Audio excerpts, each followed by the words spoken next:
back with Elric. Mephistopheles, after a long silence, suddenly spoke, starting with a curse that made Elric freeze in surprise. That bastard. Mephistopheles looked annoyed, grumbling to Elric, is he even human? Elric, puzzled, furrowed his brows and asked Mephistopheles, what do you mean, you think he's a demon? Mephistopheles clicked his tongue. No. Mephistopheles explained what had been bothering him about Sean's grandfather, but if he's just an ordinary human and not a Melvinger, how could he reach that level? And is he really not related to any non-human beings?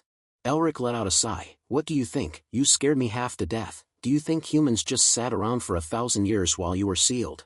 Elric calmly recounted, the other leaders of the Magic Tower, the lions of the great lion families, the Royal Intelligence, the Revolutionary Army, Beast Men, the Opposition Alliance, there are so many. Do you think people say this era is full of monsters for no reason? It has two meanings. Mephistopheles was stunned. So you're saying that there are not only the Golden Lion, who's supposedly the strongest in the continent, but also many others as strong as him, and even stronger. In the next second, he burst into a sinister laugh, like a partner in crime with Elric. Well, it seems there's even more reason for me, the great Mephisto, to awaken in this era. Mephistopheles started his monologue, the wild life where countless beasts devour each other to become king. Chaos and suffocation arose from their fighting. Then the joy of defeating everything and walking away in victory.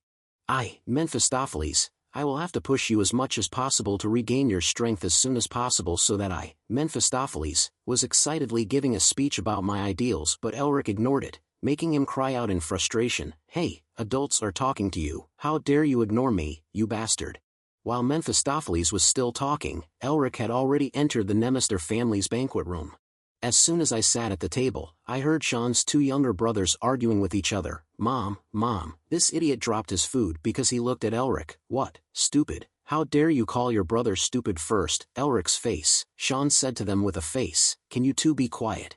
Sean's mother gently reminded the two kids, why are you two so noisy in front of the Liceni hero you like? Didn't mom tell good children to be quiet when eating?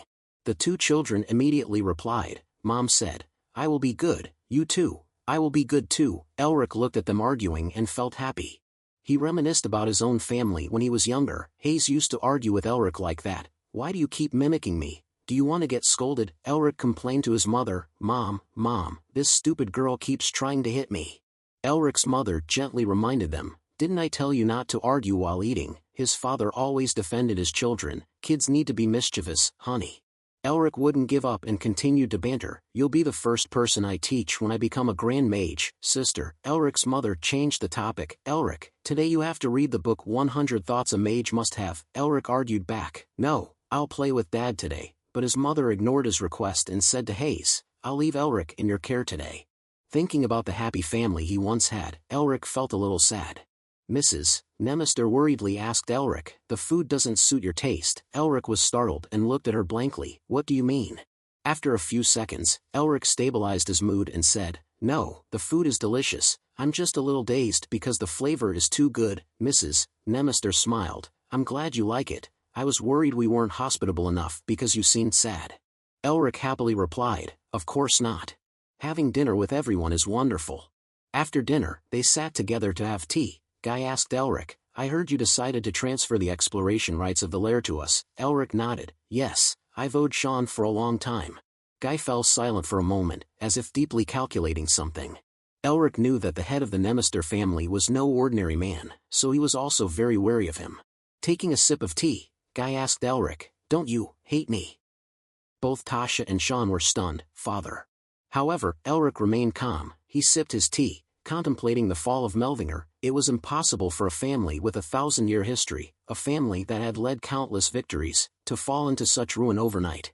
The pressure from the royal family, the political manipulation of the 6 hexagrams families, and the betrayal of those I trusted. The collapse happened under the shadow of politics, and if he asks me if I resent the Nemester, I don't know.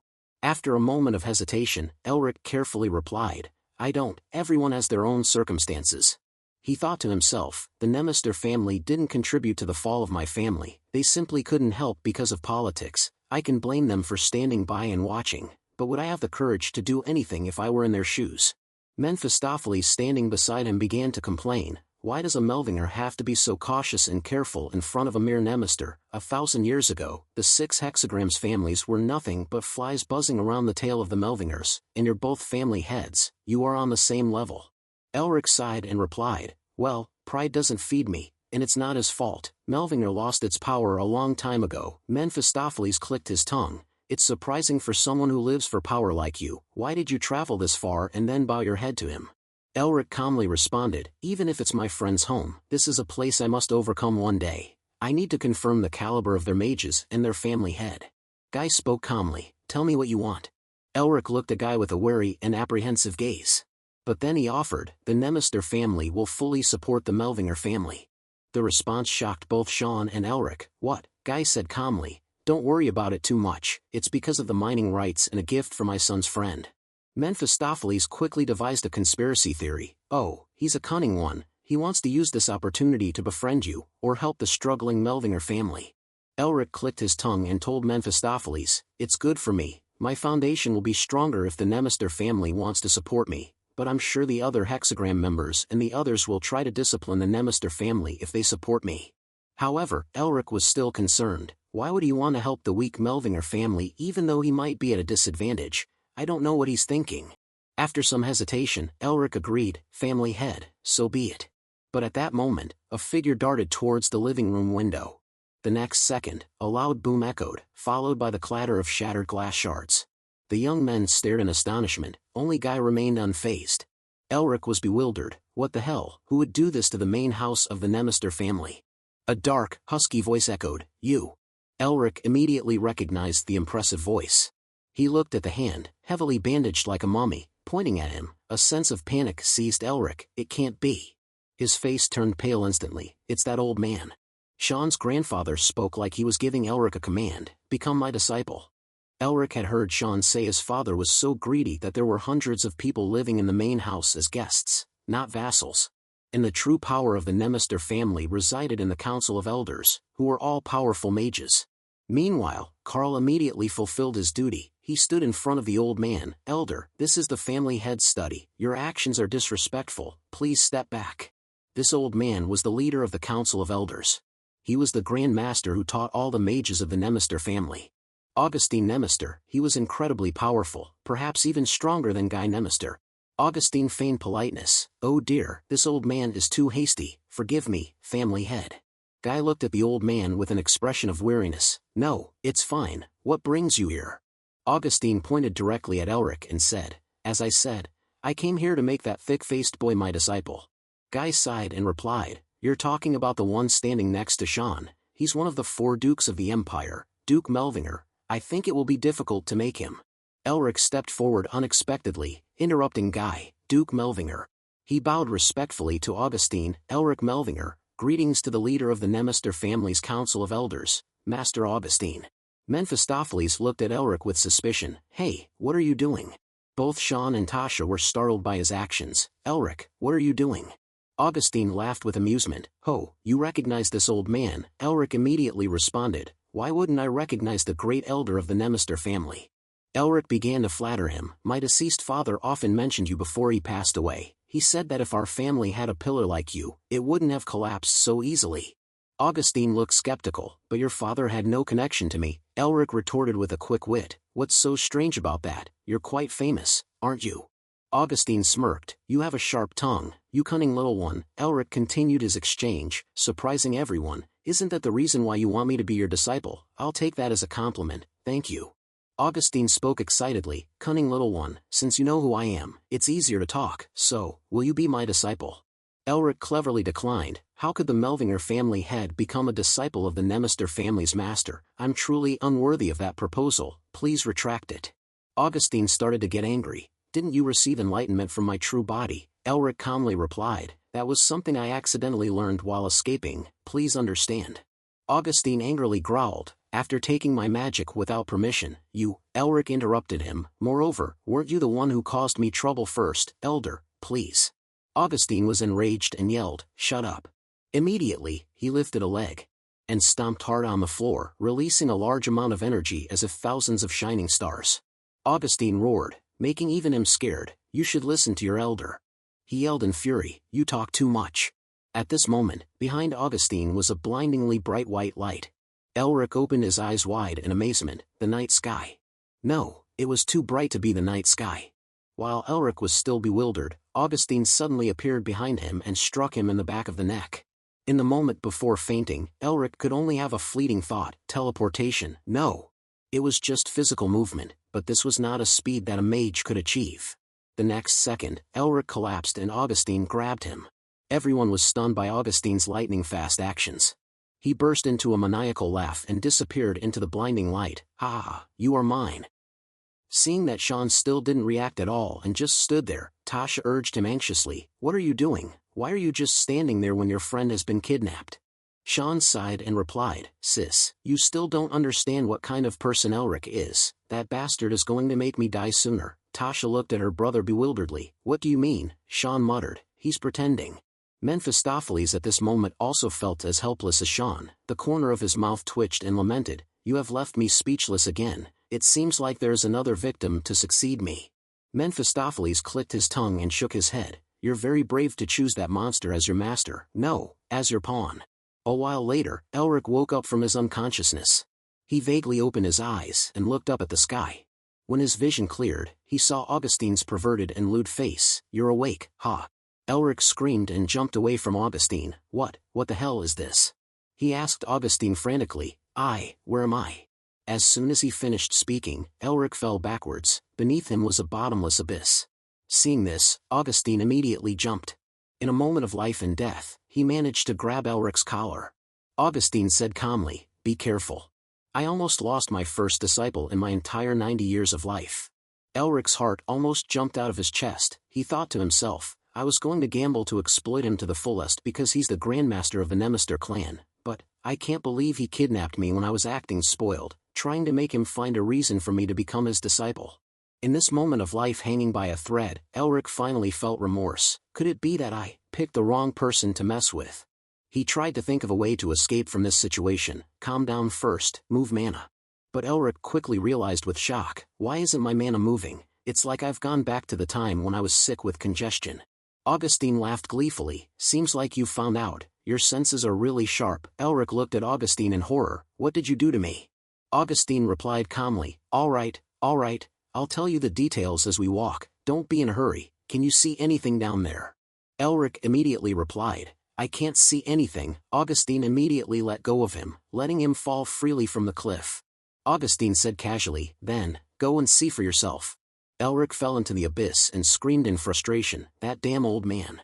Mephistopheles flew down into the abyss after Elric and sneered at him. "Finally, you've met a worthy opponent, haven't you?" Elric asked Mephistopheles in surprise. "How did you get here?" Mephistopheles replied arrogantly, "Finding you is as easy as pie for me. Do you realize how important I am?" Elric shouted frantically, "Forget about that, save me. If I die, you'll die too." Mephistopheles replied indifferently, "Sure, how can I help you?" Elric immediately suggested, "The mark of original sin. You must teach me that so we can escape from here." Mephistopheles smiled slyly and replied, "Who do you think you're fooling? Your mana is blocked, but you can use mana in the air." Elric clicked his tongue and had to reveal the truth. He absorbed the mana in the air to create a springboard to use his magic. Just as his body was about to touch the ground, Elric managed to step on the air and jump up. You can't pretend to be fooled once, can you? However, his falling speed was still quite fast and difficult to control. Therefore, his landing was not very smooth, and the rocks of the area were blown up in all directions. Elric gasped wearily, "I almost died because my mana was sealed. It felt like I had an airway obstruction." He looked up and observed the surrounding terrain. Ignoring that, "Where am I? I know the terrain of the entire continent, but there is nowhere like this, similar to the Lam Vu True Palace." Augustine's voice echoed everywhere. "This is the Lam Vu Labyrinth. The Lam Vu True Palace is just a part of this." He calmly told Elric, "Furthermore, I sealed your mana, but you were able to use magic by taking mana from the air. It seems that I have found a very talented fellow." Elric irritably questioned him, "I almost lost my life. Why did you do that? You said you wanted me to be your disciple." Augustine calmly said, "It is true, I still want that, but I will not teach you anything about the Nemesis, as you said. I cannot teach you the magic of the Nemesis family." Elric angrily asked, "So what are you trying to teach me?" Augustine explained, although I am the leader of the Nemester family's elder council, I am also the headmaster of a school called Grassland. Its magic is only passed down to one person and has nothing to do with the Nemester. I guess you won't have any objections to learning it. Elric suspiciously glanced at Mephistopheles as if wanting to ask his opinion. Grass, what? I've never seen it in any history books. Mephistopheles pondered for a moment and said, Grassland, ha. It's unbelievable that it's still operating. Those bastards are persistent. Elric curiously asked him, You heard of it? I've never heard of it. Mephistopheles recounted, They came from the west and were a source of great annoyance to me when I was still active. They use martial magic instead of magic. Elric continued to inquire, They were active 1,000 years ago, in the west, that's it. But what is martial magic? Is it like martial arts for martial artists? Mephistopheles nodded, It's similar. It's a fighting art that uses the flow of mana as a foundation to enhance the body. In short, it teaches what you need most right now. Grassland is a school specializing in blending various types of magic. So it's perfect for harmonizing the chaotic mana within you. After explaining to Elric, Mephistopheles sighed and pursed his lips. Even finding a teacher, you're lucky. The world really isn't fair. Elric thought to himself, I really don't know what to do with the various chaotic mana in my body. Seems like this is really a good deal, so this is why that old man sealed my mana. He secretly rejoiced, I can't believe I can learn the perfect knowledge for myself without being controlled by the Nemester family. There is no better opportunity.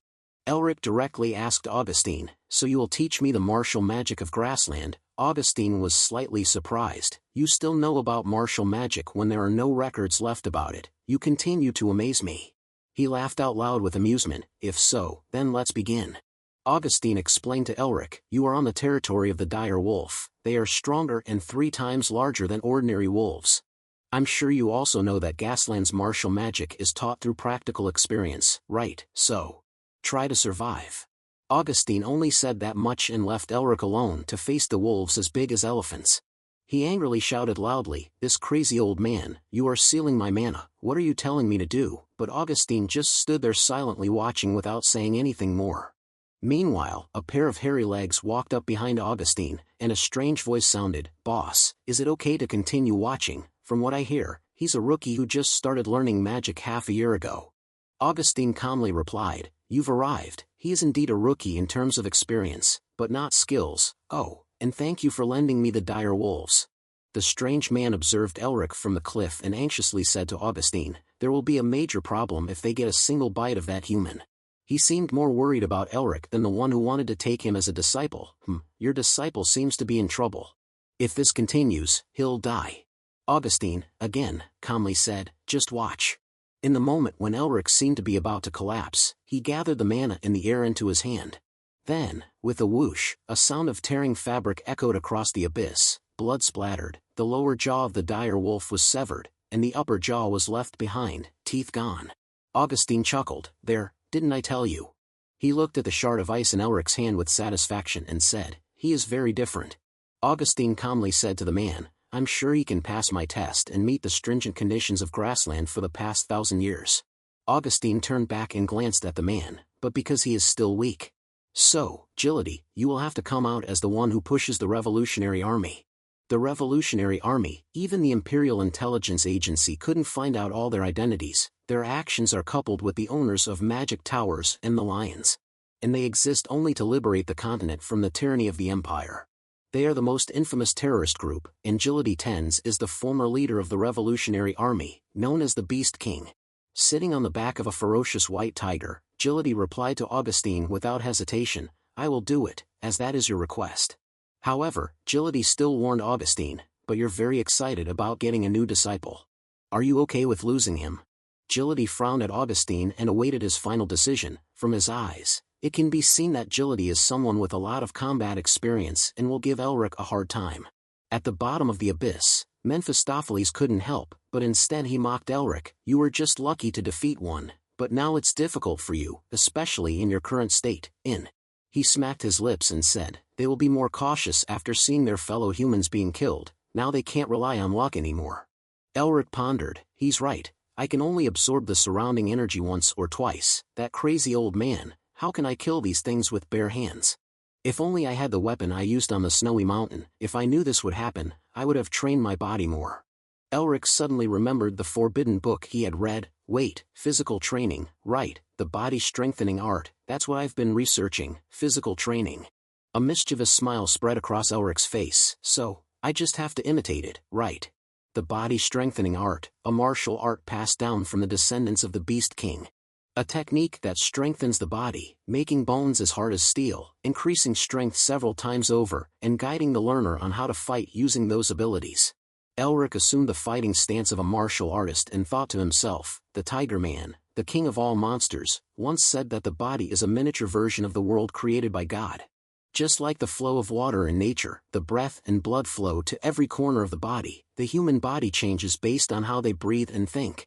And from the thoughts that constantly swirl in the mind, countless subconsciousness will be unlocked. Among them, one subconsciousness is chosen by instinct. The transformed body will act on intuition. Elric took a deep breath and relaxed his body, letting it flow naturally. I'm not forcing anything, I just accept this world. Instinct and intuition, a fighting skill based on the line between those two things. I don't have any plans or reasons.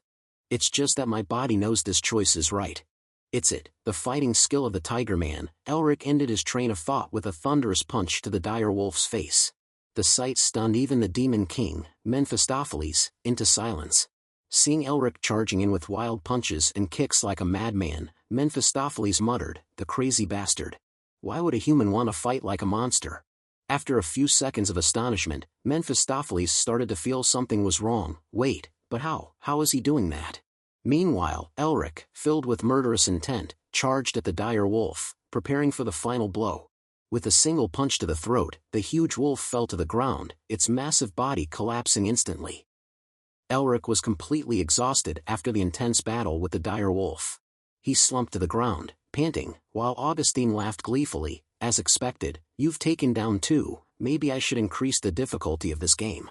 Elric was too exhausted to speak, so Augustine changed his mind, but seeing how hard you're struggling, I'll give you a hint, you'll see some moss growing in the shady parts of the cliff. Use them, Mephistopheles grumbled, that old man's crazy too, he must be thrilled seeing your condition now. Elric retorted, don't lump me in with that lunatic.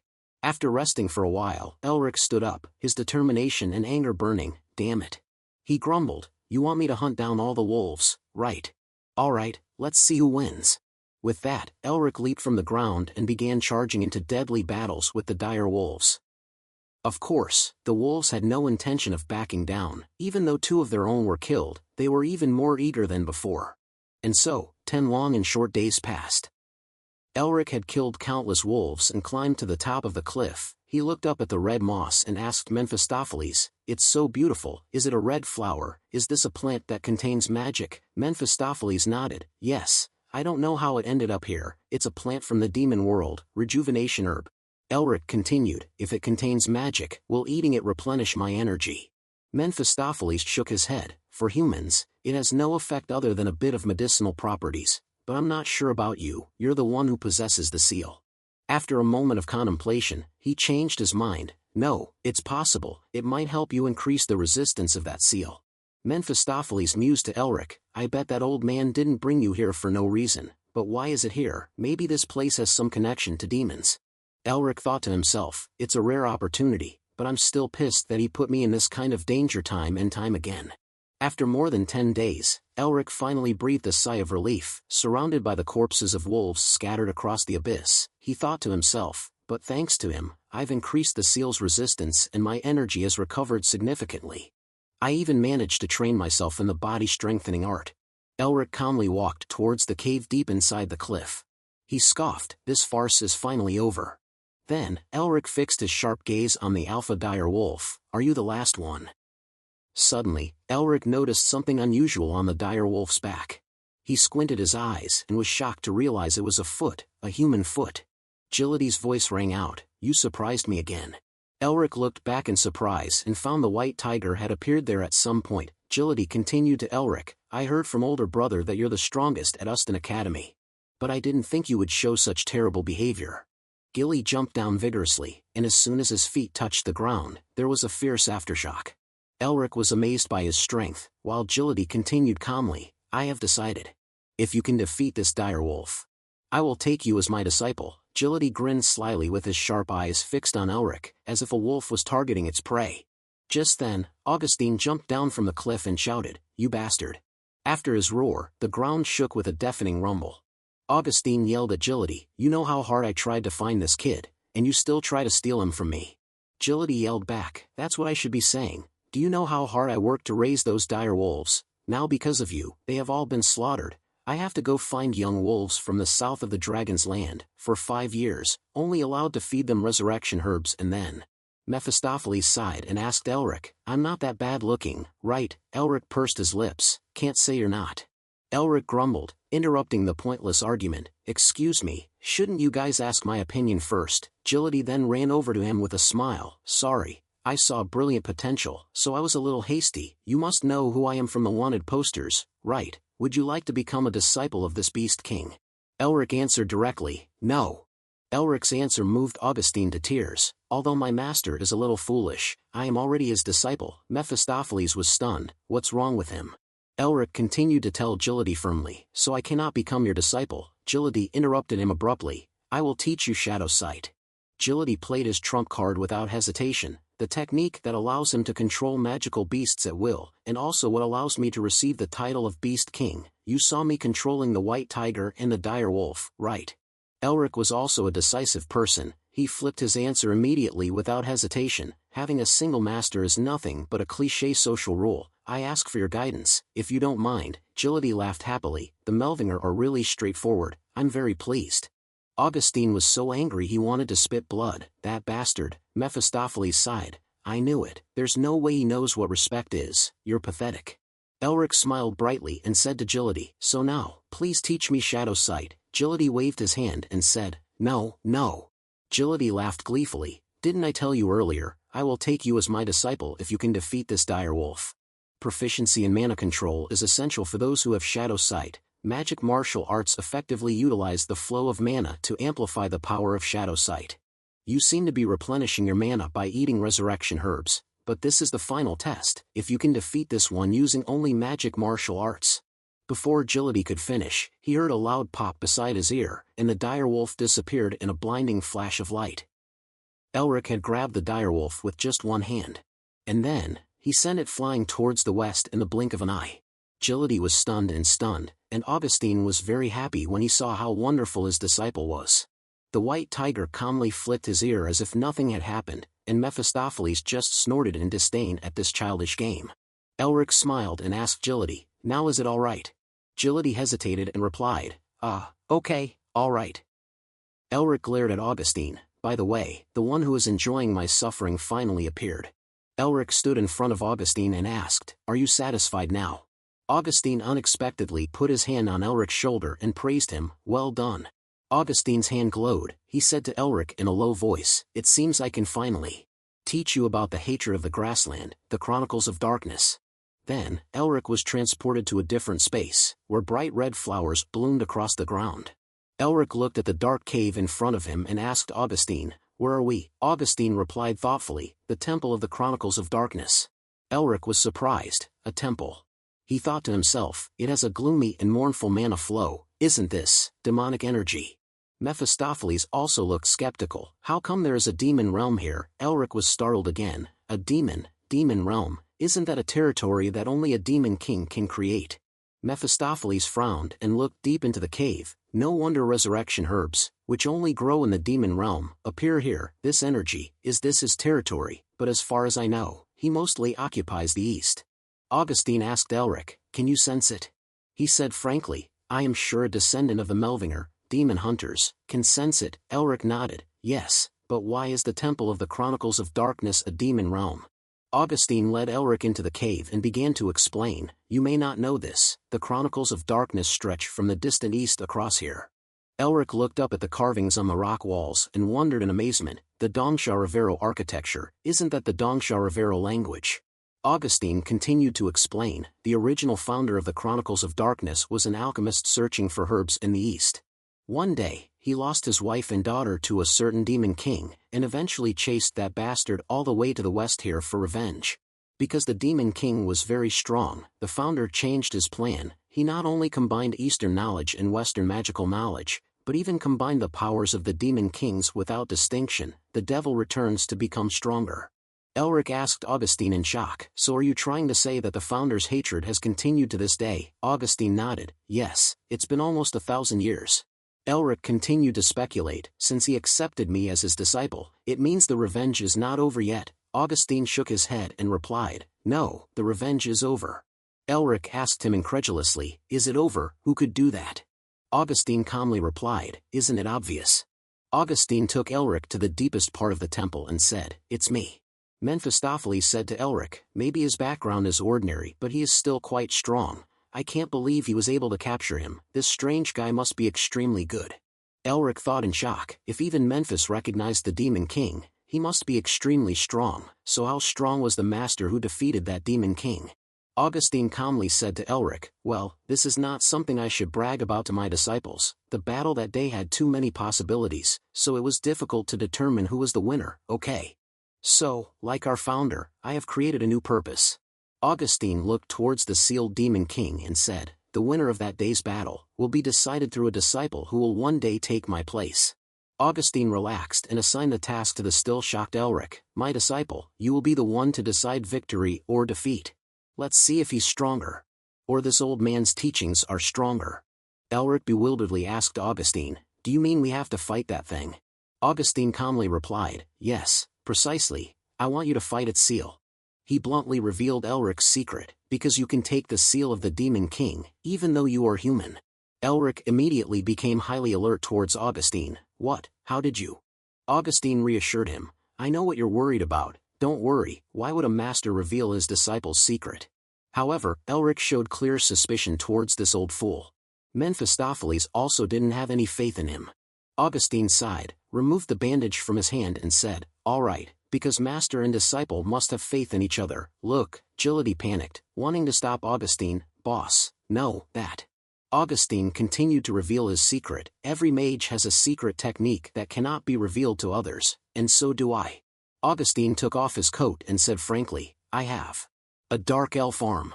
Dark elves, unlike elves who live in the forests of light, live in the dark depths of the earth and are followers of demons. Because they are considered demons, they were exterminated by the Empire. Augustine said to Elric, you know that grafting another creature's body part is forbidden black magic, right? It's even more severe when it comes to demons. Besides Agility here, no one, not even the Master Nemister, knows this secret. We now know each other's weaknesses, are you reassured?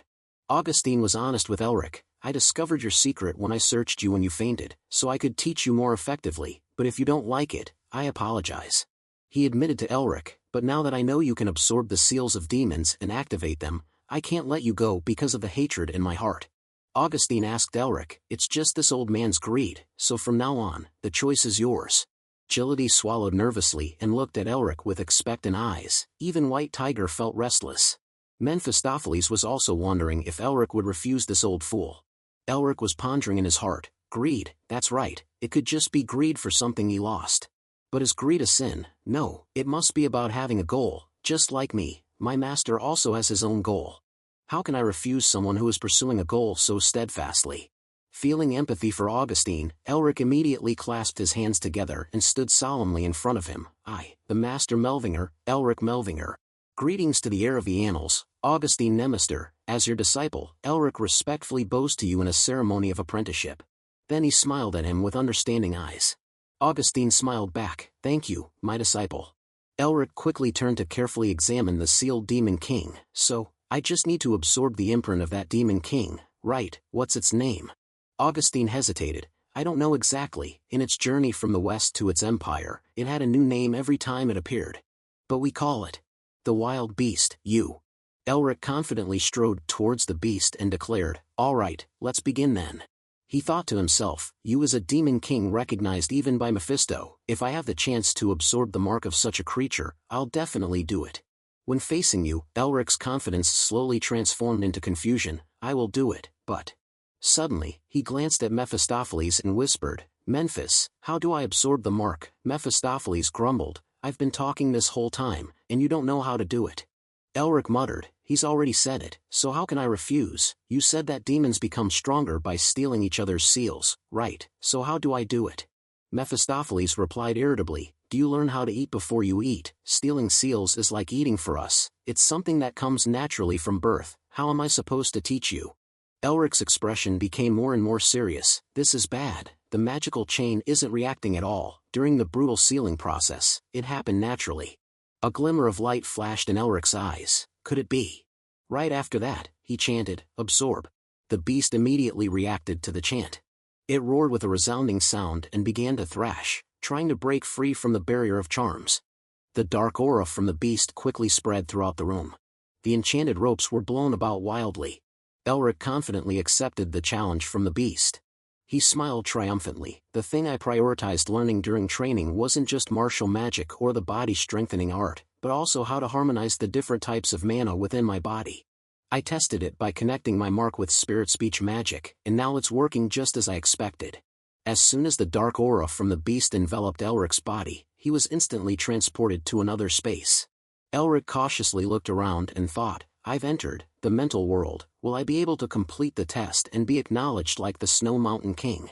Elric felt a bit confused while wandering in the forest. What's here? A swamp should have insects or birds, but there's nothing here. Elric frowned with worry. "I don't think it's just because this is the mental world. It's too quiet, as if everything has been swallowed by something." He mobilized all his senses to explore the area. There was the sound of wind, the rustling of the swamp, the sound of leaves rubbing together, and something unusual, somber yet intense. There was a feeling that in this place, there was a predator that was difficult to approach. Elric's intuition told him to start running in the hope of finding a way out or some hint to escape from here, but all around was one color, dark. Suddenly, a hurricane passed by in an instant, bringing great pressure on Elric's body. He glanced around. The whole forest was changing clearly. The evil aura was gradually spreading everywhere. Elric ran on, suddenly hearing a louder rustling coming from the leaves. Something just moved. He looked around again, in the forest, or in the sky. However, after a while, there were no clues. Elric started to feel uneasy. "No, I can't sense it anywhere." Even when the beast's jaws were wide open, as if about to devour him, Elric couldn't determine a direction to dodge. The beast with its sharp alligator teeth flitted in and out of the forest, throwing Elric into confusion. Its shadow and teeth faintly appeared through the sunbeams filtering through the leaves. The rest, an endless darkness. Strangely, the beast didn't attack Elric, but instead closed its mouth, silently fixing its cunning fox eyes on him. Elric faintly saw the Demon King's eyes fixed on him and immediately encouraged himself. "I have to fight, like how I defeated the Snow Mountain King." Although the goal seemed simple, he was still confused and worried. "No, I still don't know how to absorb you, seal. I should observe the situation first. There might be another way. I'm not sure if I can win." Yu's eyes suddenly approached Elric. It laughed gleefully. "Melvinger usually acts before thinking, but you seem unusually patient." Elric startled back into a defensive posture, his heart growing more and more troubled. It detected who I am right away." You continued talking to him. That's not the only strange thing about you. There's something off about you." The beast quickly noticed the mark on Elric's arm. It exclaimed with excitement, "A mere human with a seal, and isn't that Mephistopheles' seal? And although it's lower level, you have another seal, and a dragon's heart, and you know how to use spirit speech. Interesting." Elric couldn't help but feel terror in his heart. I can feel his hunger in his voice, like a predator. To him, I'm just prey. Elric desperately thought, "All right, bring it on, I'll attack as soon as he." However, at that moment, the beast chuckled cunningly. "Good, if you were a normal human, I wouldn't care, but you seem valuable." As soon as it finished speaking, the beast roared, the sound reverberating throughout the forest. It opened its mouth wide and lunged towards Elric. The beast charged with its sharp teeth. "Little Melvinger, keep craving." While creating pressure that made Elric unable to move, it continued to speak in words Elric didn't understand. "Keep craving, fill your greed and ambition. If you do, you'll see me again." As soon as it finished speaking, the beast swallowed Elric whole, plunging him completely into darkness. Elric jolted awake from the illusion and stared with horror. On his arm, another mark had appeared. Agility was surprised that no battle happened. "Oh, so it's over," Augustine hummed and replied, "I think so." Even Elric was surprised to pass the level so easily. Mephistopheles flew to Elric's side. The crazy guy, he actually said his real name. Elric was still in shock. The seal was usually this easy to get. It couldn't be right. Mephistopheles explained, he had no other choice. He kept the seal from dying for a long time, so he reached his limit. He paralyzed your body to return to his previous form. He even gave you a seal far inferior to the original. Elric thought to himself, he said I would see him again if I continued to crave it. Does he mean I should upgrade this seal back to its original form? Elric chuckled and asked Mephistopheles, you have a new family, Memphis, can you tell me his true name as a gift? Mephistopheles flatly refused. I won't help the wretch who lowered himself to survive. Just as Elric was pondering this, Augustine spoke, You's true name is Evil God. Augustine mused, his rank must have dropped after losing to me, so it might be cruelty, demon, cruel, something like that. Mephistopheles grumbled and complained, this guy is crazy, nobody asked him, but he even knows the value of a true name, he must be possessed. Elric was also confused, I was going to ask my master if Memphis refused, but why did he suddenly?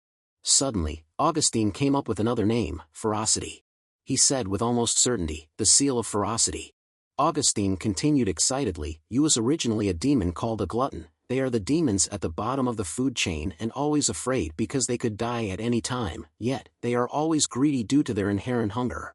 He said with certainty to Elric, that's why you can sense danger like a glutton after getting you seal, and you can find the enemy's strengths and weaknesses faster and fight against them. Augustine's eyes welled up, the awakening of the sixth sense through mana circulation, something that martial magic always wanted to emulate. He choked back a sob, the feeling of your heart pounding, and all your senses going haywire. Augustine cried out, I call it the glutton sense, the Dianian Chronicle has finally obtained you seal and the glutton sense, now you just need to upgrade the seal and fight you. Elric was both amazed and admiring inside, the importance and how to use this seal are detailed information that can't be found in any book. I wonder how much effort the ancestors of the Dianian Chronicle and my master had to put in to gain this knowledge. The knowledge and dreams of the Dianian Chronicle for thousands of years, all for achieving this one goal. Elric immediately tried to call the seal name, Ferocity. And indeed, it successfully activated U's seal.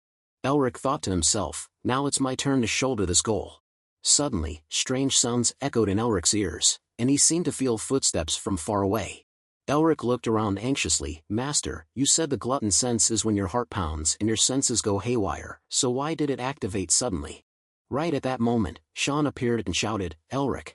Elric was surprised, Sean, how did you get here? Sean replied breathlessly, that doesn't matter, there's big trouble. Sean seemed very scared, he trembled as he said, out there. Elric felt like the sky was falling down in front of him. A few minutes earlier, at the Nemister mansion, Hanabi stammered to Tasha, young Miss Tasha, you have to come out and see this. Tasha asked languidly, what's the matter, is the Duke's training finished? Hananbai mumbled something that made Tasha's face immediately turn sour.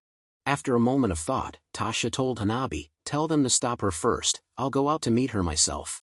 At this time, outside the Nemister mansion, a gentle-looking girl was standing waiting. She smiled sweetly and asked the guards, excuse me, is my younger brother Elric Melvinger here? As soon as Elric heard this, he immediately flew back to the mansion, scolding Sean on the way, you should have tried to stop Tasha before.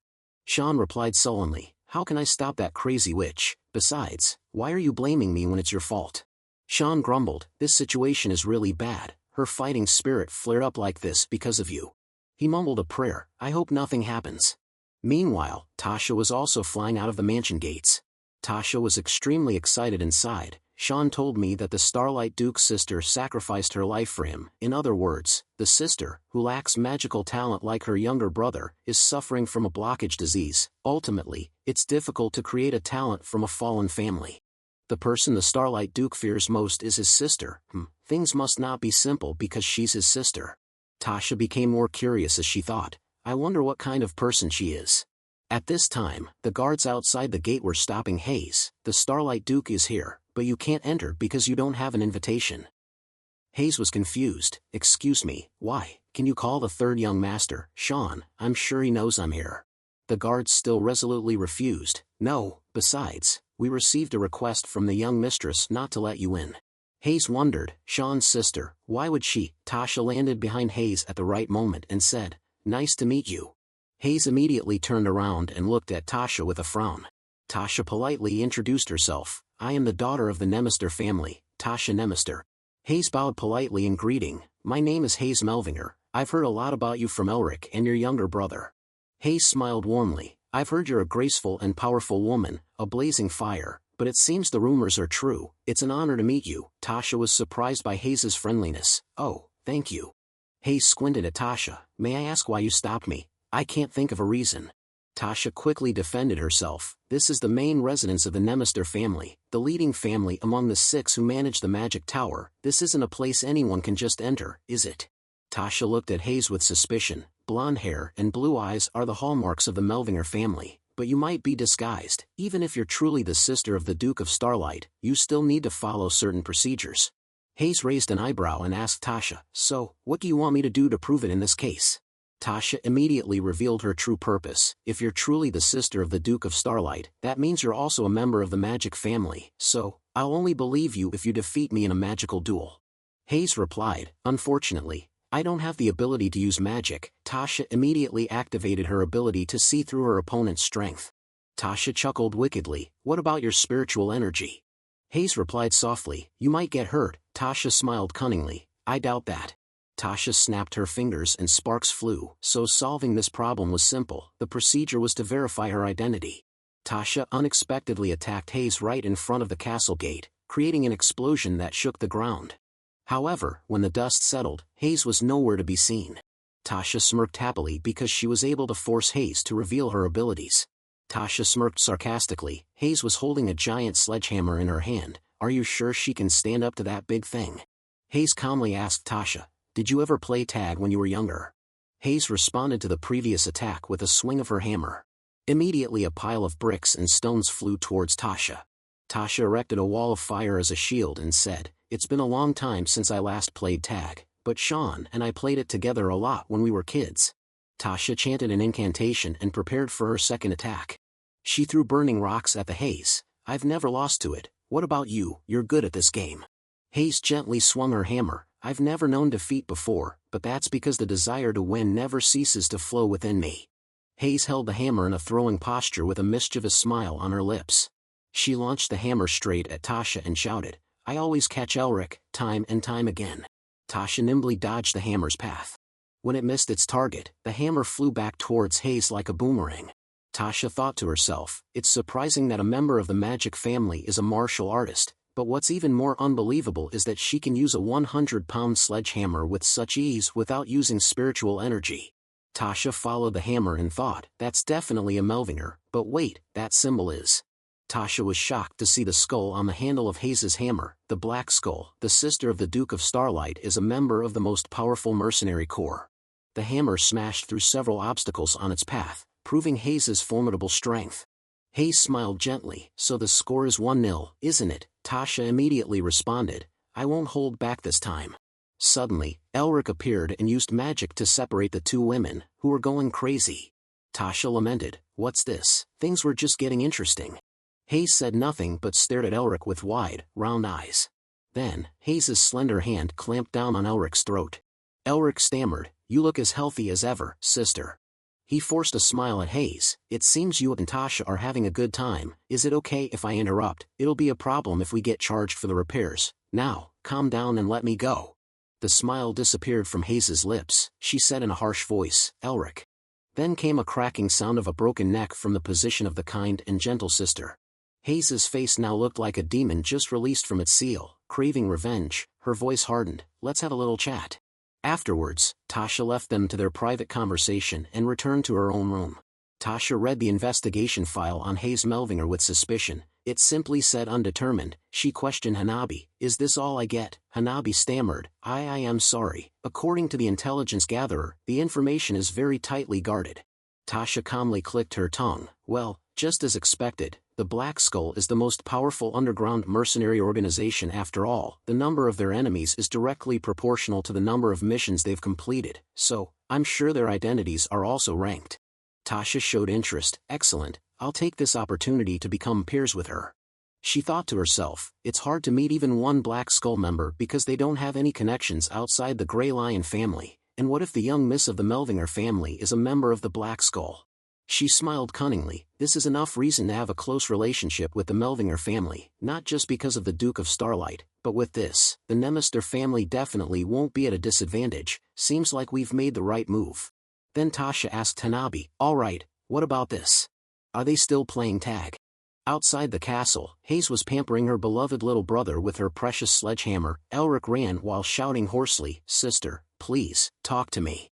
Hayes calmly chased him while talking to Elric just as he requested. You seem to be living well with your fame, huh? You can use magic now, and you've learned how to fight back. At that, Elric turned back intending to explain, but Hayes had no intention of giving him the chance. Hayes struck down with her hammer without mercy. Elric jumped up and continued to shout, Sister, sister, I'm serious. He thought in panic, if it wasn't for my ghostly senses, I would have really died. She's always been like this since she was little. She would break my legs every time I got into trouble to prevent me from doing it again. Mephistopheles, standing there watching, was extremely delighted and amused. I've never seen you struggle like this. She truly lives up to the name Melvinger. Each time Hayes struck, Mephistopheles would exclaim in excitement, This is the first time I've witnessed something so interesting, but I think I can sense a rather different aura from a member of the Melvinger family. Elric continued running and dodging, but Hayes's patience was limited. She jumped higher and prepared for a finishing blow. Hayes said softly, My shallow little brother, let's see if you can dodge this one. Elric hastily put up his magic shield. Hayes struck the shield with the hammerhead, making a sound like a distant temple bell. Elric gritted his teeth and held on. Sister, are you serious? He roared in frustration, How could you expect me to dodge something like that? Suddenly, the pressure was gone. Elric opened his eyes in fear and looked at Hayes with surprise and fear. Hayes stood there, lost in thought, looking at Elric for a long time. Her voice had a hint of sadness. When I heard you had achieved some basic progress, I felt a little relieved. I know you had a difficult time with mana blockage, but you still tried your best, so I want to support you as much as I can. Hayes choked back tears as she questioned Elric, But what about now? You put yourself in danger, unable to control yourself, losing consciousness for days, and after waking up, you disappeared for months without a word about where you were going. Do you think the last time you contacted me was half a year ago? I've been out of touch with you for half a year. Hayes couldn't hold back her sadness and started to cry. Do you know how worried I was? Elric sighed softly. You've always been too protective of me. You scolded me for everything I did, saying it was dangerous. You were always by my side. I don't like that overprotectiveness, but I understand why she acts like that. Elric thought to himself, after our parents passed away, you had to take care of a troublemaker like me. She had to learn how to grow up too young. That's why her personality is a little extreme. Elric stood up, looked at Hayes with determination, and explained, I found our family's mission, both when I lost consciousness in the dragon's lair and when I disappeared after waking up, it was all because of our family's mission. Elric tried to convince Hayes, to be honest, sometimes I think I don't need to revive our declining family, it has already crumbled, and I wonder if my efforts are meaningful. But after going through many things, a thought crossed my mind, this world will be filled with disasters again at any moment. He spoke seriously to Hayes, if I hide as a Melvinger, it would be disrespectful to our mother, father, and ancestors who fought for our survival. I'm going north, there's a mission left by our ancestors. No matter what the mission is, or how dangerous the path is, I will still pursue it. Just like our ancestors did. Until our family, or the whole world, at every place I step, will shine. Like stars. Hayes was surprised, her once mischievous little brother seemed to have matured a lot. She smiled at Elric and gently nodded, agreeing with his firm resolve. Hayes gently approached Elric and said with love, if you sneak off again, I'll really crush these legs of yours, got it?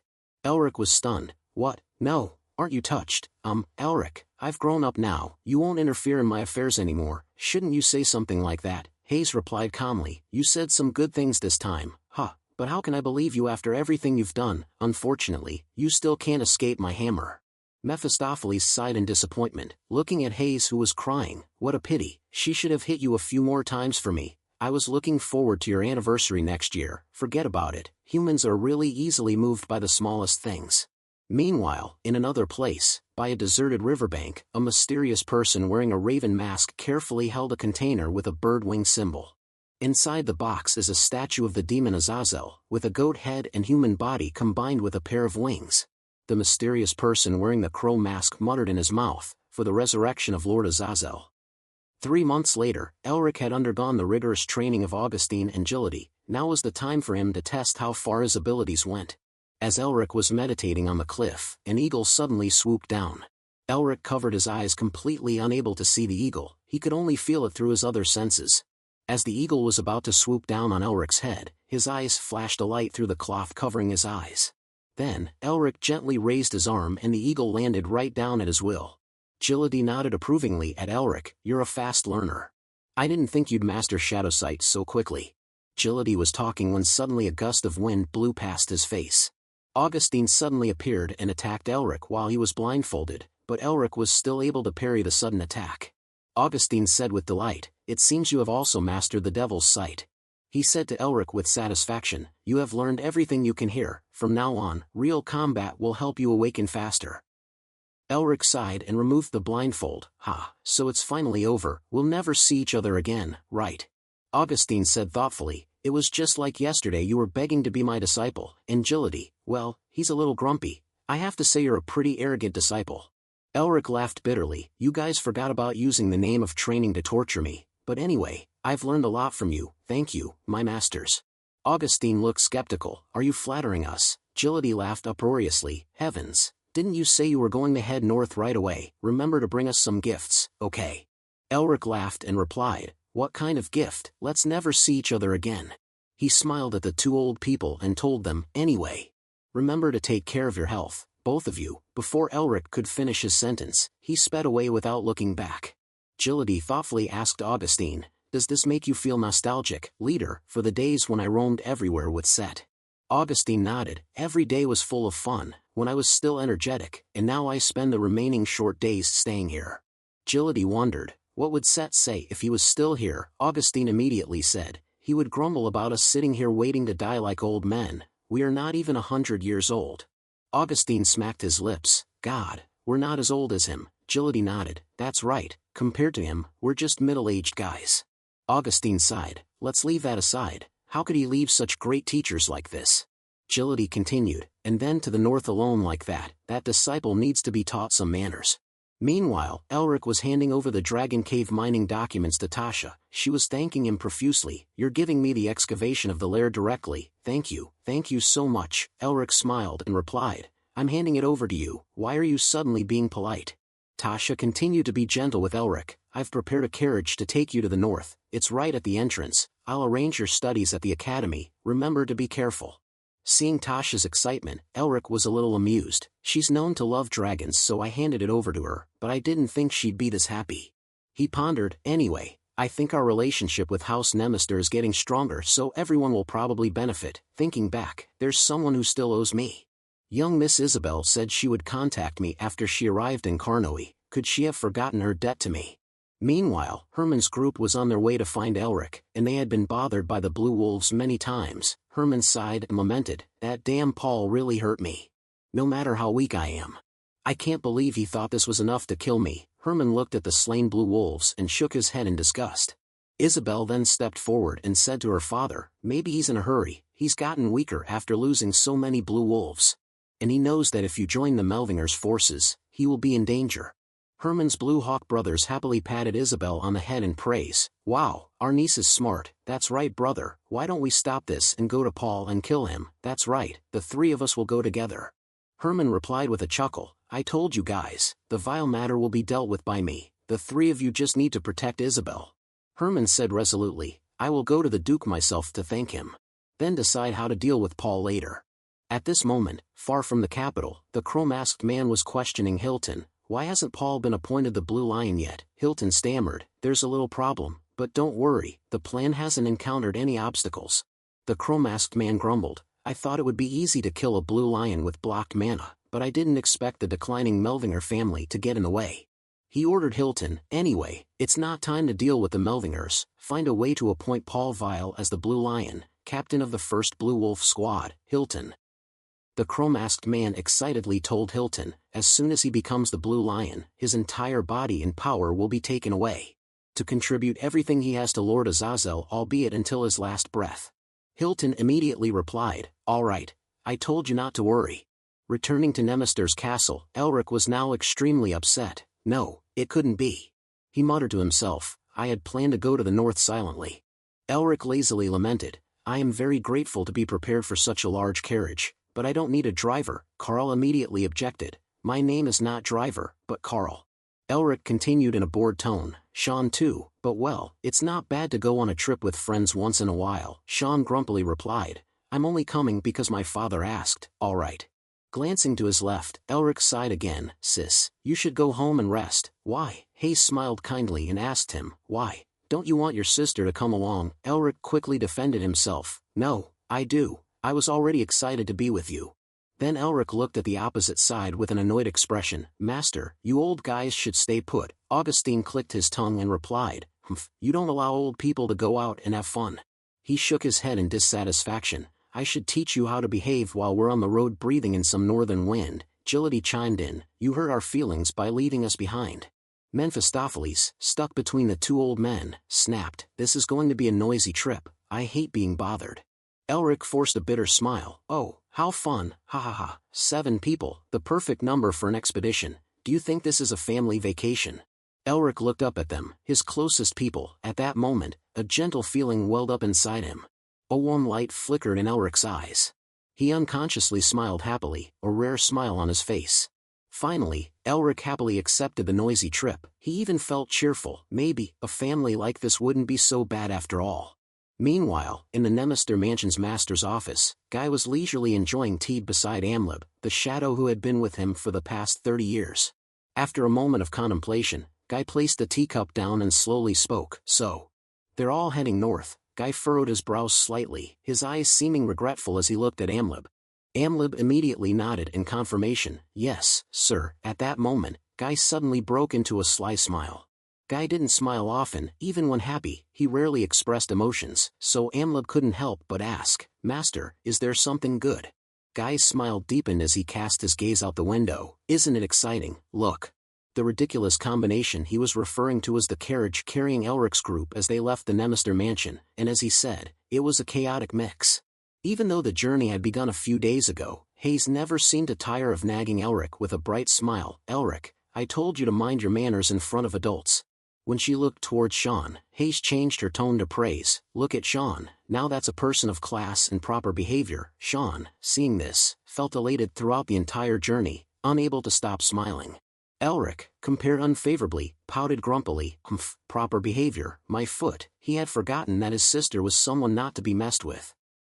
Hayes maintained her elegant smile and said to the 2 elderly people sitting opposite, I'm planning to discipline this mischievous little brother of mine, would you mind? Augustine and Agility laughed happily with eager eyes to see Elric eating. It's okay, just leave us alone. That's right, things like discipline should be taught by family. Hayes bowed slightly. Thank you for your understanding. Meanwhile, Elric, unconcerned with his safety, continued to show his defiance. Seriously, I'm this old and I have to learn discipline again. Just then, Hayes's hand lovingly crushed the back of Elric's chair. In the blink of an eye, Hayes's gentle expression turned into the face of a bloodthirsty demon. Her eyes flashed with anger and her mouth grinned from ear to ear. Elric, walking with her sister, for a moment. The moment he saw the hammer in Hayes's hand, Elric quickly curled up his legs on the seat with a panicked smile. Ha, Hayes, if it's just a walk.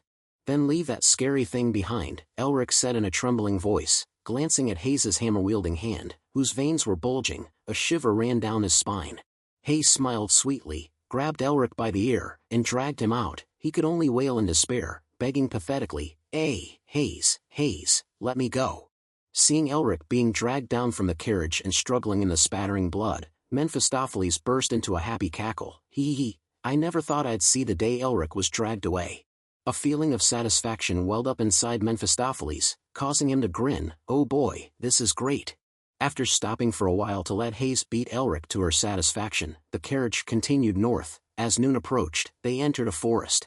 Reaching the edge of the forest, Carl suddenly jumped, furrowed his brow, and pulled the reins to stop the carriage. The carriage was traveling at a moderate speed, so the sudden stop didn't cause a major jolt. However, the sudden stop of the carriage still made the people inside feel that something was wrong. Elric quickly stuck his head out of the window and asked Carl, "What's wrong, Carl?"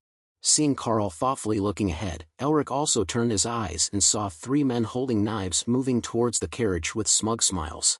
The 3 men, dressed in rags, had fierce expressions as they threatened those in the carriage. You're brave to set foot on our territory. The 3 robbers pointed their knives at the carriage and shouted in unison, hand over all your possessions. However, Elric and Carl, staring at the 3 robbers, remained dumbfounded, as if there was only air in front of them. The oldest robber among them was baffled by the reaction of the 2 people in the carriage. He wondered if they couldn't understand human language or if they were simply fearless. Even when the old robber glared at him, Elric kept his innocent expression and stared at the old man without blinking. The old robber began to feel bewildered and tried to force a fierce look. You scoundrel, do you want blood to be spilled? Elric angrily opened the carriage door and jumped down, muttering under his breath, what a nuisance. As Elric set foot on the ground, a large hand rested on his shoulder, and Gillity's voice boomed, Hey, Elric. Gillity also stepped out of the carriage and struck a cool pose in the harsh midday sun, proudly telling Elric, leave it to me. A gleam of excitement flashed in Gillity's eyes as he dragged White Tiger out of the carriage. This is the chance to prove to Elric how skilled his master is. As Gillity stepped in front of the three robbers, the massive White Tiger accompanying him in the midday sun cast a terrifying shadow over the group. With every slow yet threatening step Gillity and White Tiger took closer, a powerful mental pressure weighed heavily on the robbers' minds, and they stammered in terror, it's a tiger, a tiger. Gillity dramatically flung his coat with eyes blazing with the energy of death. Elric, watch carefully, from now on I'll show you why they call me the Beast King. At this very moment, Elric softly uttered, ice, followed by a surge of cold energy pouring out from his palm. A block of ice, as large as 10 people could embrace, suddenly appeared from the sky and slammed into the ground between where the three robbers and Gillity stood, the tremors from the impact instantly sending the three robbers flying. The three robbers were plunged into a state of utter panic, their faces turning purple, and they desperately tried to crawl away from the ice block, which radiated an icy chill that penetrated their bones.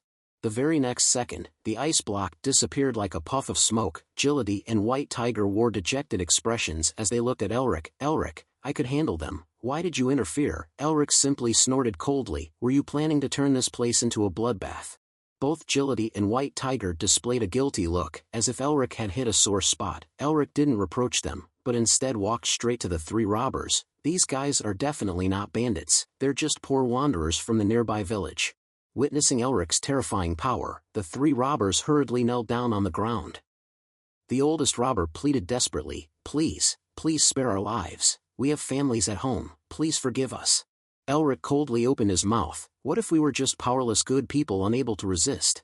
Would you have begged like this? Elric looked down at the three robbers with a sharp gaze that seemed to pierce through their hearts. Under the pressure of Elric's gaze, the oldest robber shifted his eyes to look at his two companions with a hesitant expression, as if something important was being concealed. The younger robber also secretly glanced at the old man with hidden meaning.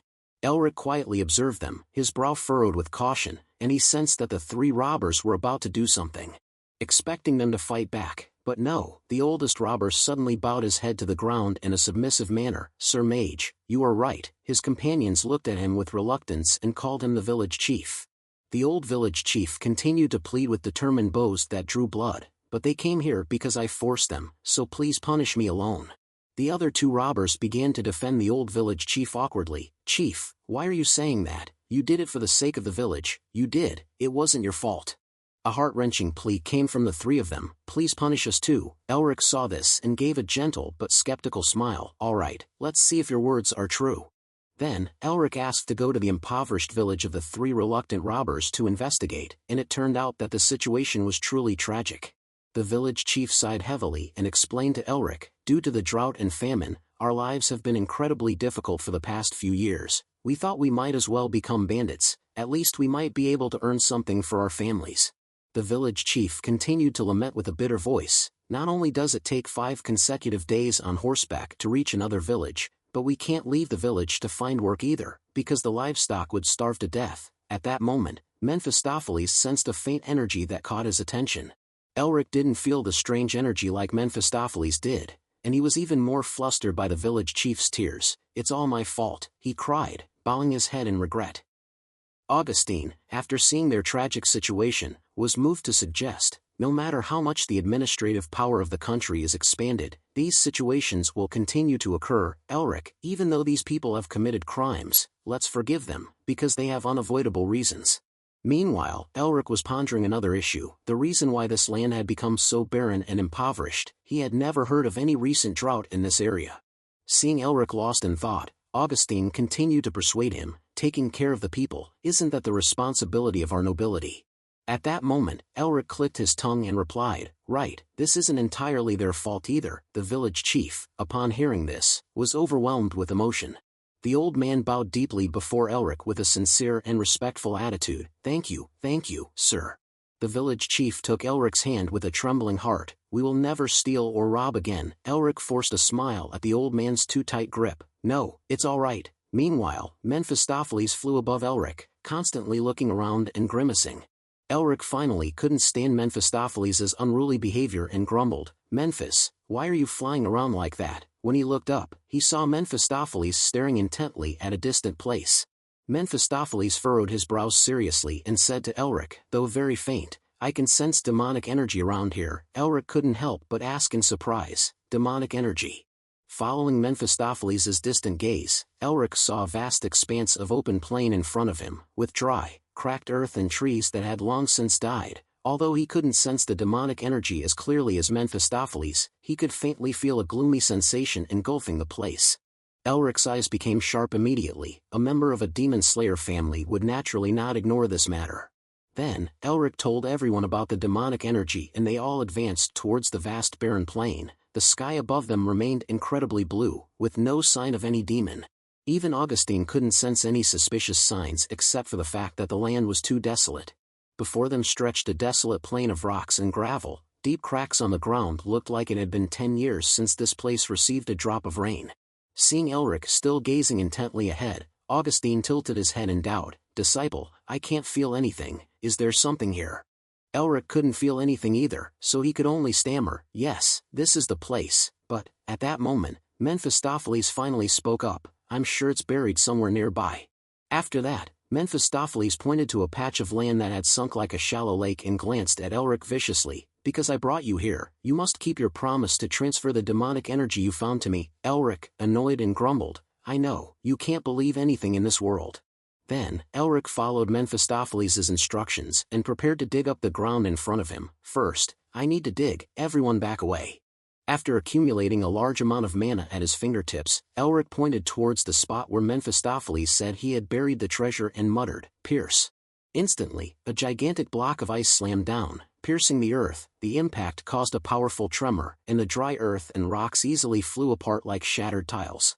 The village chief, seeing that the ice block was 5 times larger than before, couldn't help but gasp in astonishment. Good heavens, he created such a large block of ice in an instant. As soon as the ice block melted, Elric didn't hesitate to jump down beside the newly dug pit. He landed softly on the ground and immediately noticed an object emerging from the earth. It was a small box that looked like a treasure chest, but even when he got close to it, Elric couldn't sense anything demonic. Augustine quickly slid down the wall of the pit. Did you find anything, disciple? Elric replied, yes, a box buried deep underground. As Elric opened the box, a surge of demonic energy erupted instantly. The violent demonic energy erupted like lava. Even Mephistopheles was stunned by what he saw inside the box. Augustine was finally shocked and clearly felt the demonic energy rushing into the air like a raging river. This demonic energy was much stronger than anything he had ever felt in you. However, the demonic energy dissipated quickly like a wisp of dark smoke, revealing a statue inside the box, a statue of the demon Azazel, with the head of a goat and the body of a man, combined with a pair of wings. Mephistopheles frowned as soon as he saw that the box did not contain what he had buried but a statue of Azazel. How did it get here? Before Mephistopheles could explain, Elric already knew about this statue. The 4 great demon kings were the servants of the demon lord and also the rulers of the demon world. Mephistopheles, the original sin, Satan, the destroyer. Lilith, the lustful. And the tyrant who possesses the most powerful demon army among the demon lords, the demon of madness, Azazel. Azazel was greedier than all other demons, always wanting to seize many things in the human world. Many lands have been devastated by his invasion. After a moment of contemplation, Elric asked Mephistopheles, this is a symbol created by Azazel's disciples, right? Mephistopheles nodded. To be more precise, it seems to be used for human sacrifices. Mephistopheles suddenly jumped in surprise. Wait, how do you know about Azazel? Elric explained, I read about it in a book in Otto's warehouse. Elric frowned in suspicion, looking at the statue and then glancing at Mephistopheles. You mean human sacrifice? Does that mean the people in the villages around here are all offerings to Azazel? Mephistopheles rolled his eyes and glanced around, considering the state of this village now. It's likely true. Elric looked at the statue with growing anxiety. What are they plotting to hide this in the human world? Seeing Elric's thoughts going astray, Mephistopheles urged, Now absorb the demonic energy and transfer it to me as you promised. Right at this moment, Augustine suggested to Elric, discovering traces of a demon that should have been exterminated 30 years ago is a serious issue. I think we should bring it to the members of the Magic Council. Mephistopheles grumbled upon hearing this. Humph, that old geezer with his outlandish thoughts. However, Elric unexpectedly grinned and agreed with Augustine. Yes, I think so too. Mephistopheles felt betrayed and roared, "Hey, didn't you promise you would give it to me?" Elric pretended to sigh in regret. "Ha. He said he would give it to the Magic Council. If I absorb this demonic energy, I will be investigated." Mephistopheles was so angry and choked with anger that he wanted to curse, but could only utter broken sounds because of his frustration. You. Elric grinned mischievously and suggested, "If you tell me how to use your seal, maybe I can do something about this." Mephistopheles, having been deceived once already, roared angrily, "Never." Then, Mephistopheles looked regretfully towards Augustine, who was handing the box to Sean. "Send this to the Magic Council immediately." Mephistopheles didn't want to give up the item, so he hastily wanted to make a deal with Elric. "What else? Except for telling you how to use the seal, I'll do anything." Elric just whistled nonchalantly while Augustine urged Sean, "Make sure you send it as soon as possible." Suddenly, a dark shadow shot out from the seal on Elric's hand. "That looks delicious." Immediately after, the dark shadow darted towards the box in Augustine's hand. Even Elric was taken aback and couldn't react to its action. In a blink of an eye, the dark shadow snatched the box from Augustine's hand without anyone being able to stop it. Seeing Yu's shadow swallowing the box with satisfaction, Mephistopheles roared in agony and despair, "No, that's my demonic energy." Yu's shadow dissipated like a wisp of smoke. The sight left Augustine stunned. "Elric, what just happened?" Elric shook his head in a gesture that he couldn't do anything else. "It seems Yu has targeted that. The evidence we went through a long journey to find is gone." Mephistopheles, in a fit of agony, roared ferociously, "You bastard, how dare you steal what belongs to me?" However, Elric didn't pay any attention to him and said to everyone, "It seems that only this relic won't be enough to destroy such a large area. We need to look for more just in case there's something else." Meanwhile, in a cave deep underground, shrouded in darkness and only illuminated by a few flickering candles, a group of people wearing black robes stood around the statue of their revered lord, the demon king Azazel. One of the group knelt and bowed respectfully before the statue. Suddenly, he received a remote sensation and jumped up in surprise with a stunned expression. The ceremony that was being performed was abruptly stopped, causing the others to worry. "What's wrong, priest?" the priest muttered in a sullen voice. Some heretics dared to interrupt the sacrifice to the supreme being. The heretics immediately buzzed with excitement. What? Which heretic would dare to do such a thing?" The priest looked up thoughtfully at the statue of Azazel with eyes full of worry and anger. Immediately after, the priest spread his arms and proclaimed dramatically, "Oh, Supreme Being, we will deal with those heretics, so please restrain your wrath." The priest continued to shout loudly while the surrounding people fell to the ground. This continent would experience his greatness once again, his rebirth would be achieved. Immediately after, the priest ordered the one standing next to him, "Relay my command to Joda, before heading north. Meet Kaya, and perform the resurrection ritual." The priest's eyes now flashed with a sinister glint, along with a menacing aura radiating around him.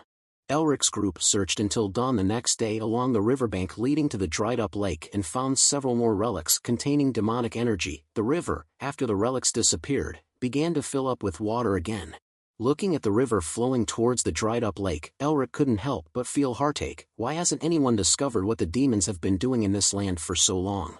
The villagers, seeing the river and lake filled with water again, were overjoyed. "Ha, now we can farm again, the water level is rising so quickly."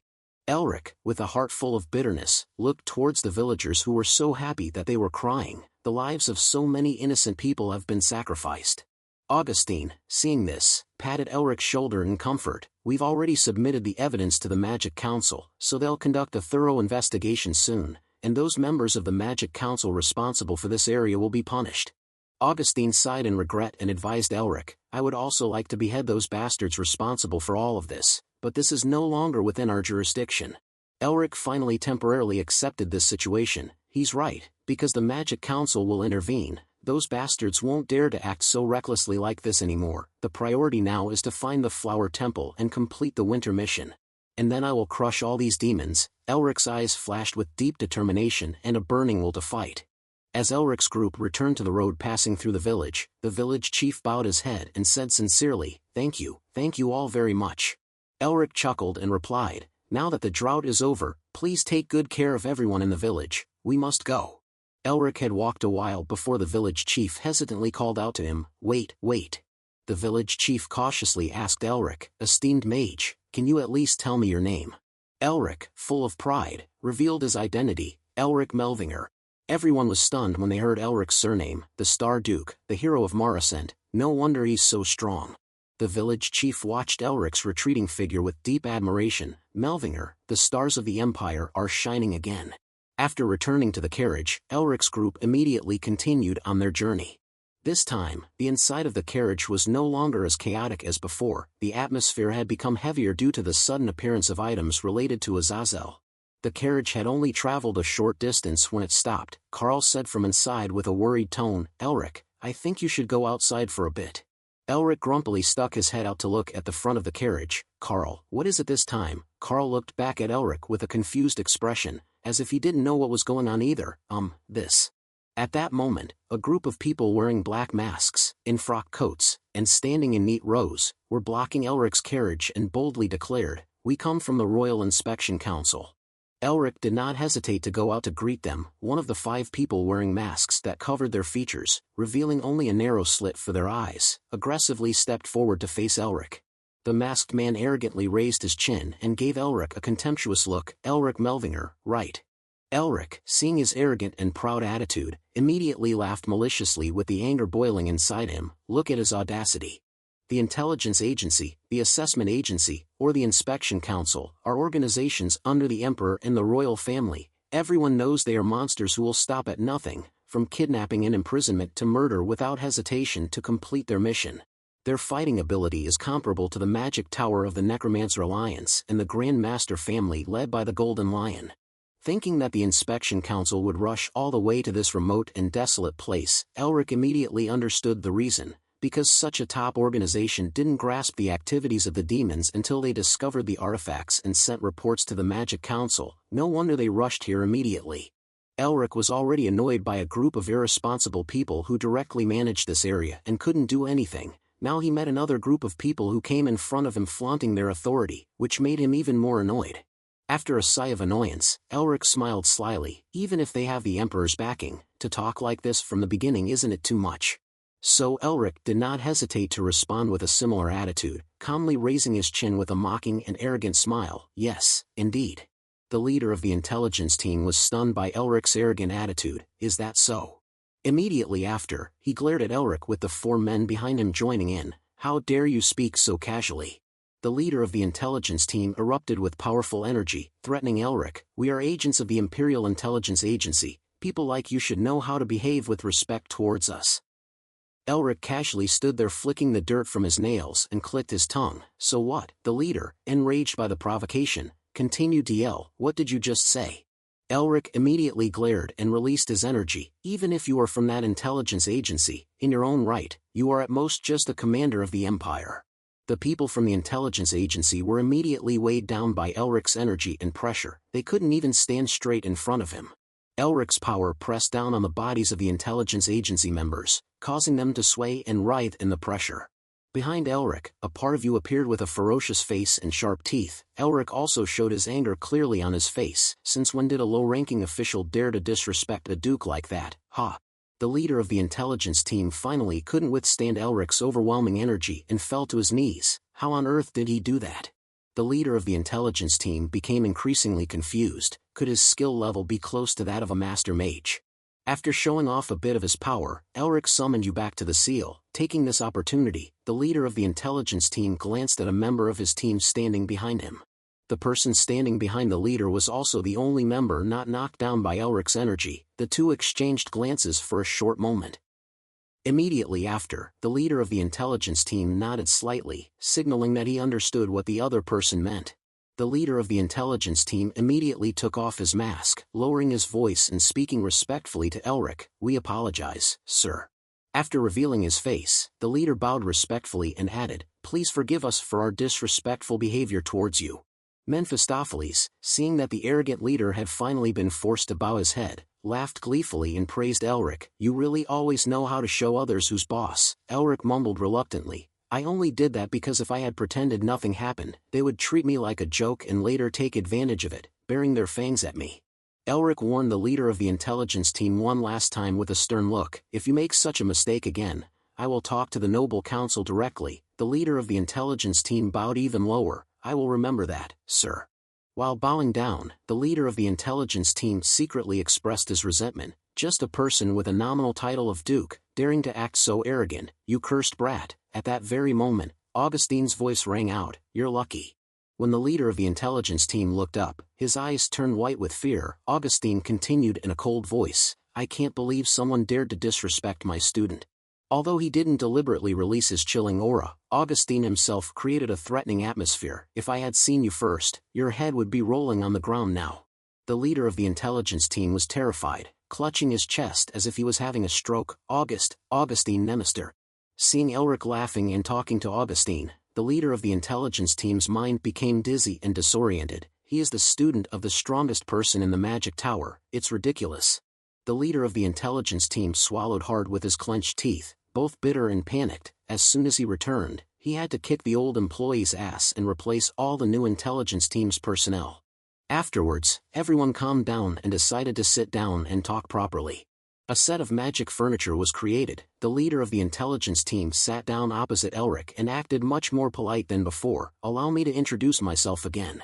The leader introduced himself solemnly. Although his arrogant tone was gone, he still didn't lose his sense of pride. I am Pat Rand from the 4th Intelligence Agency. Elric just stared at Pat Rand with his own speculations. The 4th Intelligence Agency, they belong to the Crown Prince's faction in the fierce power struggle in the palace. Has the Crown Prince smelled what happened recently?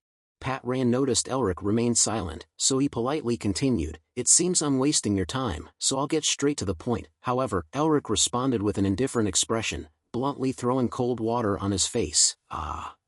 Speak quickly, you're still wasting my time. In his heart, Pat Rand silently cursed, this cursed brat, but he still forced a smile. We have been secretly following the remnants of the demons for a long time and recently we found a group of unidentified devotees. Elric nonchalantly scratched his ear, as if this was nothing new. Oh, Grigori, right, Pat Rand exclaimed in astonishment. How did you know about that? Elric narrowed his eyes and looked menacing. Have you all forgotten which family I come from? Pat Rand bit his teeth in bitter acknowledgement. Melvinger, the natural enemy of demons. Elric, seizing the opportunity, arrogantly looked up at the sky, gazing at Patron's envious eyes. Despite his bitterness, Pat Rand could only swallow his pride and continue. The report states that 9 artifacts have been found, but only 1 has been submitted. Where are the other 8? Elric snorted. We are keeping them. Pat Rand immediately protested fiercely. What? That's illegal. Pat Rand seized the opportunity, reading the law to intimidate Elric. According to Article 11, Section 2 of the Royal Code, the royal family shall retain all items related to demons as evidence. However, Elric remained unfazed and countered with a law of his own. Article 8, Section 1 of the Ownership Code states that if the administrative department permits, an individual can possess items related to demons for research purposes. Elric chuckled gleefully, mocking Pat Rand. I have the administrative department's permit. You, the intelligence department, haven't even heard of it. Pat Rand trembled with anger but still managed to be polite. Allow me to ask one final question. Pat Rand furrowed his brow, looking directly into Elric's eyes with suspicion. How did you know the exact location of those artifacts? Elric calmly replied, didn't I already say that I am a member of the Melvinger family, really?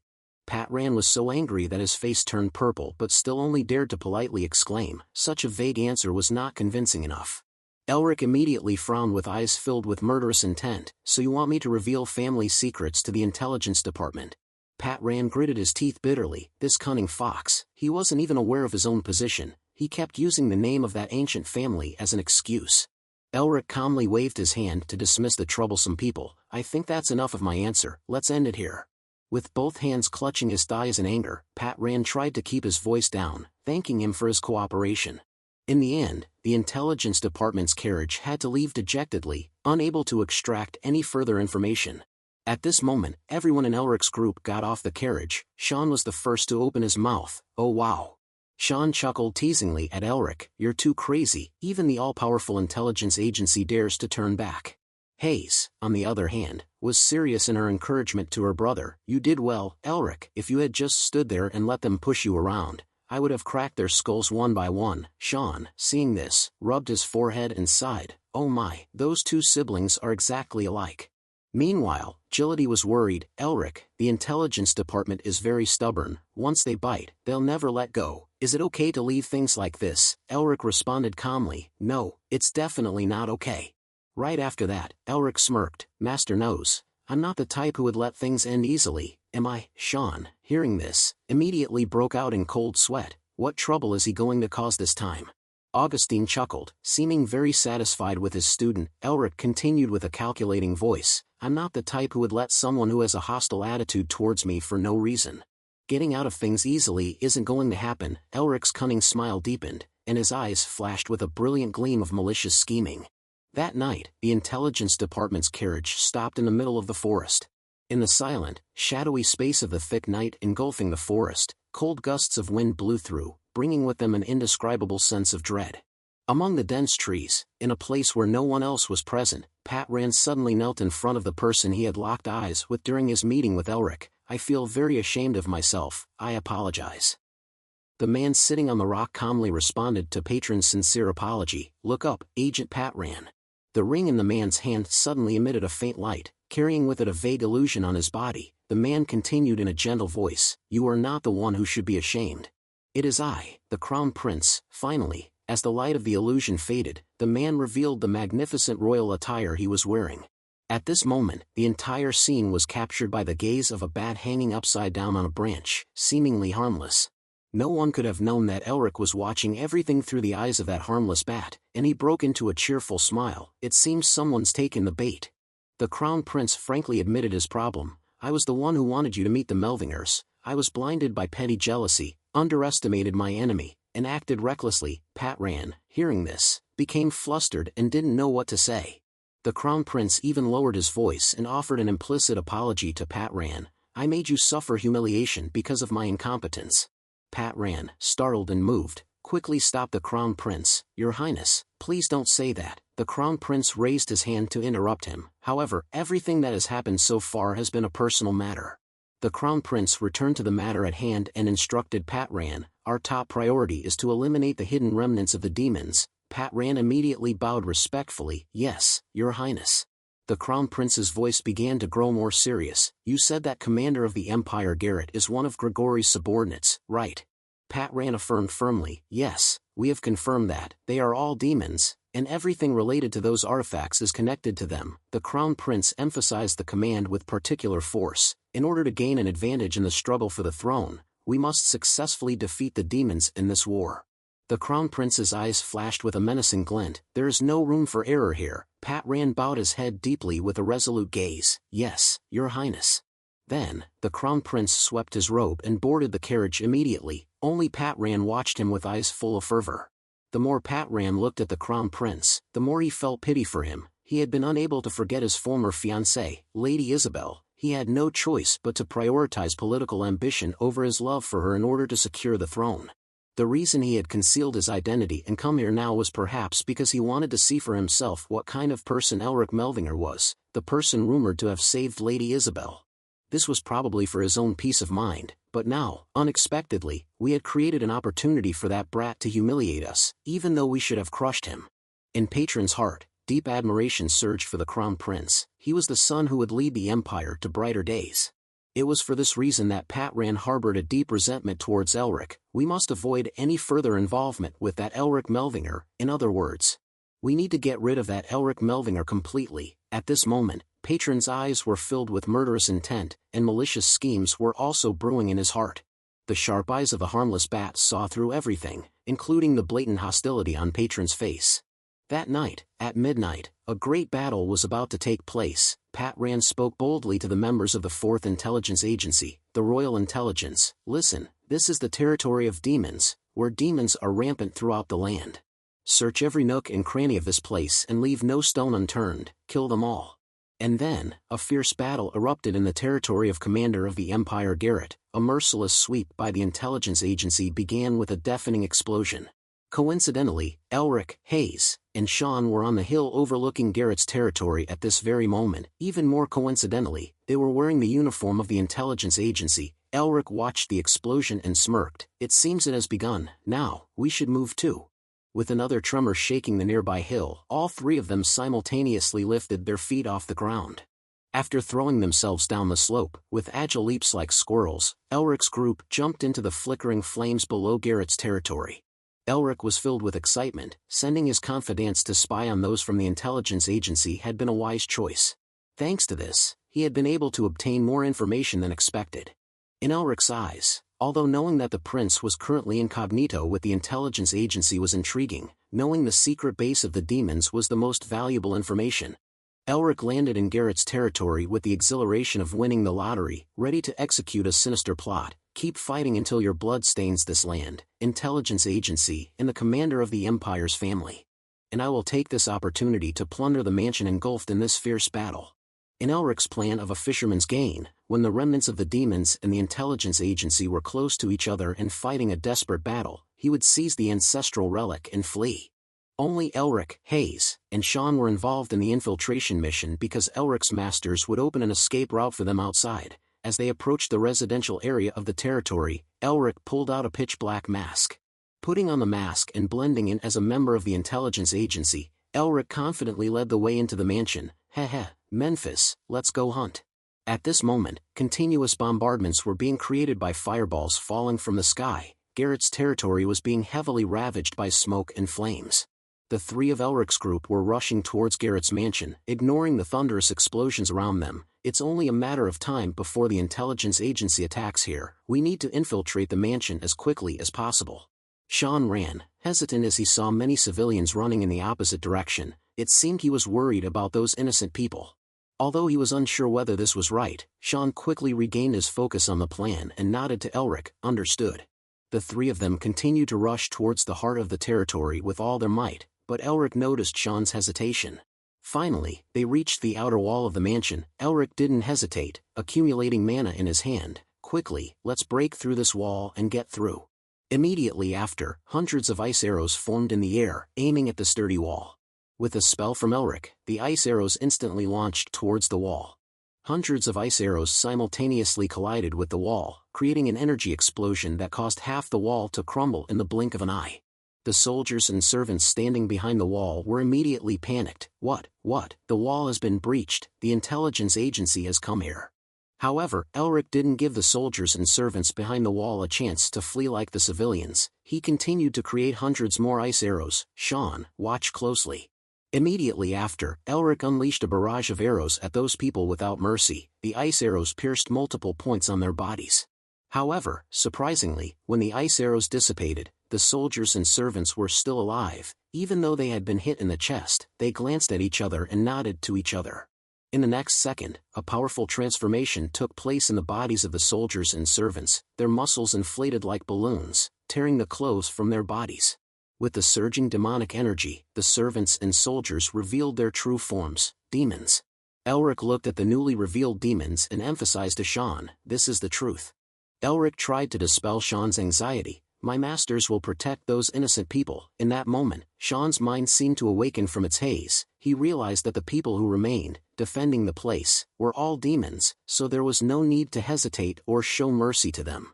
The demons attacked by Elric immediately charged forward to counterattack. Die, human.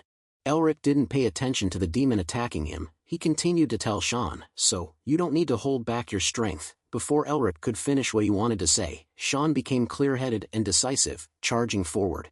Sean, without hesitation, unleashed an attack on the demons. His wind blade was deployed, and powerful, arc-shaped slashes charged towards the demons. The incredibly sharp slashes, made of wind, ripped through the wings and tore the demons' muscles the moment they touched them. After Sean finished off those demons, another horde of demons rushed towards the breached wall. Over there, stop those humans. Seeing this, Hayes jumped up, ready to face the newly arrived demons. Hayes swung her hammer decisively with a light question. In any case, all you need to do is smash the head of anyone who appears within sight, right? Although it was a question, Hayes didn't wait for Elric's answer. With just one hammer blow, she crushed the heads of 3 demons. Elric couldn't help but laugh at his sister's power, which was exactly as he had expected, but Sean, standing beside him, was completely speechless, swallowing nervously in fear. She's even scarier than Tasha. Hayes gently slung the blood-stained hammer over her shoulder and softly told her brother, Elric, just leave this place to us. In a moment, Hayes shone brightly under the flames reflected from the explosions. She stood in a cool pose, urging Elric, go, quickly.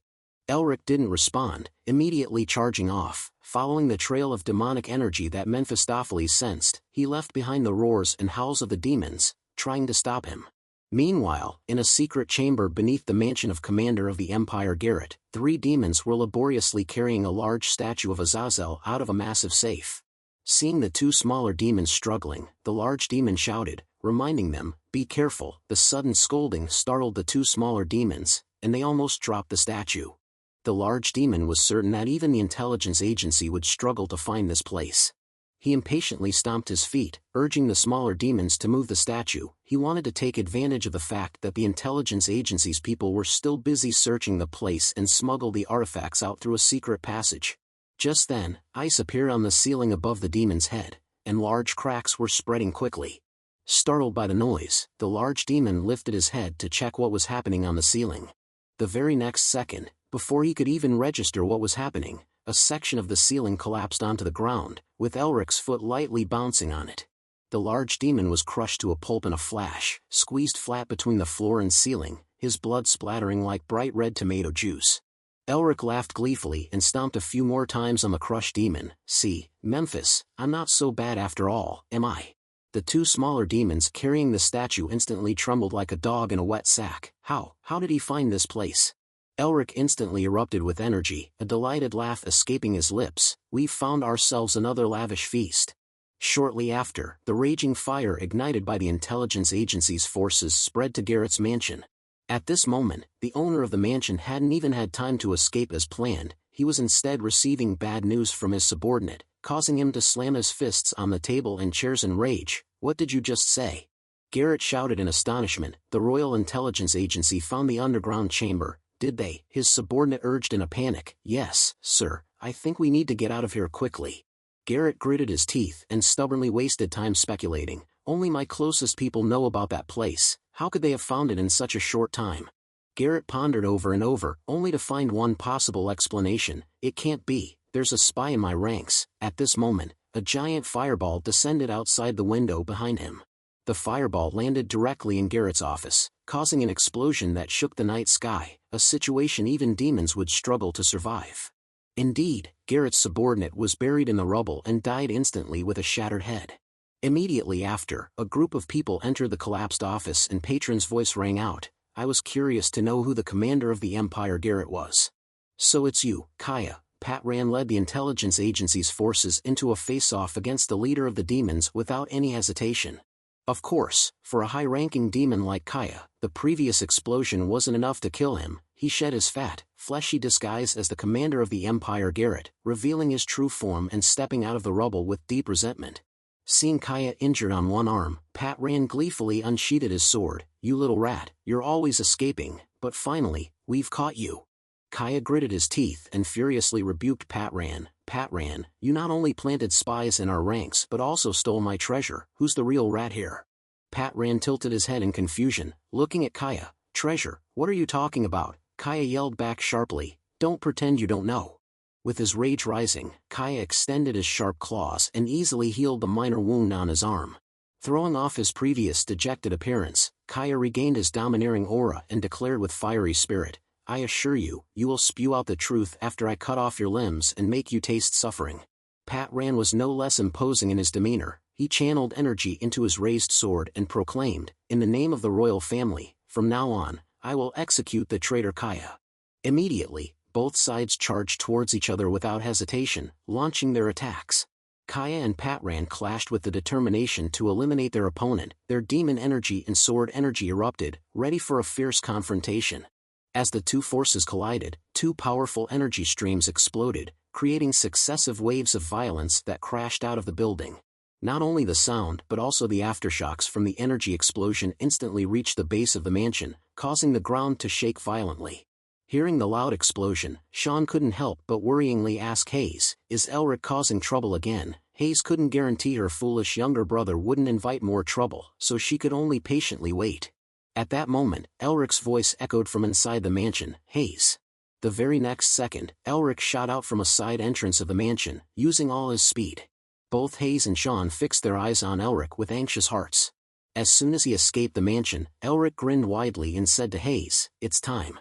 Sean frowned suspiciously at Elric's cheerful expression. "How can you laugh at a time like this?" Meanwhile, Hayes didn't question it and raised her hammer. She lifted the giant hammer with both hands and spun it above her head like a helicopter blade. After gathering enough momentum, Hayes gently leaned forward and hurled the hammer in her hand. The hammer shot out of Hayes's hand, aiming directly at the pillars supporting the mansion. A series of loud collisions echoed through the night, and the hammer, in a short arc, destroyed half of the pillars in front of Hayes. The smaller demons inside the mansion quickly scrambled to escape as they felt the building shaking. The mansion is collapsing, we need to run from here." Having finished smashing things, Elric promptly led the trio towards the back gate of the estate, to our master. On their escape route, the trio no longer had the cover of residential buildings like before, so they had to carefully dodge the incoming fireballs. Although they were slightly delayed, the three safely reached Augustine and Gility, who were waiting with the carriage. The two old men actually agreed to wear the disguises of intelligence agency members. Augustine couldn't help but laugh. "I never thought one of my disciples would dare ask his master to do this." Gility beside him quipped, "I wonder who said it was so much fun to play with the intelligence agency while pretending to be a hero." Augustine stepped onto the carriage and asked Elric with curious excitement, "Elric, all the residents have evacuated safely, what do we do now?" Elric chuckled and climbed onto the carriage last. "What else can we do? It's time to get out of here." With Elric's cunning laughter, the carriage left behind the estate, which was still being ravaged by dozens of explosions. The next morning, Garrett's estate was reduced to a pile of ruins. Most of the intelligence agency members were lucky to have escaped death when the mansion collapsed. Pat Rand barely escaped death, speechless with bitterness. "That crazy Kaya. I never expected him to drag everyone down with him." Pat Rand became more and more irritated in his heart. He even has accomplices outside the estate, that rat. At this moment, a subordinate rushed up and reported to Pat Rand, "Captain, we've found the treasure you mentioned." Pat Rand immediately ran to the giant iron safe. The unexpected collapse of the mansion had thrown everything into chaos. His task now was to find the demon relic and report back to the prince. Pat Rand secretly rejoiced. As soon as he saw the safe, he began imagining a bright future. This could help the prince seize the throne, and then he could become the head of the intelligence agency. And if I could find some fabricated evidence left by Elric, I could link him to this incident. The further Pat Rand thought, the more excited he became, waiting for the iron safe to be opened. Seeing the secret agents breaking into the safe, Pat Rand grinned excitedly. "I can end the Melvinger family right here." However, at that moment, the trembling voice of a subordinate shattered Patron's beautiful dream. "Commander, please come here." Patron's intuition told him something was wrong. He rushed forward. "What is it?" The subordinate was flustered, unable to explain. He could only point at the open safe, stammering, Sir. When Pat Rand looked into the safe, his entire beautiful dream crumbled in a blink of an eye. The treasury, empty. Pat Rand immediately snapped at the subordinate. "Damn it, did that demon clean this place up?" The subordinate, flustered, lowered his head. I'm not sure." Patron's eyes widened in shock. "Impossible, Kaya wouldn't know about the ambush. He only discovered the spy halfway through when he arrived." At that moment, a different possibility flashed through his mind. Wait a minute. Pat Rand seemed to be thinking about Elric's involvement, but no, he firmly asserted his speculation in another direction. "That's right, it makes sense. There's a demon spy in the intelligence agency." Meanwhile, Elric had anticipated everything and was sitting in the carriage, laughing hysterically. Seeing Elric laughing so hard his mouth was about to split, Augustine couldn't help but ask curiously, "What's so funny?" Elric chuckled in response. "Just imagine the speculations of the intelligence agency people when they see the empty treasury. It's hilarious." Augustine also burst out laughing gleefully. "The intelligence agency people have picked the wrong target. You are indeed my student, haha." After laughing his fill, Elric glanced at Mephistopheles, who was sulking. "Hey, Memphis, are you still angry?" Elric shook his head innocently and sighed. "I gave you demonic energy as promised, didn't I? How can a demon king like you be so petty?" Before he finished his sentence, Elric provoked Mephistopheles again. "Wouldn't it be much better if you told me about your seal?" Mephistopheles, hearing Elric's demand, grew even angrier, his teeth grinding together. To understand why Mephistopheles was so fuming, we need to go back to the previous night. After dealing with the small demons, Elric had gotten his hands on a pile of artifacts related to Azazel. "Wow, I don't know how many there are here, my hands are full of loot. Seeing Elric busy teasing the little demons with the artifacts, Mephistopheles was still happily laughing along with him at that time. After playing for a while, Mephistopheles reminded Elric, if you don't keep your word, there won't be any more deals in the future. Elric sighed and grumbled, I know, it's such a pain. Then, Elric threw the demon artifact fragments into the air and used magic to keep them suspended in midair. With an exaggerated wave of his hand towards the artifacts, Elric quickly absorbed all the demonic energy within them. Mephistopheles was so satisfied when he received the demonic energy that he almost cried. Finally, a little bit of demonic energy is mine. I don't know if it's because it's from Azazel, but it's so delicious. Mephistopheles had only swallowed a bit of demonic energy when Elric stopped him. He angrily shouted, What? Why are you taking it back? Elric replied with a sly smile, Come on, this isn't the first time you've dealt with me, it's give and take, isn't it? Elric chuckled and made his request, the activation switch for the seal of original sin, hand it over, in return, I'll give you the rest of the demonic energy. Mephistopheles had just enjoyed a little benefit after diligently helping Elric search for the primordial artifacts and demon artifacts. Obviously, he had to feel resentful of Elric's actions. As a result, even until now, Mephistopheles still hasn't calmed down. Whenever he thinks of Elric's smug expression back then, his face turns purple with rage. Mephistopheles gritted his teeth and insulted Elric, You're a scum. Elric still remained indifferent, that was an exploitation, no, a good deal. Elric was trying every opportunity to force Mephistopheles to reveal his secret simply because to use a seal, the possessor must prove their ability, and to prove their ability, they must understand the seal.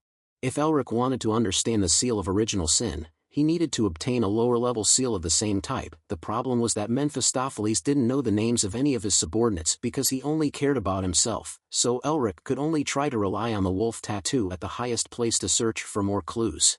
Suddenly, a thick wave of demonic energy surged into the carriage, making it impossible for Elric to concentrate. Elric looked out the window where the demonic energy was seeping in and discovered someone approaching the carriage. Outside the carriage, the demon's footsteps were getting closer. The demon, brimming with murderous intent, stared fixedly at Elric's carriage. It didn't even bother pretending to be human when it approached. As the demon's angry face emerged from the shade of the forest, it turned out to be Kaya, still alive. Kaya's eyes immediately flashed with burning murderous intent, and dark sounds emerged from his clenched teeth. I found you, thief. A few hours earlier, Kaya had escaped from the mansion collapse and plunged into the darkness of the forest to hide.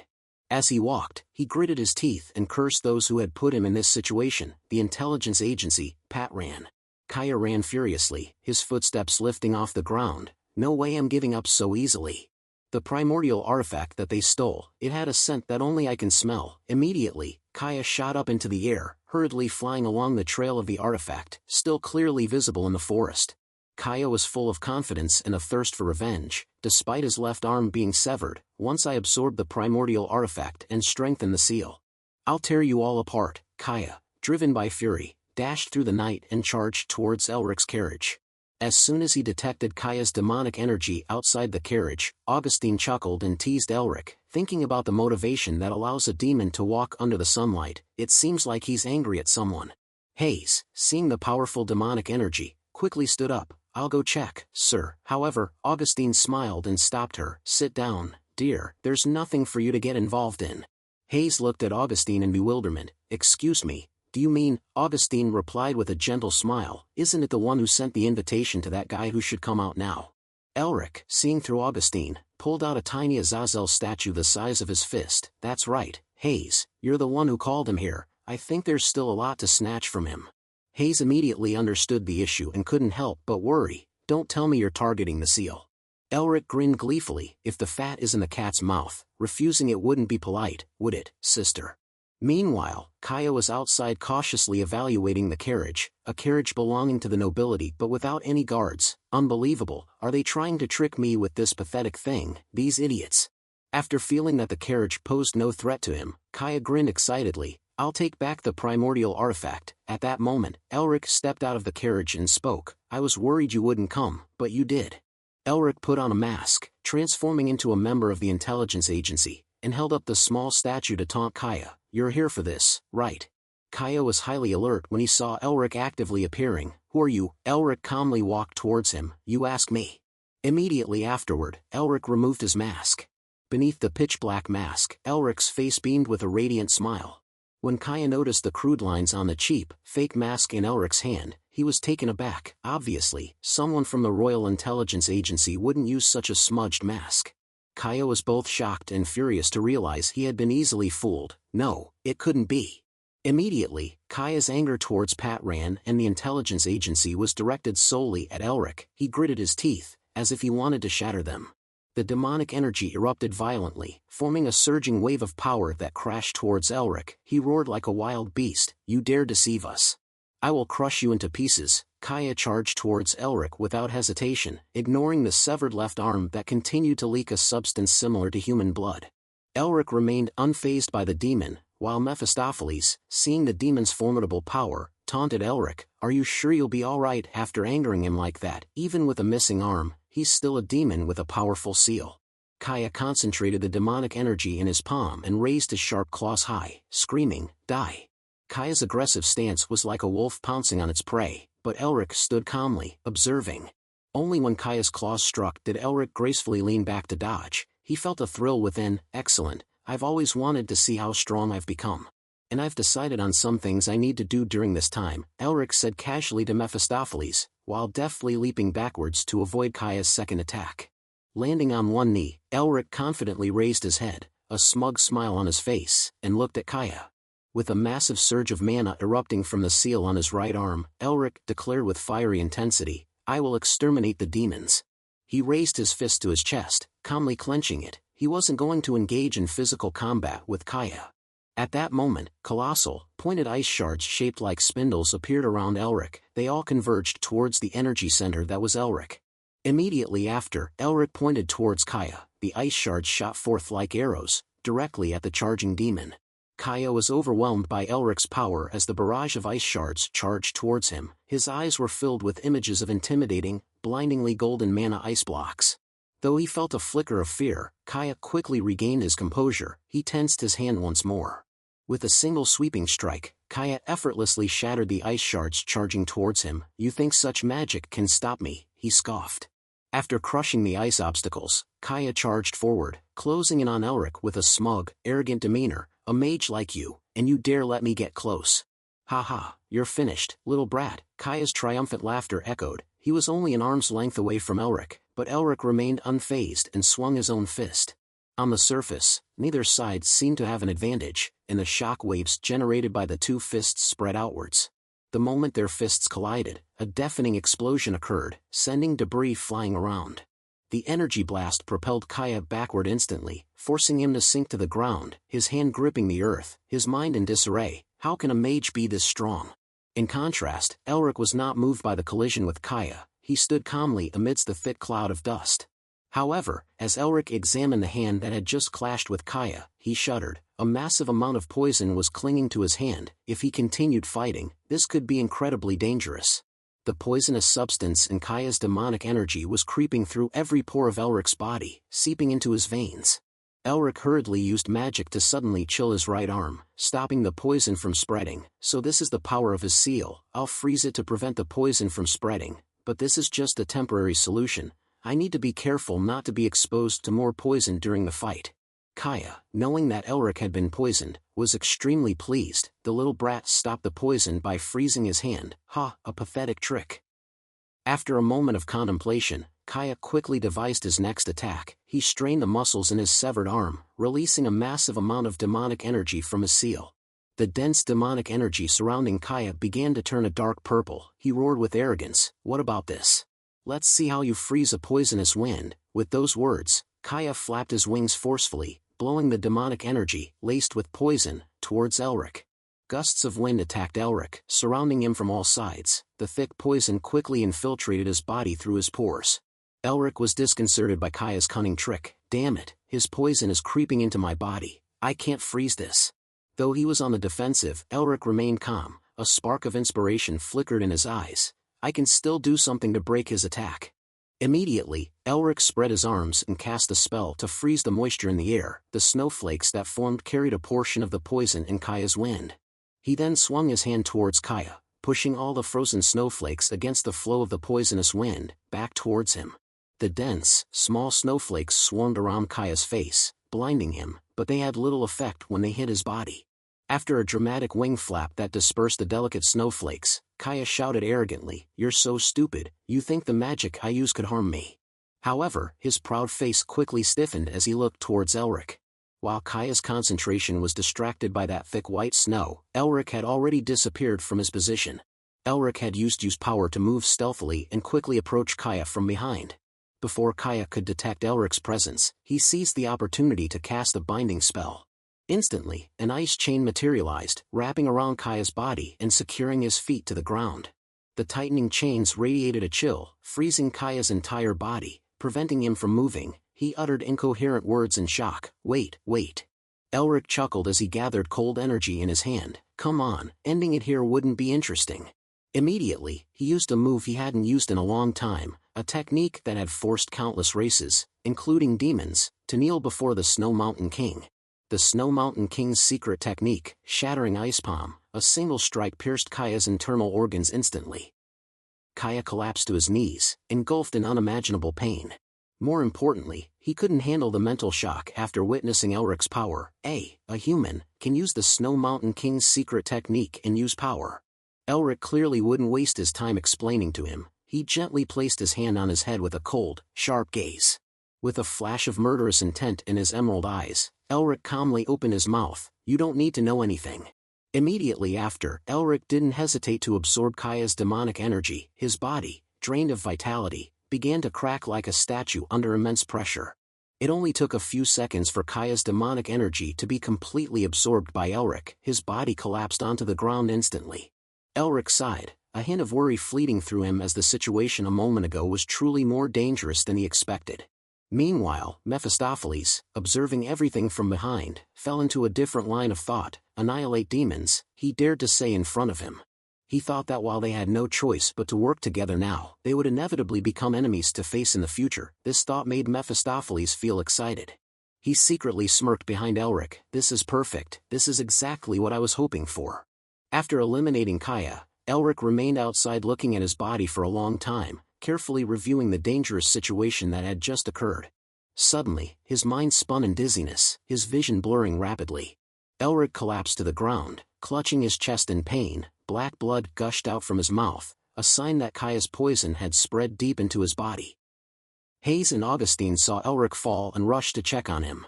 Fortunately, Augustine used his healing magic in time, slowly pushing the poison out of Elric's body.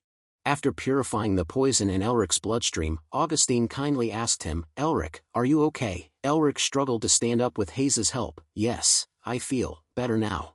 Once the poison was completely expelled, Elric could finally breathe a sigh of relief. "Demons have always been this strong?" he asked. Augustine nodded. "Yes, of course they are." He looked down at Kaya's lifeless body and pondered, if he had been at his best. "You might have lost." Augustine's reminder startled Elric, making him realize he couldn't underestimate these demons. However, his realization didn't last long. Elric put on his usual smug face. "No, I think I would still win." Augustine couldn't help but sigh and look at Elric with concern. This kid has boundless confidence. Although he found Elric's overconfidence slightly absurd, Augustine was still pleased. "Well, I guess he'll find a way to defeat his opponent, even in such a disadvantageous situation." However, he couldn't say he liked Elric's arrogant confidence. It was because the image he had built up over the years didn't allow him to easily express such words. Instead, Augustine grumbled, "Didn't I tell you not to let arrogance possess you? You need to change." Elric suddenly smirked, looking at Augustine's expression. "But, Professor Augustine, why are you making that face?" Despite trying to hide his amusement, Augustine's excited smile blossomed under his wrinkles. That night, in the ruins of Garrett's territory, the intelligence agency's team was still desperately searching for clues. "What is the captain asking us to find here? I have no idea. Why does he keep telling us to look for evidence of a third party in this place?" One of Patron's subordinates grumbled to his teammate, "We've been searching all day and haven't found a single clue. If this wasn't an order, I..." At that moment, a hand suddenly pierced through his chest, ending his life in the blink of an eye. His teammate, witnessing this horrifying scene, was too shocked to speak. A tall man in a disheveled outfit stood behind the man who had just been killed. His cold eyes glinted in the darkness, sending shivers down everyone's spines. The mysterious man spoke. "Hey, you, what happened here?" The intelligence agent couldn't see the mysterious man clearly in the darkness. He instinctively stepped back in fear. "Who are you? Show yourself." Immediately, the intelligence agent's body was lifted into the air, accompanied by the mysterious man's annoyed grumble, "Ugh, what a pain." Then, the mark on the back of the mysterious man's hand lit up. "I'll figure it out myself." The mysterious man chanted, "Assimilation." In the blink of an eye, the intelligence agent's body dissolved into smoke. The black smoke emanating from the intelligence agent was absorbed into the mysterious man's seal. After absorbing the memories of the intelligence agent, the mysterious man quickly grasped the entire situation that had transpired. Kaya failed. A mysterious third party, neither the intelligence agency nor his kind, is involved in this. Finally, when he saw the image of the prince, the mysterious man paused in surprise for a few seconds. He suddenly chuckled, "This is a harvest beyond expectations." Thinking about the prince's direct involvement, the mysterious man finally revealed his true form, a demon with pointed ears and bright red eyes shining through the darkness. Meanwhile, in the plaza in front of Garrett's mansion, the intelligence agency's group gathered to listen to the prince's lecture. After Patron's back was crushed in front of his subordinates, the prince coldly spoke, "Enough." The prince glanced at Patran with a chilling, intimidating stare. "Remember the wounds you have endured today for the rest of your life, and reflect on yourself." Patran quickly bowed his head to the ground in a desperate plea, "Your subordinate will remember this." The prince's eyes then calmed down. "The conquest plan that was meticulously crafted for years has now completely failed. What are you going to do now?"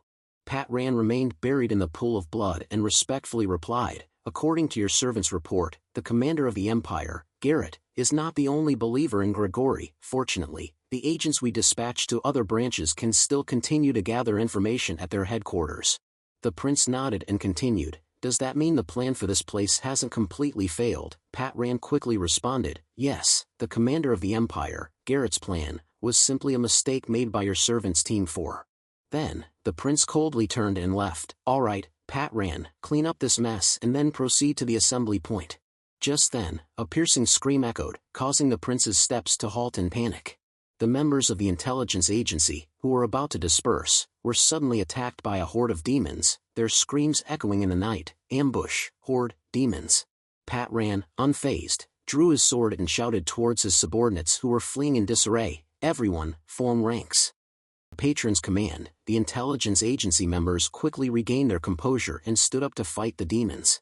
As a demon lunged towards the prince, Patran instantly responded with a deadly strike. At the same time, he yelled at his subordinates, "You idiots, protect the prince." The intelligence agency members rushed towards the prince in a frenzy. "Protect His Highness, get to His Highness." Just then, a purple beam of light shot across the sky, carrying with it demonic energy. The speed of the demonic energy's approach startled Patran. Fortunately, he was still able to charge forward and block the demonic energy before it could reach the prince. Amidst the demonic energy being held back by Patron's sword, the high-ranking demon finally emerged, a smirk playing on its lips. "Not bad, human." Patran mustered all his strength, swinging his sword horizontally and forcing the demon to retreat. "You piece of trash, how dare you!"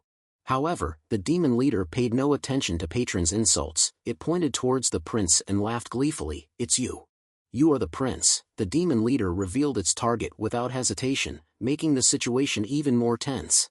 The smaller demons, upon hearing this, signaled each other with their eyes.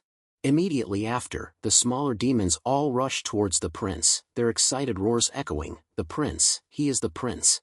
Patran quickly ordered his subordinates to take the prince out of danger. "I'll hold him off, protect His Highness." Before engaging in battle, Patran made sure to perform the proper introductions. "I, Arthur Patran, will begin the execution of those who dared to attempt the assassination of His Highness." The demon leader immediately summoned demonic moss filled with sharp teeth around him. "He looks delicious, let's start, shall we?" Soon after, Patran and the demon leader charged at each other with fierce determination. However, it was evident that the demon leader's demonic energy far surpassed Kaya's and overwhelmed Patron's strength. An energy blast erupted the moment the two clashed. With its overwhelming power, the demonic energy clearly overpowered Patron's weakening strength. Meanwhile, those protecting the prince also faced great danger as the smaller demons clung to them, preventing any chance of escape. The smaller demons excitedly discussed amongst themselves, "We'll get the seal if we bring the prince's head to the envoy, right? I wonder if we'll get more seals if we divide the prince's body into multiple parts." One member of the intelligence agency, enraged by the demon's crude words, charged forward. "How dare you lowly demons insult the one who will become the ruler of our empire?" He confidently swung his sword at the demon and declared to the prince, "Your Highness, I shall clear your path." However, the intelligence agency member fell after only 3 seconds. The smaller demon laughed, approaching the prince and another intelligence agency member. You should just hand over the prince to me." Unable to wait any longer, the smaller demon charged at the prince with intense excitement. "The seal is mine." Just as the prince's life hung in the balance, a carefree laugh reverberated through the night. "Who dares to block the envoy's path?" The very next second, a shower of arrows rained down upon the smaller demons, tearing their bodies apart in a blink. Along with the barrage of arrows, a brilliant green energy illuminated the night sky. The green light converged at a point on the ground, forming the menacing head of a lion. At the same time, bathed in radiant light, a flag bearing the symbol of a green lion's head fluttered in the sky. The demon leader, who had just ripped off Patron's arm, was forced to stop fighting upon seeing the lion flag. "Dark Guild, you are lucky." The members of the intelligence agency stared at the flag in awe, their voices choked with emotion. Blue Lion, it's Blue Lion." Upon seeing the Blue Lion Legion, led by Herman and Isabel, slowly approaching, the intelligence agency members finally dared to cheer. "Blue Lion is here."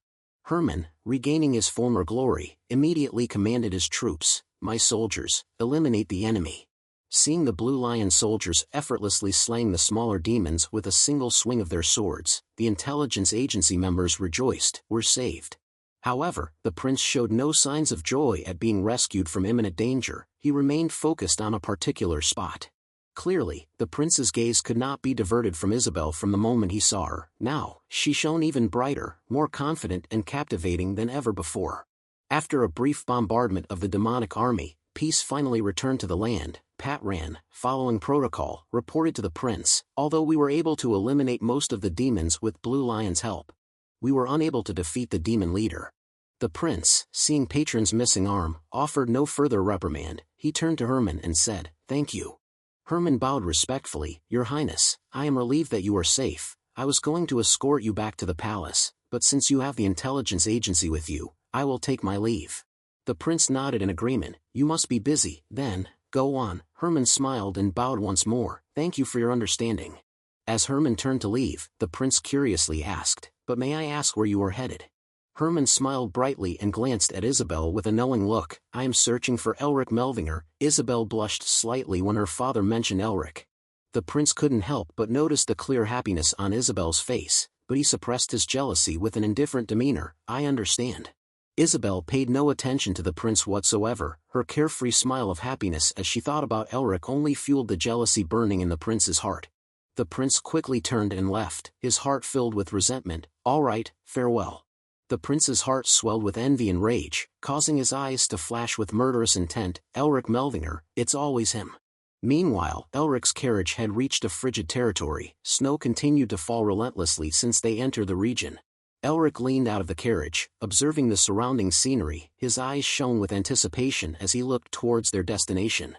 When the carriage stopped in front of the city gate, Elric couldn't help but exclaim in surprise, "This is even bigger than what we were told."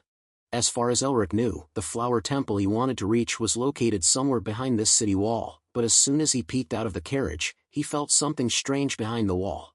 At the city gate, the carriage was stopped by a group of guards. "Please stop." Carl politely addressed the guards. "You must be border guards. We want to cross the border."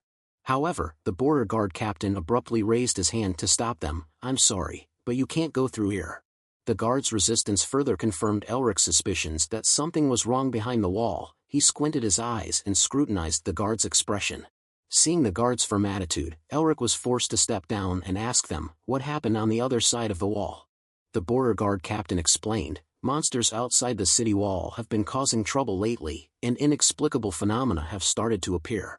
Thus, the guards are in a state of emergency." Just by looking at the border guard captain's expression, one can see how dangerous the situation is inside. Elric looked up at the dark aura emanating from the other side of the wall. "I knew the energy I sensed on the other side of the wall was highly suspicious." However, instead of being afraid and backing down, Elric grinned. "Even so, I'm not giving up now."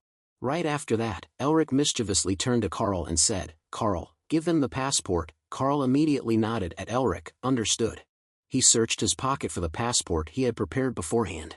Then, he quickly got off the carriage and approached the border guard captain. As Carl handed the passport to the border guard captain, the captain hesitated and was reluctant to accept it because he felt something was wrong. It seemed like these people in the carriage didn't know what fear of death was. After reading the first few lines of the passport, the border guard captain's face showed a stunned expression, speechless. The names mentioned in the passport startled him, almost causing him to shout, the Nemester family and the Melvinger family. His previously firm attitude changed quickly as he returned the passport to Carl. Ahem, I apologize. I didn't know you were from such important families. Usually, people wouldn't be able to pass, even with a passport. However, I'll make an exception for you since you're from the Nemester and Melvinger families. Then, the border guard captain suddenly suggested, in return, please run to the highest possible shelter if anything happens. Elric tilted his head and curiously asked, if I hide there, will someone come to rescue me? However, the border guard captain's answer was very straightforward, splashing Elric with a bucket of cold water. No. It'll just make it easier for us to find your body. His fierce expression, like that of a child being threatened, startled Elric. It was clearly an answer that no one would have expected. Soon after passing through the city gate and traveling a distance, the carriage was attacked by a swarm of mutated earthworms with sharp teeth and bodies dozens of meters long. In order to improve his fighting skills and be responsible for bringing everyone here, Elric naturally became the one to clear the way to confront the ferocious worms. The worms' flexible, writhing bodies made it easy for them to dodge Elric's simple moves, but their attack was just a straight charge towards him.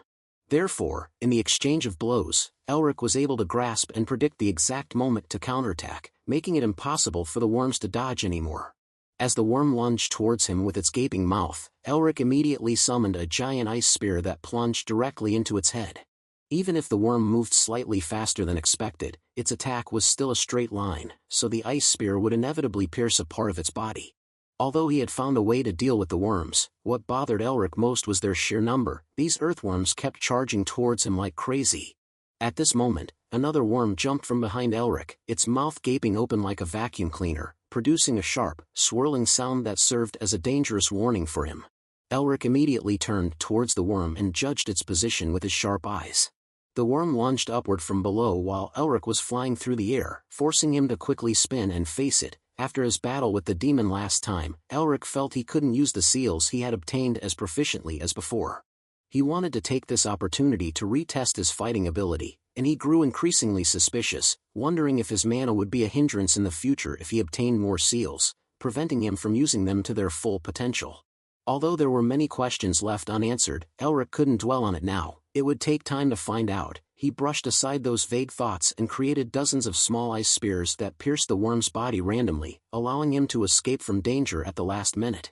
That was the last worm that appeared in this area, and it quickly fell to the ground in a pool of blood. Now, Elric could finally relax and think further. Magic that's unique to me. I need to create a completely new type of magic. Only then will I be strong enough so that no one can look down on me. Elric was full of determination and passion burning in his heart as he gazed into the distance. Seeing Elric strike a cool pose, lost in thought and looking into the distance after defeating the worms, Sean couldn't help but step forward and ask, "Are you done yet?" Sean shivered and grumbled to Elric, "Even though I've covered my body with mana, I'm still freezing my ass off. I'm almost out of mana too, hurry up." Elric clicked his tongue inwardly. This place should be as hot as a desert, but unexpectedly it's freezing cold with strong winds. I wonder if this is one of the strange phenomena they mentioned. According to what Elric learned from the border guards, this place is called the Black Snow Field.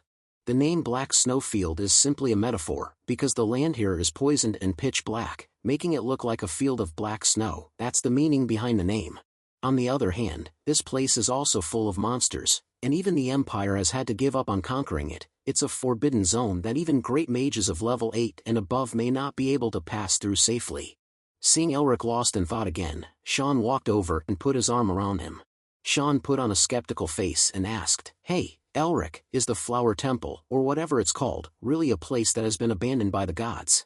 Sean mumbled, "In fairy tales, the Flower Temple is a peaceful garden where the god of flowers lives happily with humans. Does this place look like a flower garden at all?" Elric clicked his tongue and pushed Sean's hand away. "The Flower Temple exists. I can confirm its existence based on the records of my ancestors and the royal family." Augustine also curiously spoke up, "So you know its exact location? It's unbelievable that you can find it with just information from the records." Elric answered mischievously, I'm thinking about finding the half-beasts guarding the flower temple. Augustine burst out laughing. Oh, half-beasts have a deep hatred for humans. Are you sure you'll be all right? Elric confidently affirmed. We'll be fine, I have a plan. Augustine immediately responded unconditionally to Elric. I don't know what you're planning, but I'm really looking forward to it. If I knew what your intentions were, I'd be even happier. Ho ho. Augustine continued to ask curiously, how do you plan to find the demi-human in this vast place? Elric frowned thoughtfully. That's something I'm still figuring out. Hayes immediately suggested, do we have a map or a signpost? We can't possibly search this entire snowfield. Elric shook his head in response. No, we don't have anything. If we had at least a compass. Suddenly, Mephistopheles noticed a light emanating from Elric's chest. He quickly said to Elric, hey, the ice crystal is glowing. Elric only then noticed the faint light on his chest and immediately took out the ice crystal. Seeing the ice crystal flicker with sparkling rays of light, Elric curiously wondered, why is it suddenly glowing? Suddenly, the ice crystal emitted a brilliant light and soared into the sky, met with everyone's astonished gaze. The ice crystal shone even brighter, its rays of light converging into a band of light beneath it. Elric immediately understood that the light from the ice crystal was opening a path for them, like a signpost. Elric grinned excitedly. I think we've found the way. Afterwards, they got back on the horse carriage and followed the path of light that the ice crystal had shown them. Very soon after crossing the barren area covered in black snow, the carriage entered a gloomy and dark forest, with the flickering light of lanterns from the carriage as the only source of illumination. Having entered the forest for a while, Elric suddenly told Carl, Carl, stop. Carl immediately pulled the reins gently. Yes, Master Elric. Seeing the carriage suddenly stop, Sean poked his head out of the window. What's going on? Elric looked at the ice crystal with a doubtful expression. It stopped glowing after we entered the forest. I think we need to search around this area. Then, the carriage turned into a secluded spot to park, and the group on the carriage got off together to search around. Except for Carl, everyone else joined the search with Elric. They cautiously walked through the gloomy forest with only Sean's flickering lantern in hand. After walking for a long time without finding anything interesting, Sean glanced at Elric with a doubtful expression. Are we really going to find anything here? I haven't seen anything. Meanwhile, Agility was using his poison sex skill to explore the forest through the eyes of his hawk. I'm searching from above with my spirit beast, but I haven't seen anything either. Elric also began to feel doubtful and looked down at the ice crystal, which was no longer glowing at all. He furrowed his brow slightly. Then, Elric was forced to make a decision. They couldn't keep wandering through the forest like this. The problem wasn't danger, but the waste of time. Elric resolutely turned towards the carriage that was waiting. Let's go back to the carriage. The ice crystal will probably continue to guide us when we return. At that very moment, a piercing scream echoed throughout the forest, making everyone in Elric's group jump. Because the scream didn't sound like that of a beast, Elric and everyone else quickly exchanged glances and agreed that they should track down the source of the scream. Immediately, the group rushed through the dense and gloomy trees, heading straight for the source of the scream. Very quickly, they crossed a stretch of gloomy forest and reached a clearing that was emitting light. Elric frowned, looking intently into the area of light. There's something there. Because they had just run through a dark and blinding area, their vision had been significantly impaired when they suddenly encountered the light. Luckily, Elric's group managed to stop in time before alerting the beings in the clearing. They decided to hide behind the trees around the clearing to assess the situation. When Elric peeked into the clearing, he saw a female demi-human being surrounded by a group of goat-headed monsters. Mephistopheles recognized her as a female feline demi-human as soon as he saw her. He cackled mischievously, watching the girl trembling in fear and panic. A goat-headed monster roared loudly, its eyes lustfully fixed on the female feline. Immediately, all the goat-headed monsters leaped towards the female feline, baring their sharp claws in a menacing manner. The female feline screamed in fear, "Is anyone there? Please help me." Immediately, there was a response to her desperate cry for help. Elric's voice rang out as he cast a spell, creating a blizzard of ice that stopped the goat-headed monsters. The female feline closed her eyes in fear, but suddenly she no longer heard the roars of the goat-headed monsters. The coldness radiating from the ice blocks felt like an awakening for the female feline, snapping her out of her nightmare as she opened her eyes to look around. Now, the goat-headed monsters were trapped in transparent blocks of ice, shining brightly like crystals. The beautiful sight left the female feline stunned for a moment. Then, Elric appeared with a gentle flick of his wrist. The ice blocks that were holding the goat-headed monsters immediately cracked and shattered into hundreds of pieces in front of the female feline.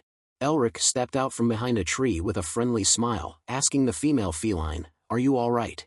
Seeing that the female feline seemed to still be in shock, Elric extended his hand towards her with a cool smile and a flirtatious wink. "You must be pretty shocked."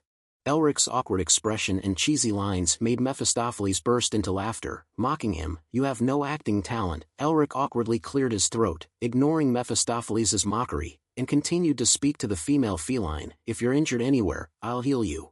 Seeing that the female feline was still sitting on the ground with a dazed expression, Elric approached her kindly, wanting to help her up. "Can you stand up on your own?"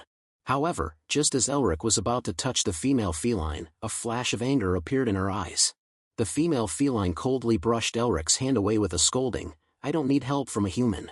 Immediately, other felines emerged from the trees surrounding the clearing, aiming their bows and arrows at Elric. In the blink of an eye, Elric's group was surrounded by a group of aggressive felines armed with weapons. The female feline removed her pathetic mask, revealing an angry face. "You stupid human, if you don't surrender after I count to 3, I'll kill you all." Then, along with the female felines counting, her companions drew back their bowstrings, ready to attack. Everyone in the group nervously looked at Elric, waiting for his decision. "Elric, what are you planning?" Suddenly Elric grinned and seemed very satisfied with this result. Right after that, he resignedly raised his hands and obediently said with a bright face that did not look like someone about to be taken prisoner, "I surrender." Surrounded by beast men, with countless bows and arrows aimed at him, Elric surrendered without hesitation, leaving Hayes and Sean sighing helplessly. However, Elric's two masters and Mephistopheles calmly cracked mischievous smiles. Elric continued to smile playfully, holding up both hands and repeatedly saying with a submissive tone, all right, I surrender." Mephistopheles watched Elric with a delighted grin and cunning eyes. "That rascal is quite the trickster." Let's rewind a little. Before Elric charged out to play the hero saving the damsel, he and the others had been hiding behind the trees, carefully observing the situation. The situation was quite tense at the time, with a woman trapped among the monsters. She had sharp ears and a long tail extending from her behind, resembling a human in general appearance, but giving off a feline impression. However, Elric's silence wasn't due to the danger, but rather because the situation felt so staged. Eventually, he had to burst out laughing. Clearly a trap, such a classic scenario. Elric glanced around the bushes and trees, and couldn't help but laugh more. There were ambush troops surrounding them too. Augustine, standing beside him, just chuckled in agreement and teased, "Elric, what are you going to do now? You can't just stand there, can you?" Elric smirked with a sly smile. "What else can we do? We'll just play along with the game they've set up. And we'll let them bring us to their lair themselves." The moment Elric's deep-rooted scheme revealed itself, his eyes sparkled with excitement and a hint of cunning. Soon, Elric's group was immediately locked in a mobile prison brought by beast men and transported to a different location. After crossing a dark forest, a completely different world unfolded before them. Countless buildings lined up densely, each divided into various functional zones, large enough to accommodate thousands of people. This was the Beastmen Kingdom. The simple wooden prison was pulled by 2 horses. However, perhaps because the Beastmen had cast enchantments on the carriage, the wood seemed to be stronger than steel. Sitting inside the swaying carriage, Sean expressed his dissatisfaction. As soon as the Beastmen captured Elric's group, they immediately attempted to restrain their magical powers with handcuffs. After witnessing a group of monsters being killed by a single spell, the Beastmen feared they might also be injured. Mephistopheles crossed his arms and frowned, watching Elric hang his head in apparent resignation. "Like a real criminal, do you really need to act this dramatically?" Elric snorted while secretly grinning mischievously, narrowing his eyes at Mephistopheles. "You're too naive. His magical energy is being suppressed, but not entirely. The Beastman's magical tools aren't very efficient because they don't inherently possess magic. They just buy these things from the human black market, or something like that." Elric's smile grew wider. "It has to be this way to create a perfect deception." Mephistopheles clicked his tongue, raising an eyebrow in disbelief. "I can't believe those idiotic beastmen were fooled by such an awful performance." As the mobile prison moved deeper into the Beastmen's city, many curious beastmen came out of their homes and looked at Elric's group with wary eyes. They began to curse as soon as they recognized them as humans. "Damn humans, why did the search team bring humans back? They must be up to no good. Just kill them now." Elric couldn't help but look back at the enraged beastmen in surprise. "Honestly, I did anticipate this, but their anger towards humans is truly intense." Mephistopheles clicked his tongue, offering a fair point. "Isn't it only natural, considering your kind chased them here and took over their homes? this resentment has been passed down through generations, starting with their ancestors. It's not something that can be easily resolved. Mephistopheles' words sounded like a dismissal, but it also felt like a way to pique interest and see how Elric would handle the situation. After all, humans were the root of the problem, and Elric himself knew he had no right to demand respect from them while humans themselves had shown contempt by referring to them as beastmen or subhumans. At that moment, the horse-drawn carriage stopped before a vast plaza. The feline woman, who had been glancing at Elric's group with vigilant eyes throughout the final stretch of the journey, finally turned to face them directly. She lifted her chin and spoke in a proud voice, "I am Irina, the royal guard of the Anthropomorph Kingdom. If you value your lives, you'd better watch your behavior." Elric's group turned their heads to look at Irina with wary eyes, except for Elric, who calmly smiled silently in the dim light.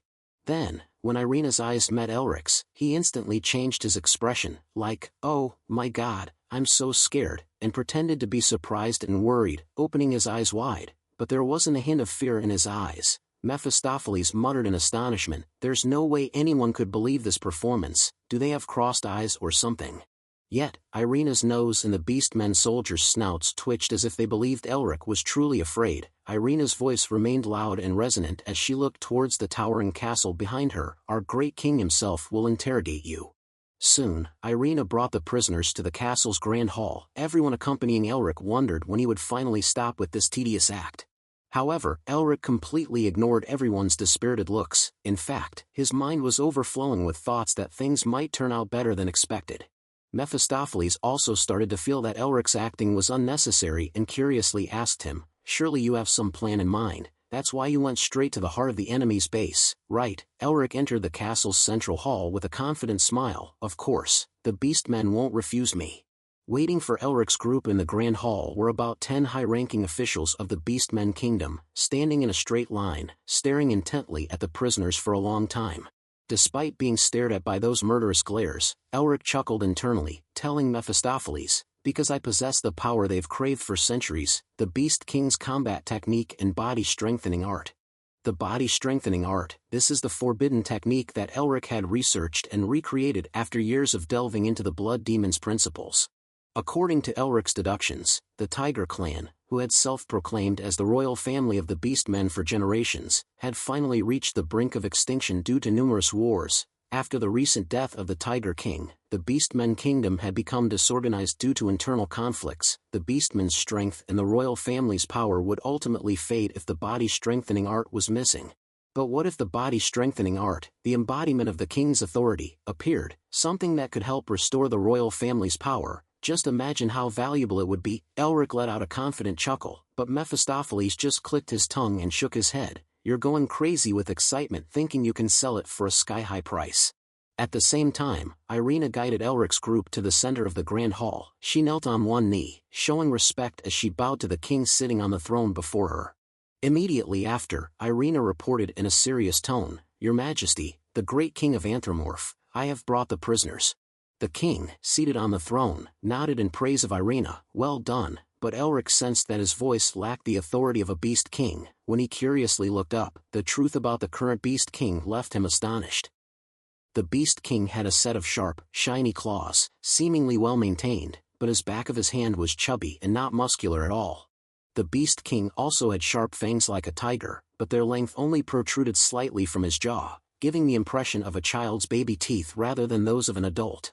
And though the Beast King tried hard to sound dignified in his voice, he couldn't hide his immaturity. "You humans, why did you enter our territory? If you dare lie, you won't leave this place alive." The sight made Elric's earlier fantasies crumble in an instant. The current Beast King was truly of tiger lineage, but he was only a child, about 7 years old, with sharp eyes, but chubby cheeks that were puffy and plump like steamed buns, very appealing and adorable. At this point, Elric was completely stunned, and Hayes, whose eyes couldn't resist adorable things, were now wide with awe. She had to restrain herself from jumping in and showering the cute tiger beast man with affection. Mephistopheles, standing aside, couldn't help but laugh mockingly at Elric. "A young tiger king, you might not make as much money from this as you hoped." Kakik. Elric was both embarrassed and confused, unsure what to do in this situation. It was good that the Tiger King still had an heir, but he was too young to learn the body-strengthening art immediately. However, Elric didn't falter for too long. he took a chance and stepped forward, thinking, let's see how it goes. After all, I can always choose to escape if things don't work out. Augustine and Agility are also here, so I think escaping this place full of beast men wouldn't be too difficult. The Tiger King wanted to try to continue interrogating the criminals as if reciting from a book, but the little tiger had to stop mid-sentence because Elric unexpectedly interrupted with a dubious tone, "Are you the king?"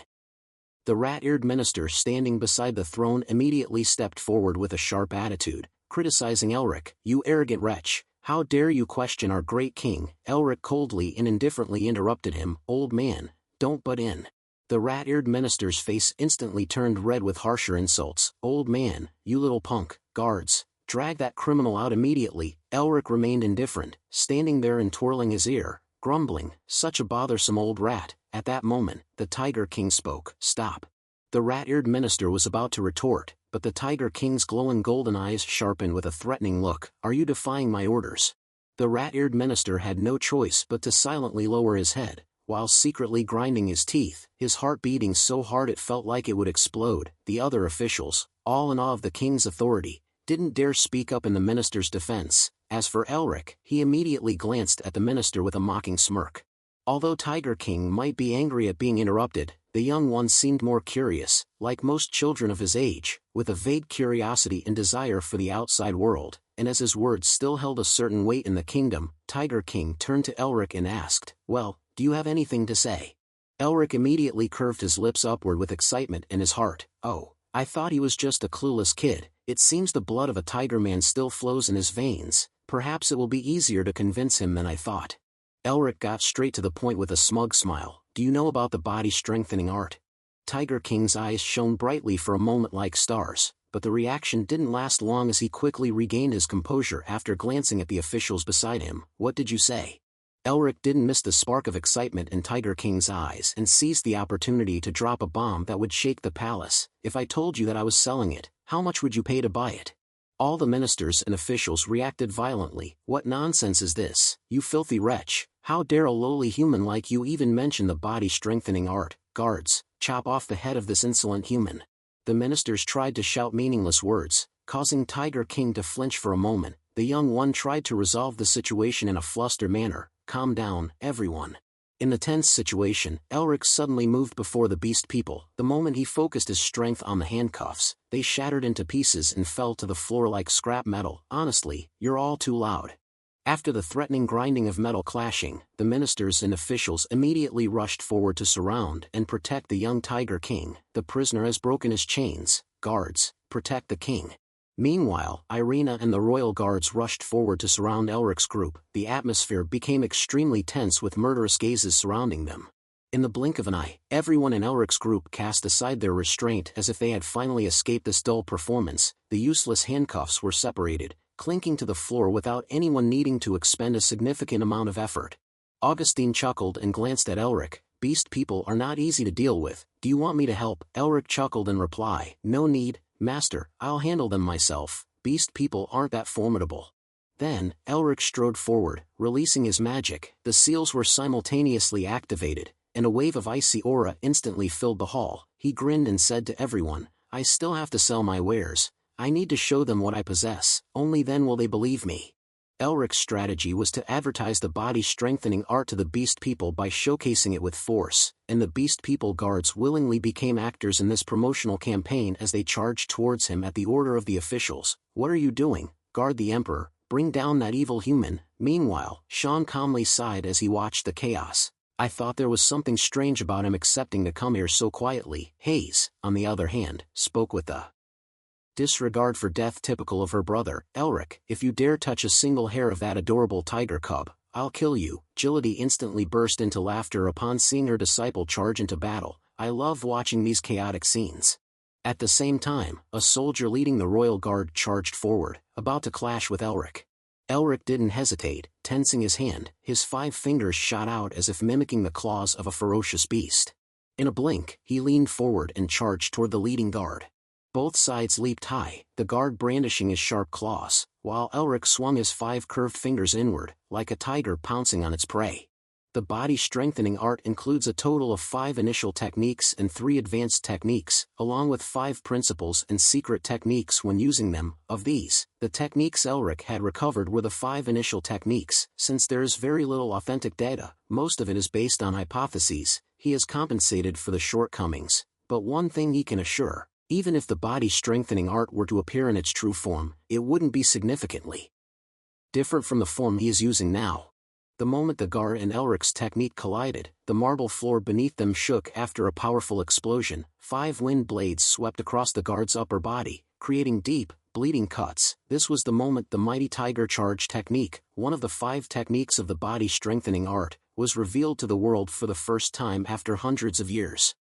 Not only the guards but also the ministers and officials were stunned, because beast people have a much more sensitive perception than humans. They could instinctively recognize it. No, it's impossible. How could a human know the body strengthening art? The officials had no choice but to urge the warriors to use their full strength. Royal guards, transform. The guards looked at each other with determined eyes and nodded. Immediately afterwards, along with the deafening roar and the ripping sound of cloth filling the hall, the royal guards' beautiful uniforms became shreds in an instant as their bodies transformed into wolf forms, twice the size of their human bodies. Thick, silky fur spread through the tears in their uniforms, and their rippling muscles bulged like waves under the thin fabric. Sharp claws sprouted from their furry paws, while their paw pads pressed firmly onto the floor. Soon, the royal guards returned to their true forms with only their shorts remaining. The wolf warriors with their fierce, menacing faces quickly surrounded Elric. The newly transformed wolves immediately roared, issuing an attack order to boost their own and their comrades' morale. 3 wolves charged from 3 directions to surround Elric with ferocious roars. "You're finished." But Elric remained calm, his breathing deep and steady. At the same time, Elric's hand transformed into a tightly clenched fist. And his fighting stance was also significantly different, with one foot turned sideways to form a right angle with the other. As if to completely end the aggression of the beast people, Elric decisively displayed his new technique, Tiger Claw. Each time he swung his fist, the released mana exploded in the air, and each time he shifted his stance, it felt like the ground was shaking. Although his movements were not fast, each one was threatening enough that the only thing the wolves could do was try to block his fist, but they were all blown away after receiving a single punch. Moreover, a wave of cold swirled around Elric's fist, hindering the approach of the other warriors. The chilling energy wave was gradually reaching the primal fear within the remaining warriors. Their survival instincts started to scream as they looked toward Elric. Their trembling bodies, consumed by fear, suddenly felt the shadow of a human become larger than the beast people in their transformed state. Elric slowly advanced towards a trembling warrior. His eyes gleamed with murderous intent, like a human enjoying his hunting game. This was also the moment when the 3rd technique of the body strengthening art was deployed, Black Tiger Betrayal. Then, Elric, in the role of the Black Tiger, finally landed his heavy foot on the warrior, who was trembling like a lamb. This ended the hunt. The warrior, whose mind was consumed by fear, didn't have time to transform, and he couldn't withstand the full pressure from Elric's tiger-like kick. Irina, on the sidelines, witnessed the sight of her comrades falling one after another, even being trampled under Elric's feet. She was furious and trembling. Fear had not defeated the will of this strong female cat person. As the captain of the royal guards, Irina could no longer bear it. She tried to charge at Elric, attacking with her twin swords in hand, while letting out a terrible scream. "How dare you!" The moment the sword tip was about to reach Elric's neck, Tiger King's shout echoed through the hall. "Stop!"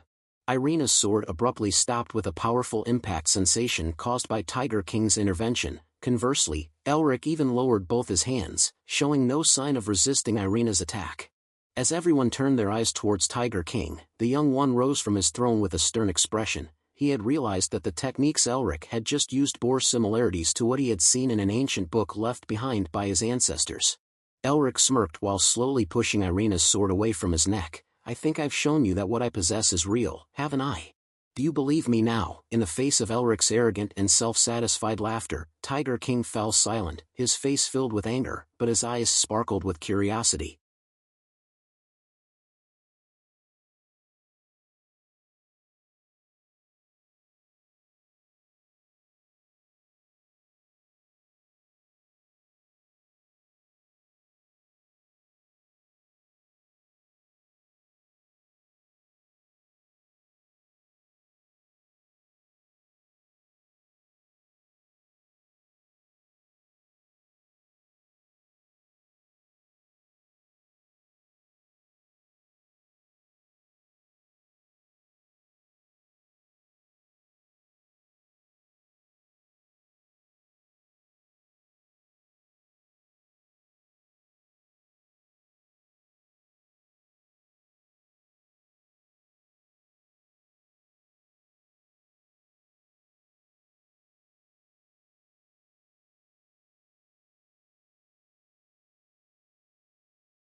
The excitement that had filled the hall disappeared as if it had never happened, a heavy atmosphere descended, and the officials were so stunned that they couldn't speak for a moment.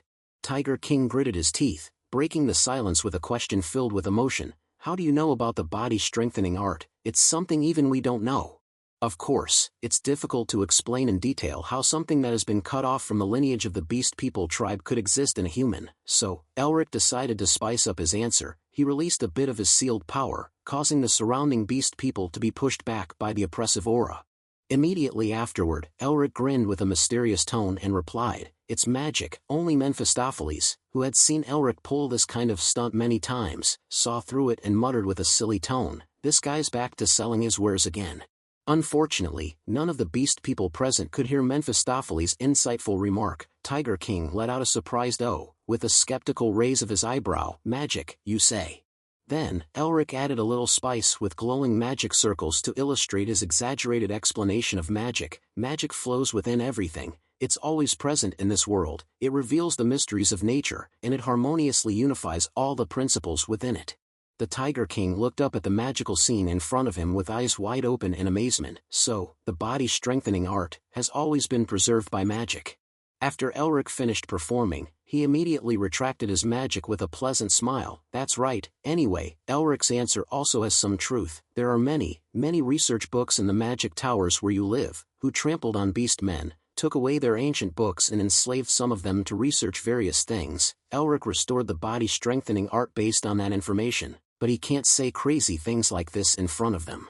As the light of magic faded like the halo disappearing, the Tiger King stood stunned for a long time, marveling at the miraculous beauty of magic. After all, beast men didn't possess magic, and their understanding of it was limited, so Elric's flowery words could easily deceive them.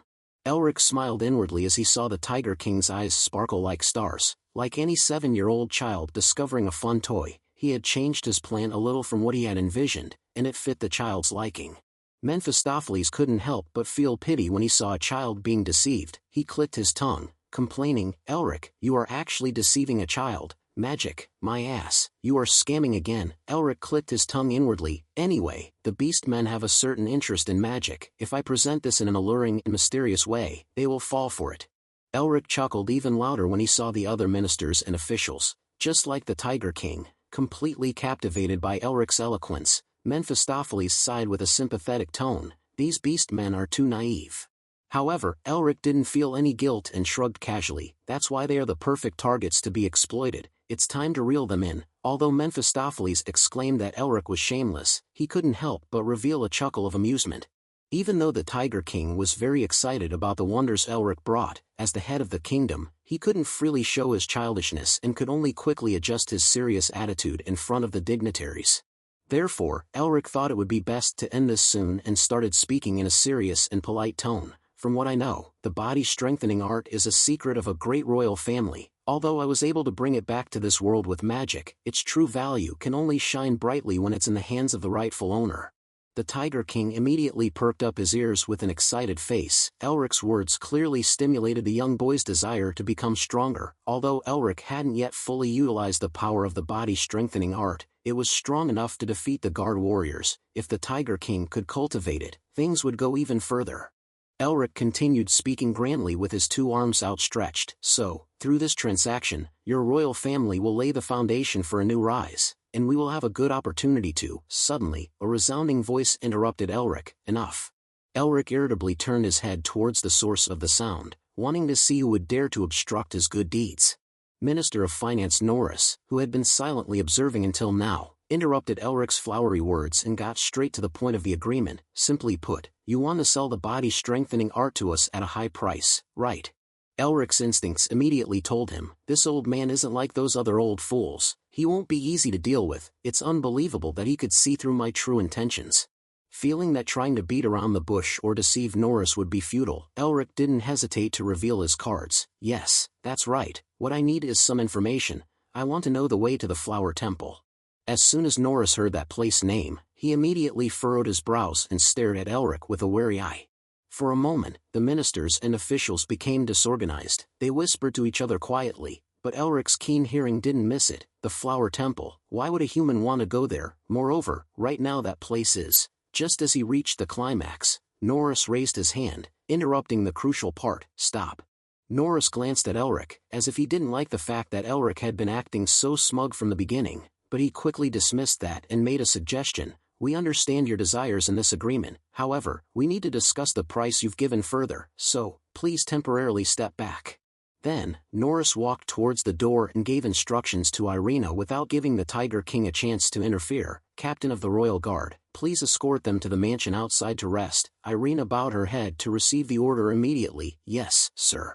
The negotiation ended with Irina leading Elric's group to leave. Before leaving the hall, he was both annoyed and regretful and turned his head to look at Norris, who was surrounded by other officials, almost being killed. It's a deal, just because of that old guy. However, Mephistopheles' expression when looking at Norris seemed unusual. It wasn't the face of anger, because Elric encountering obstacles in one way or another when doing something always made him momentarily happy and considered it a pastime.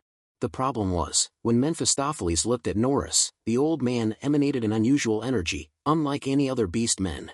Based on his ability to recognize his own kind, Mephistopheles was 100% certain, Norris is a demon. Even after Elric's group had left, the Grand Hall remained silent. The shock of the appearance of the body-strengthening art to them was immense. It took a while for voices to be raised, and a heated debate began.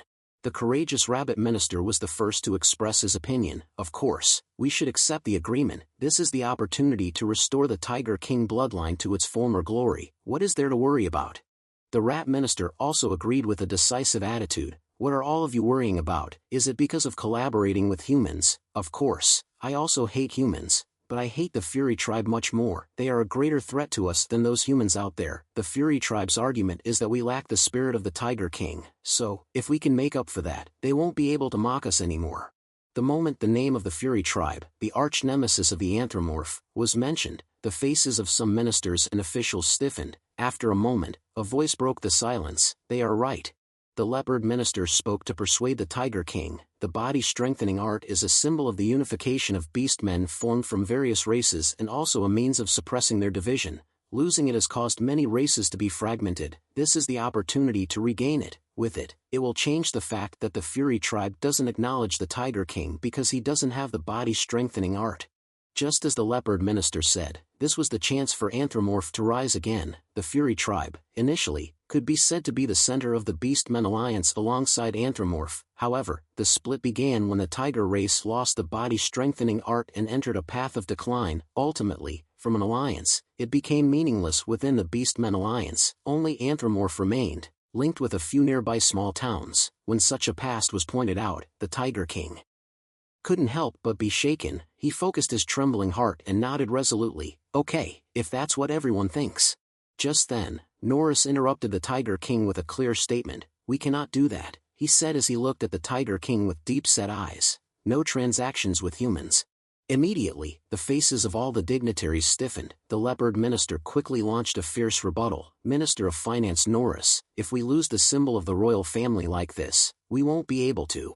But no matter what, the leopard minister's resistance quickly weakened when he looked at Norris's face. The old man's gaze was resolute and even sharp like a blade, threatening the person facing him. At this point, the leopard minister had no choice but to step back. Norris then continued with a calm face. It's needless to say the importance of the body-strengthening art, but that doesn't mean we can make agreements with humans. Once becomes twice, then thrice. Norris's eyes, when they turned back to look at the Tiger King, became sharp and full of a menacing aura. Have you all forgotten the reason why we, the mighty beastmen, have to struggle to survive in this cursed land? Have you forgotten the suffering we've endured? As soon as he finished, Norris turned back to look at all the dignitaries, those who had lived over half their lives witnessing the oppression of beastmen by humans. The more Norris spoke, the harsher his tone became, causing the dignitaries to begin recalling the painful past. Humans used sweet bait to entice us and then stabbed us in the back in a cowardly manner. The arduous history that our beastmen have gone through until now all stems from such transactions, so, in the future, it will become truly dangerous. Finally, Norris ended his speech with words that directly put pressure on the Tiger King. Your Majesty, if we accept this agreement, we will once again become puppets in the hands of humans, and those painful days of history will repeat themselves. That is why we must not join hands with humans. We must be wary of them. Once again, Norris's eyes stared resolutely at the Tiger King. Looking into those eyes, even the Tiger King shuddered. It was as if an invisible pressure, like a mountain, was weighing heavily on his shoulders. For a moment, he felt that the person who used to be close to him like a grandfather was now so distant. After the meeting ended inconclusively with Norris's strong arguments, the leopard minister found the Tiger King privately and cried out with a sense of frustration as if he was about to vomit blood. "Your Majesty, we cannot miss this opportunity. This is the only chance to reclaim the body-strengthening art." The Tiger King simply looked silently at the grand statue in front of him with a thoughtful gaze for a long time. In his heart, he was remembering the last words of the previous king, who died of a stroke at the age of 20, rebuild the royal family. After considering it for a while, the Tiger King calmly opened his mouth. "If we want to fulfill the will of the previous king, we will need the body-strengthening art." The leopard minister's face instantly lit up with the Tiger King's answer. "In that case, we must quickly call those humans back here to negotiate." Though he had the same perspective as the leopard minister, the Tiger King shook his head resolutely, rejecting the minister's intention. "We cannot do that because Norris opposes it. You should know, Norris never says something without a reason, right? I still believe he has a justifiable reason for doing this." In an instant, the leopard minister's face became distorted. Even though Norris has helped to manage Anthropomorph peacefully for such a long time that he's called the Black Sage, now that he's older, sometimes he may make wrong decisions. In this situation, suddenly, the Tiger King exuded an aura that no child could match. He furrowed his brow and seriously reminded the leopard minister, "You should be careful with your words. Norris is the one who has dedicated his life to our kingdom through 2 emperors. I don't want to doubt his judgment." Faced with the calm but resolute voice of the Tiger King, the leopard minister immediately realized his mistake and bowed. "Forgive me for my rash words, Your Majesty." Though the leopard minister bowed, his eyes couldn't hide the dissatisfaction. The Tiger King noticed his reaction but chose to pretend he didn't see it and allowed him to leave. When he was alone, the Tiger King looked towards the room where Norris was, with a bitter expression, and sighed. "Norris, I trust that your judgment is correct." Meanwhile, at the secondary residence of the Anthropomorph Castle, where Elric and his group were arranged to stay and rest while waiting for the Tiger King's decision, another meeting was taking place in secret. The sound of clopping footsteps echoed throughout the empty hallway, signaling to Elric that a guest was visiting. He immediately signaled for Carl to greet the guest at the door, even before any knock sounded. When Carl opened the door, he couldn't help but be surprised for a moment, because there was a person who seemed to never set foot in this place because Elric's group was here, but was the first to visit. Elric sat leisurely, crossed his legs and shook his thighs as if he owned this place. "Oh my God, who do we have here? What wind brought you here?" Minister of Finance Norris. Elric's greeting clearly sounded like a mockery, so his visitor was not happy. Norris looked around the luxurious room and then down at Elric with a displeased expression. It seemed that he was disappointed because Elric seemed to be lounging comfortably, as if he was living in his own house. Despite his displeasure, Norris remained calm and went straight to the point. "I'm here to make a deal." Elric immediately sat up straight, rubbing his hands together like a businessman, and eagerly extended his hand towards the chair opposite. "Oh dear, so you're a customer, huh? Well then, please sit down here." While Norris was dazedly wondering if the young man in front of him was the one who had impressed everyone by showcasing the body-strengthening art in the Grand Hall, Elric began to speak with the sophistication of a businessman. "It seems that you have chosen to accept the deal I proposed. How do you intend to pay me?" Norris gave a polite smile, quite different from the one he had when he was in front of the Tiger King and the other dignitaries in the castle's Grand Hall. "I will give you what you want. I'm not sure what you want, but I have been the minister of this kingdom for a long time and have accumulated quite a lot of items, and I will open the way to the Flower Temple for you. It has nothing to do with the royal family." In a moment, Elric's eyes sparkled, and he laughed with his eyes closed. "Wonderful, you are so generous, just as expected from the Minister of Finance." At that moment, Norris's eyes revealed a deep, unfathomable, and even sinister look. He emphasized each word with a wide grin. "The body-strengthening art, sell it to me." After Norris's visit, Elric's mansion received quite a few more people. They all arrived cautiously, secretly fearing being watched, but they did not hide their ambitions. However, Elric seemed to still not have found a visitor to his liking. He lay sprawled on the table with a heavy sigh. "I guess no one else is coming." Elric couldn't hide his bitterness and sighed to Augustine. "All these visitors, but why do the Minister of Finance and the other officials all say the same thing? They all believe that if they get the body-strengthening art, the throne will be theirs. I wonder if the power of the body-strengthening art is as great as they think, or are they taking the matter of seizing the throne too lightly?" Augustine shrugged with a confused expression. "I hear that the Tiger King's bloodline has been weak for A long time, but I didn't expect the situation to be this complicated. So now, who are you going to sell it to? Elric lay flat on the table, dejectedly replying, the current Minister of Finance still offers the highest price. Augustine tilted his head in doubt. That stubborn old Minister of Finance, is there no other reason? Elric did not answer Augustine, but suddenly sat up and turned to another direction. At the same time, he stretched out his hand towards the wall not far from where he was sitting. A bright golden light began to spread throughout the room.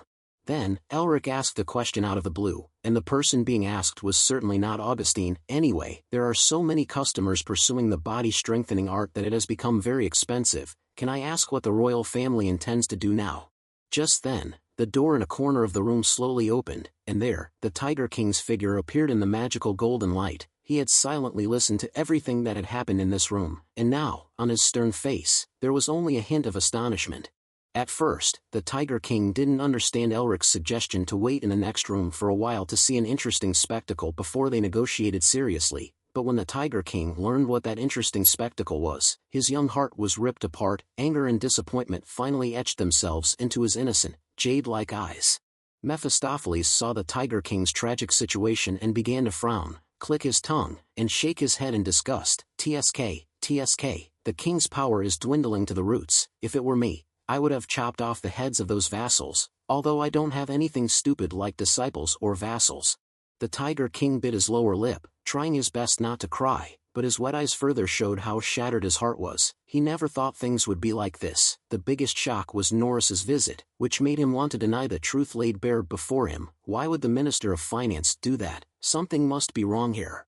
Elric was completely indifferent to the Tiger King's tearful eyes. He walked over to the young boy and snapped, I told you, didn't I? That you would witness some very interesting things. With those words, Elric added a cunning smile, as if everything was within his prediction and the Tiger King should have been intelligent and strong enough to prepare himself for this situation.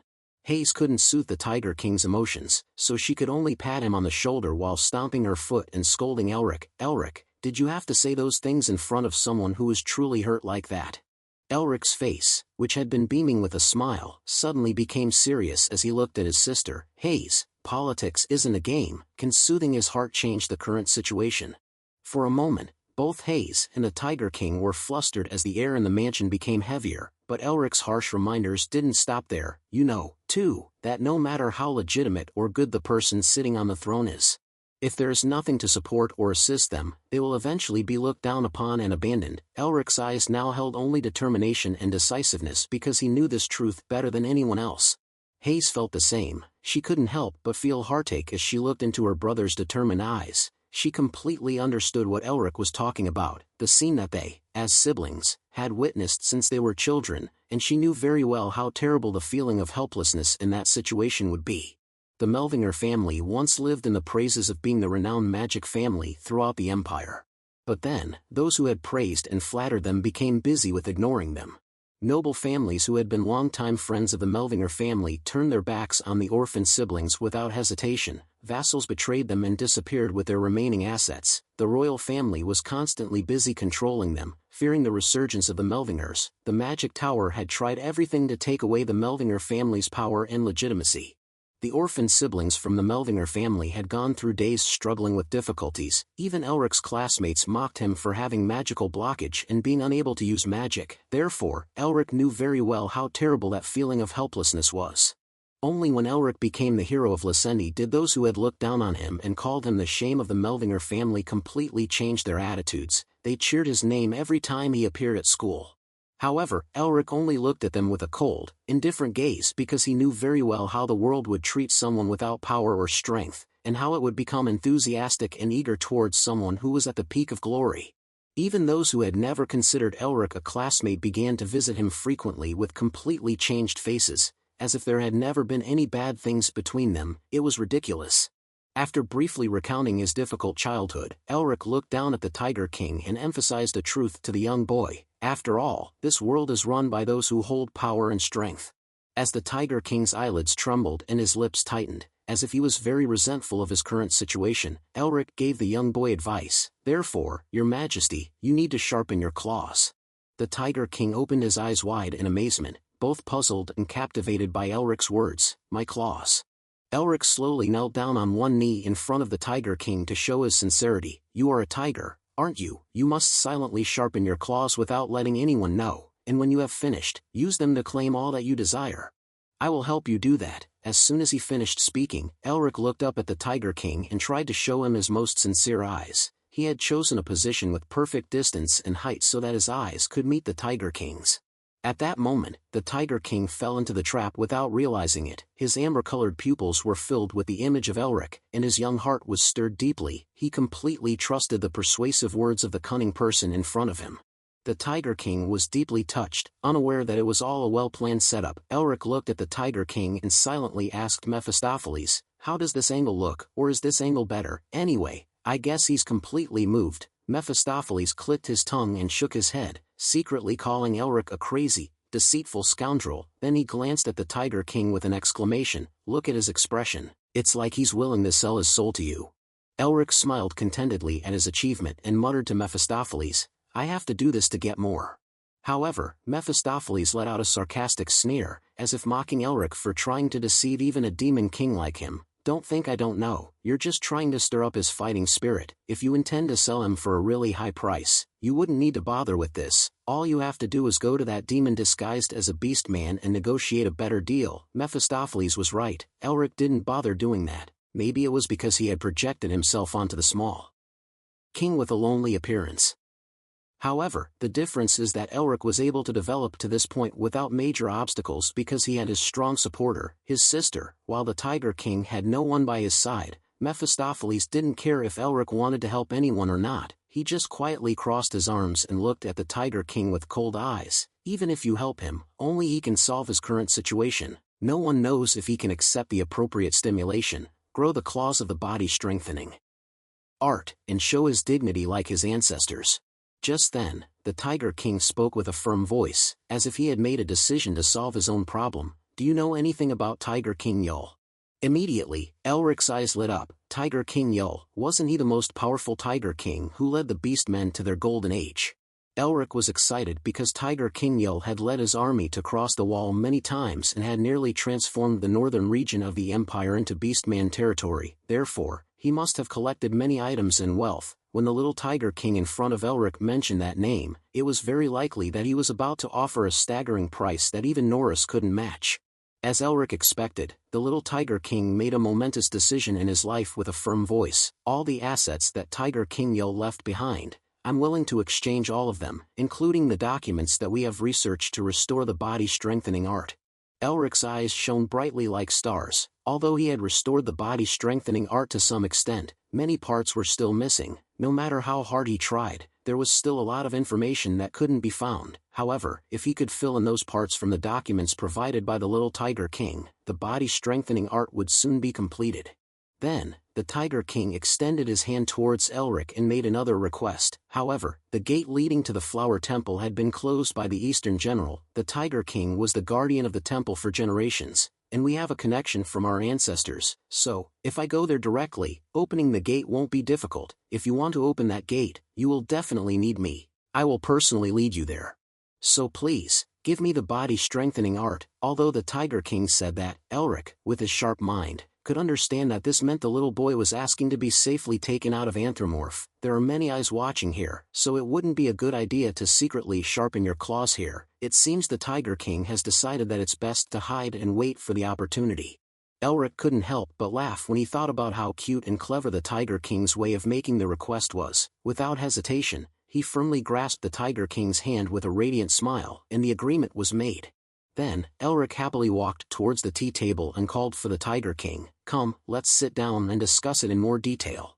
The Tiger King followed behind Elric with unsteady legs. Still weakened from the shock earlier, anxiety surged within him. Was his decision truly the right one? No, he couldn't doubt his decision. He was the king after all. Just like he said, he just needed to sharpen his claws, and everything would return to its rightful place.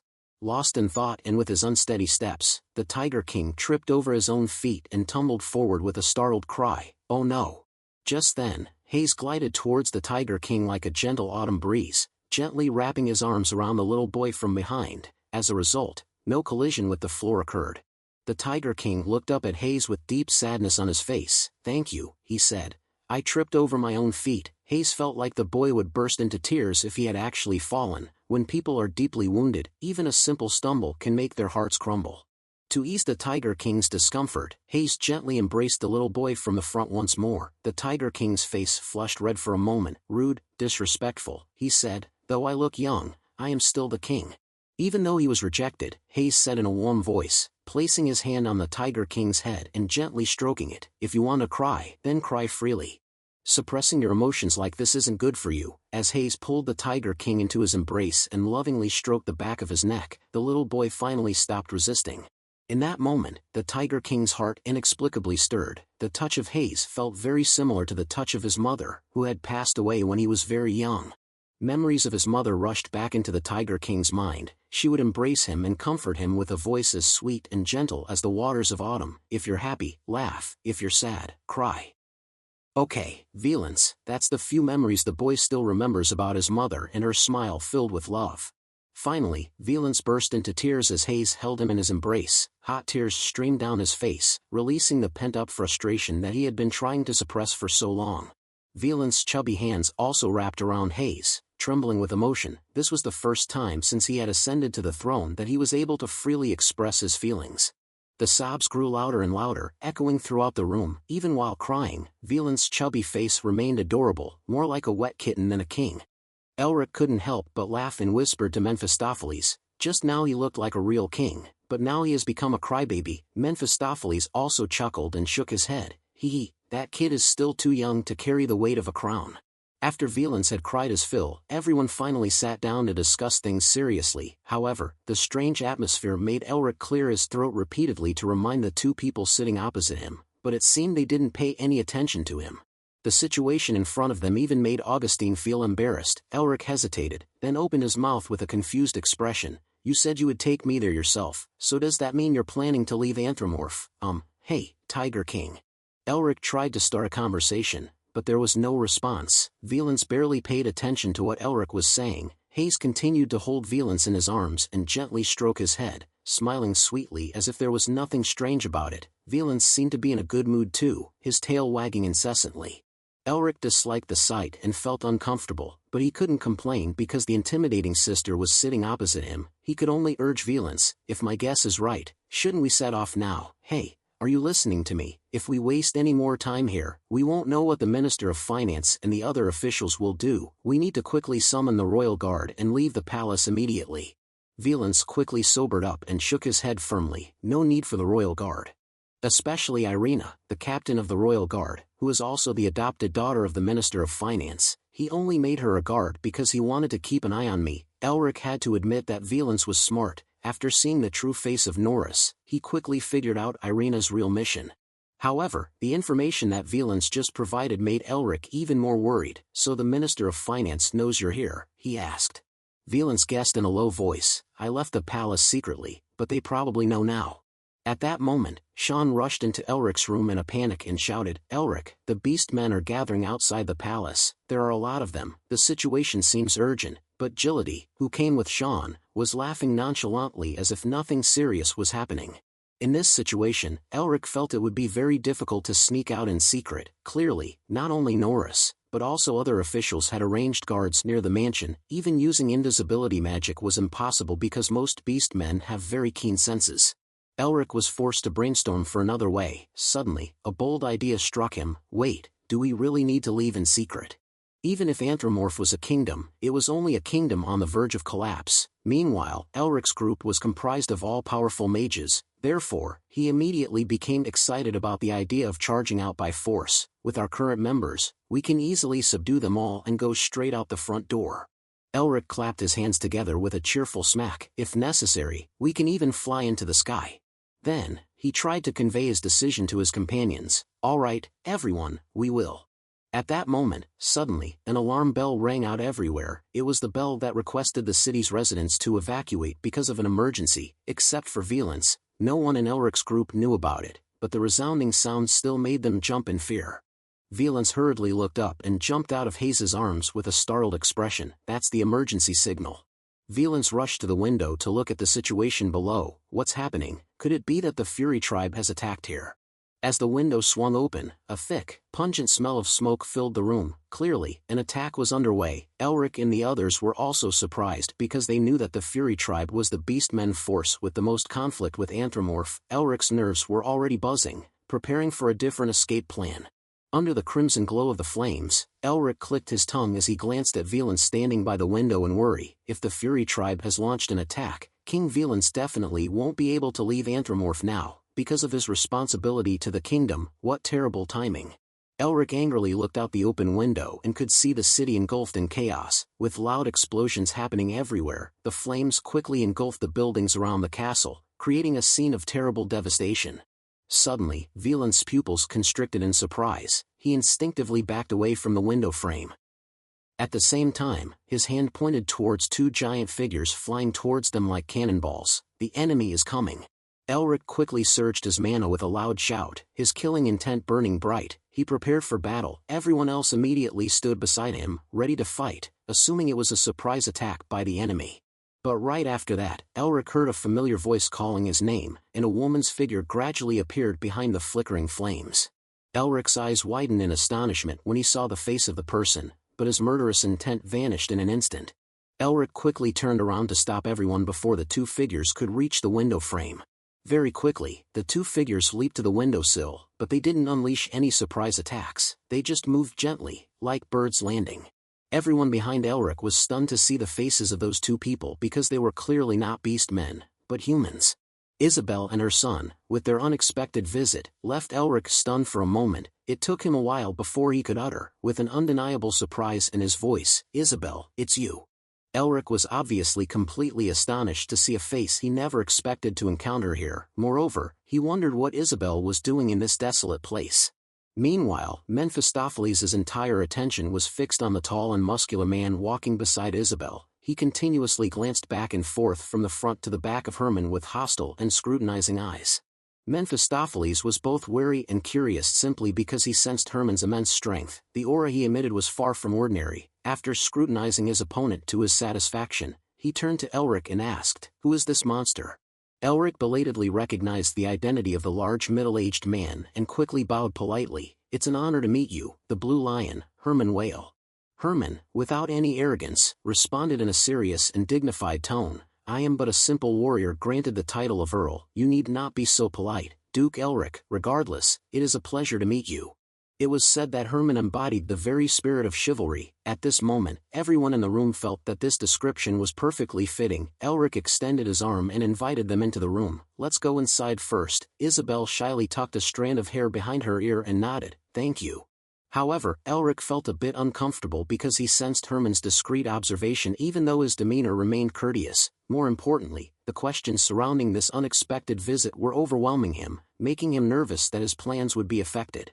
Elric remained wary, even though it was the renowned, upright Blue Lion. As soon as Herman stepped down from the window ledge, he cautiously asked, "How did you know I was here?" Herman laughed amicably and explained immediately, "Well, I thought it would be rude not to visit your home personally to thank my savior. You not only rescued my daughter, but you also healed me." Then, Herman approached Elric closer, attempting to convey his sincerity through every gesture.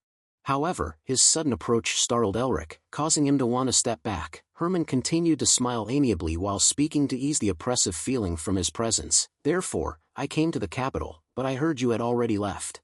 Elric sheepishly scratched his head and said in a courteous tone, "Oh, dear, I was in such a hurry to leave that I completely forgot. I should have left information about my destination. It seems we missed each other." Herman responded politely, "No, I should be the one apologizing. I should have sent a letter beforehand, but I wanted to surprise you, so I came looking for you without notice."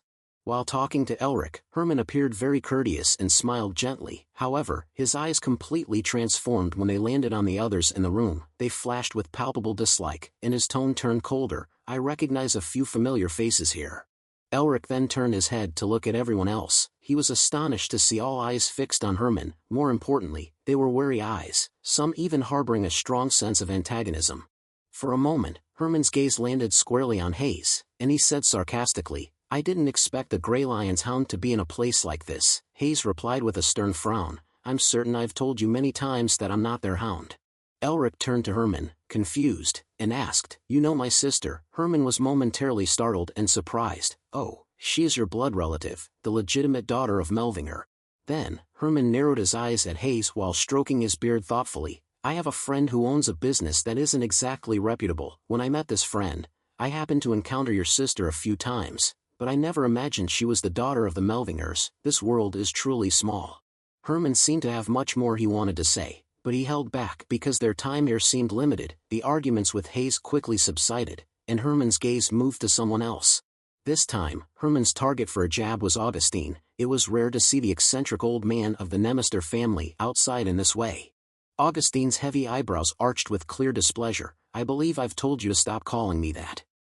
But Herman's response was a carefree, mocking smile, as if engaging in a friendly banter with Augustine. What's wrong with calling an old geezer like you an eccentric old man? How else should I call you? As soon as Herman and Augustine moved closer, a fierce, hostile aura emanated from them. The air in the room seemed to become suffocating and hot from the oppressive atmosphere of the two old men locked in fierce competition. Seeing the situation escalate, Elric couldn't help but worry that they would charge at each other and start a fight. However, he was at a loss as to how to prevent that from happening. Just as Elric tried to open his mouth to mediate, Augustine and Herman unexpectedly shook hands. Their actions were decisive and resolute, occurring simultaneously as if they had prearranged it. While shaking Augustine's hand amicably, Herman glanced at the remaining members of Elric's group and let out an amused smile. Each member of this group is an incredible individual. Even the leader of the Revolutionary Army and a beast man are present. When Herman cast a sharp, somewhat mocking look at Agility, she turned away with a cold snort of disgust. Valence, on the other hand, just stared at Herman with an innocent, curious look. Elric was afraid that Herman's blunt and straightforward speech would further anger Agility and his sister. He quickly stepped in to block their line of sight, forcing a smile and trying to maintain peace among them. Come now, everyone, calm down, haha. While Elric was attempting to prevent an imminent internal conflict, Herman was secretly watching his actions with a glimmer of excitement in his eyes. It was a reason why he desired him even more. Herman was amazed to encounter such a combination of individuals who seemed to have little in common, but with Elric stepping in, they seemed to have united around him. Not many people could inadvertently or intentionally draw talented individuals around them with such a unique charisma. A person with such charisma would surely soar to great heights one day, and Herman judged Elric to be such a person. Herman glanced at Isabel's radiant face and chuckled inwardly. It seemed his decision to ignore the prince he disliked and come here directly was the right one. After reassuring his hot-headed companions, Elric breathed a sigh of relief and returned to the unfinished conversation with Isabel and her father. By the way, how did you two get here, and what's going on outside? This time, Herman allowed Isabel to have more opportunity to talk to Elric. She stepped forward and replied, we heard you had passed through the city walls, so we followed. Then, a knight patrolling the forest said he saw you being escorted here, so we came to help you.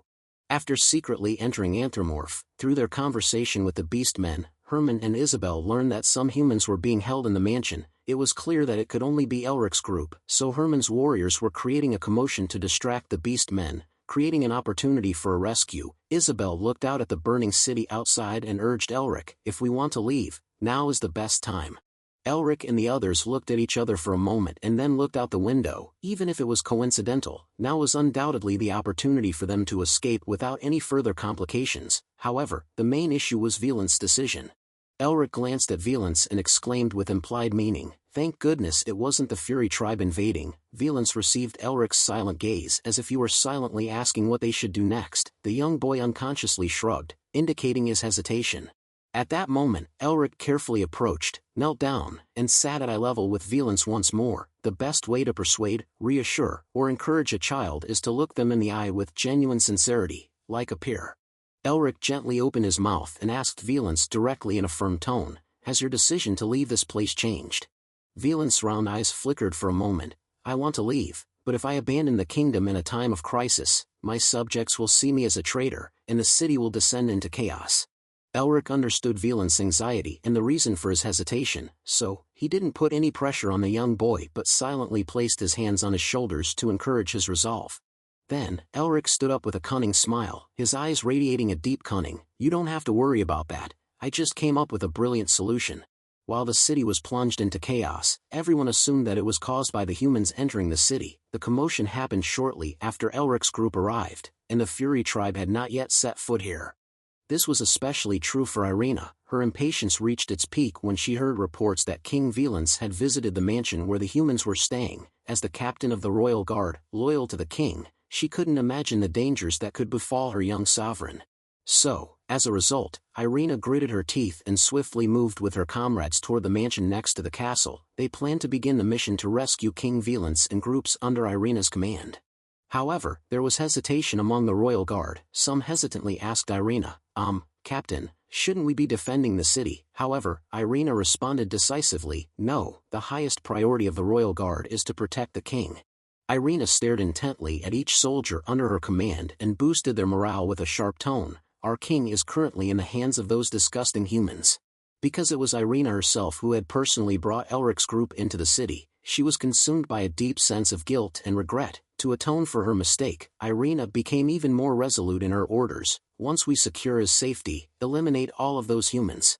As she finished those words, Irina's eyes blazed with hatred, like a fierce fire that could devour her enemies the moment Elric's group stepped out of the mansion. Just then, several royal guards shouted as shadowy figures emerged from behind thick plumes of smoke. Those humans are coming out. Everyone in Elric's group stepped out of the mansion one by one, heads bowed in silence, but Elric and Velance were nowhere to be seen. Irina immediately charged forward, spreading her arms to block the group's path. Sean, who was leading the way, was momentarily startled by the cold, sharp eyes of the young girl. After staring intently at each face emerging from the smoke and finding no sign of her king, Irina widened her eyes and interrogated Sean in a harsh voice. You bastards, where is our king? Sean, infected by Elric's mischievousness, chuckled in response with a nonchalant attitude. Who knew? Irina, in her haste, completely missed the sight of his eyes silently gazing towards the roof of the mansion as if searching for something. Irina's fury erupted quickly. She growled deeply with eyes filled with murderous intent. Don't tell me you want to wage war against us. All guards, transform into your beast forms.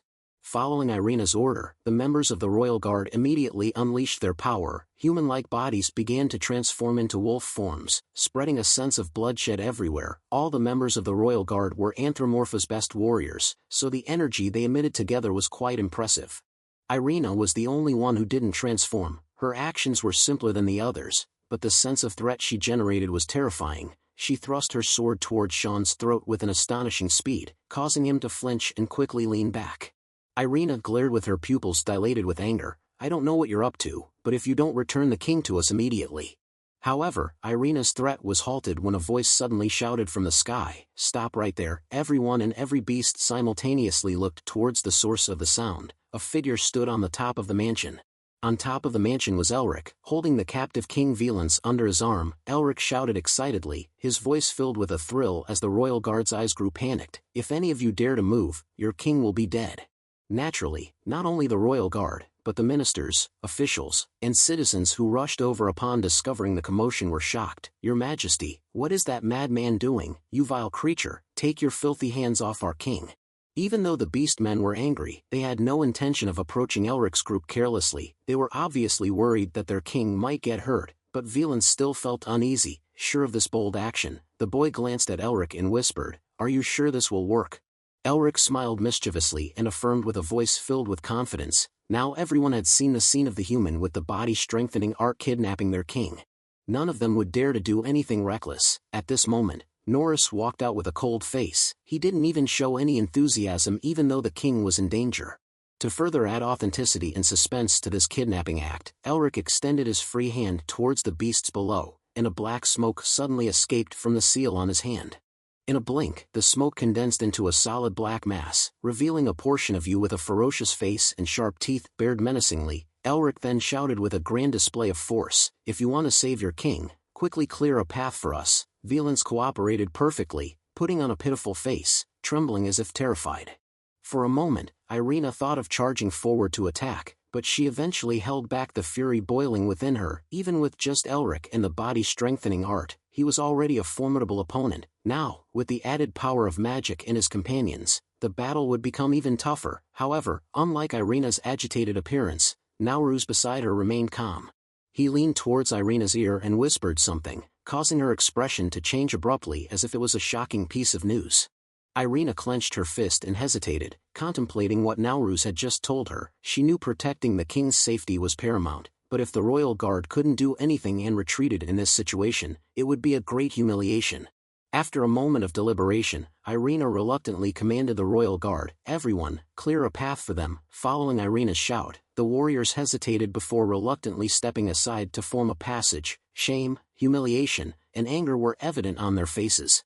Immediately after, the group led by Sean quickly passed through the two lines of royal guard warriors to escape the encirclement, without waiting for Elric and Velance to descend from the top of the mansion. Although they showed a cautious attitude and walked carefully, avoiding direct eye contact with the beasts, the murderous gazes of the royal guard warriors continued to follow their every step. Once Elric's companions were out of the encirclement, Irina immediately shouted, her voice filled with energy. The sound was so loud that it shook the entire city. "We've cleared a path as you requested. Now, release our king immediately." However, instead of acting according to the initial agreement with Irina, Elric just grinned maliciously. At the same time, he jumped off the top of the mansion without hesitation. His footsteps gently kicked the wind as he flew like a bird through the sky.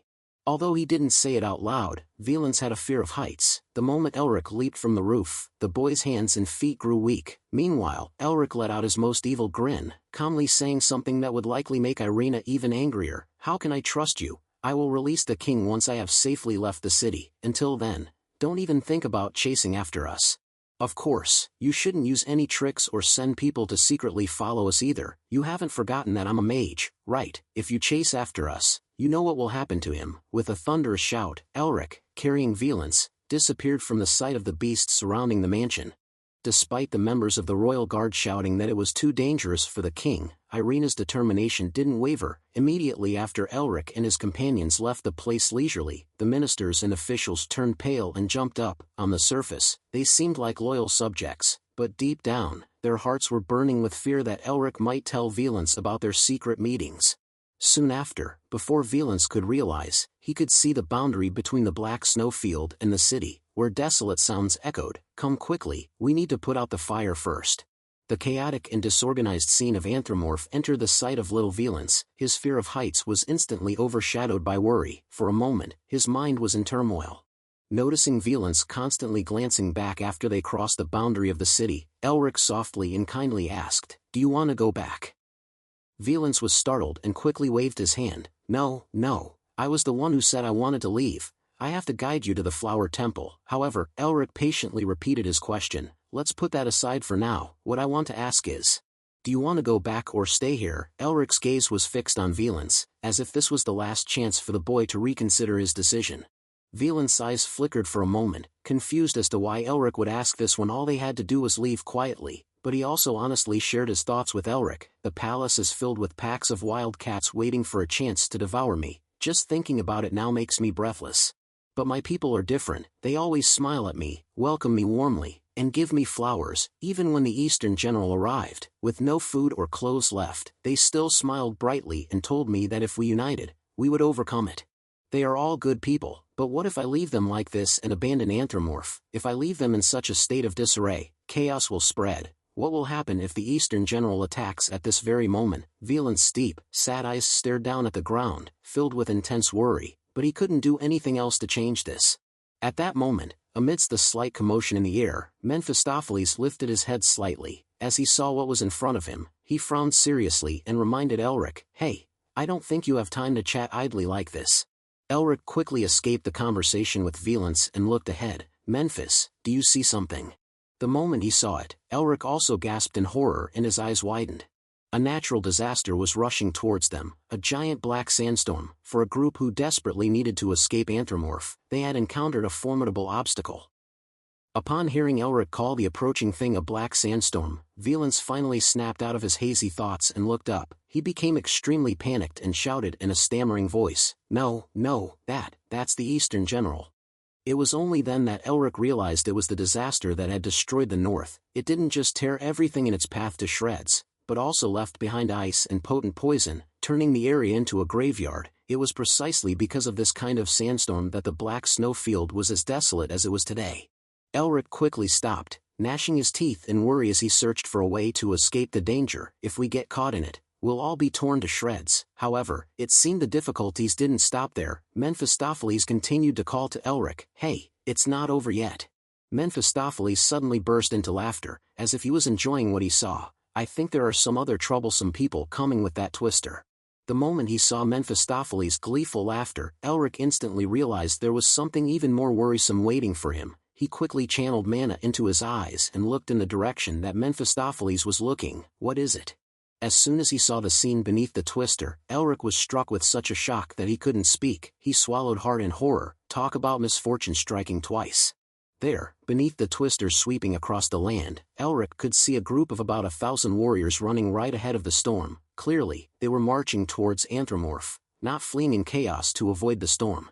When Elric narrowed his eyes to see more clearly which army it was, he was even more astonished because the flag flying at the head of the army bore the symbol of the nine-tailed fox. It was the emblem of the Fury tribe. Below the fluttering flags, a powerful army mounted on gigantic beasts like wolves and lizards charged forward with highly excited faces. Ha ha ha, run for your lives. The Fury tribe, Anthromorpha's enemy and threat, is about to attack. The Fury tribe, also known as the Fury clan, has been Anthromorpha's sworn enemy since Anthromorph was led by the brilliant predecessor Tiger Kings. Because of jealousy of the Tiger King's family, the Fury tribe always incited division of the Beastman alliance. In the end, most of the other Beastman clans turned their backs on the Tiger King family when they lost their secret technique. The body strengthens the art and becomes weak. Although the Fury tribe craves the ruling position of the Tiger King clan and the dominant position of the Beast Alliance, even though it is only in name of the Anthromorph, so far only small conflicts have occurred. They have never dared to launch any large-scale war to this extent. As the king of Anthromorph, everything that was happening was incomprehensible to Velance. It had been a long time since Anthromorph had experienced such turmoil. Furthermore, how could the Fury tribe's army possibly pass through the sandstorm that even monsters would die in? The young boy cried out in worry and helplessness. What are the Fury tribe doing here with the Eastern general? While Velance was busy thinking about how to accept this situation or how to assess it, Elric's emerald eyes were looking at the young boy with a mocking smile. Perhaps there are some traitors in the palace who have given them information about the body-strengthening art. You're still too naive after being stabbed in the back so many times. Velance immediately jumped up and retorted sharply, that's ridiculous. Elric continued to sneer and ask Velance questions that made the young boy flustered. If that's not the case, then why are they suddenly invading Anthromorph at this very moment? And they're even aiming for the place where I, the one who possesses the body-strengthening art, am. Velance instantly wilted like a soaked rice paper. The young boy had no words left to explain the current situation, and he couldn't believe that they were trying to sell Anthromorph to the Fury tribe. Seeing Velance's face become so gloomy, Elric abruptly lifted the young boy up under his arm, causing the boy's fear of heights to return instantly. Facing Elric, Velance's voice trembled as he tried to suppress his fear. What are you doing? Elric frankly repeated what he had asked Velance earlier. I haven't heard the answer to my previous question. Can you answer it now? Will you return to the city, or will you leave this place and come with me? The question was actually deeper than its surface meaning. The core issue was which choice Velance wouldn't regret. Velance hesitated to speak for a moment, but he couldn't say anything. He was flustered, for the first time in his life having to make a crucial decision that could affect the fate of Anthromorph without the advice of any of his advisors. In that moment of hesitation, Velance involuntarily recalled the image of the people who had always loved, respected, and supported him, even though he was still too young to rule a kingdom. Moreover, when Velance had been kidnapped, it was the people who looked at him with the most sincere concern and worry. Finally, Velance made his decision, looking up at Elric with a determined glint in his eyes and a powerful voice. He said, I will return to the city and protect my people. Elric immediately smiled with satisfaction and nodded, his eyes shining brightly. I knew you would say that. Then, let's change our strategy right now. Velance seemed a little surprised, not expecting Elric to accept his opinion so readily. He then asked hesitantly, but I'm weak, and I have nothing to give you. I've already used everything I have to exchange for the body-strengthening art. I can't make a request like this. Elric felt that Velance at this moment was more like a stubborn, obstinate child than a king. He bumped his head against the young boy's forehead to test how hard it was. Velance cried out as stars flashed before his eyes. He was stunned and dizzy, shouting while rubbing his forehead, It hurts, it hurts. Elric then leaned close to Velance's face and said with a sincere and steady voice, Your Majesty, friends don't care about things like that. Velance was stunned for a moment, his eyes shining like stars. Friends? Elric lifted the young boy a little higher and nodded resolutely. You just need to ask. Ask for help from your friends. In that moment, Elric's eyes were filled with sincerity. There was no cunning calculation or self-interest left. At the same time, Sean was running up from behind Elric to ask what they were going to do about the storm and the ferocious beast men. Elric had noticed Sean but ignored him, continuing to talk to Valence like a close friend. If you do that, your true friends will go to the ends of the earth to help you. As Elric said that, Sean had come close enough to hear. Elric used him as the clearest illustration of his statement. Am I right, Sean? Sean felt annoyed at being used again, but he couldn't deny it. He simply mumbled, well, it's not wrong. Valence's sparkling amber eyes were deeply moved by Elric's words of humanity. The young boy nervously placed his hand on his chest and asked pleadingly, then, can I be your friend too? Both Elric and Sean looked at each other and grinned. They said to the adorable Valence in a carefree tone, what's so hard about being friends? We can be friends with anyone, as long as we like their presence.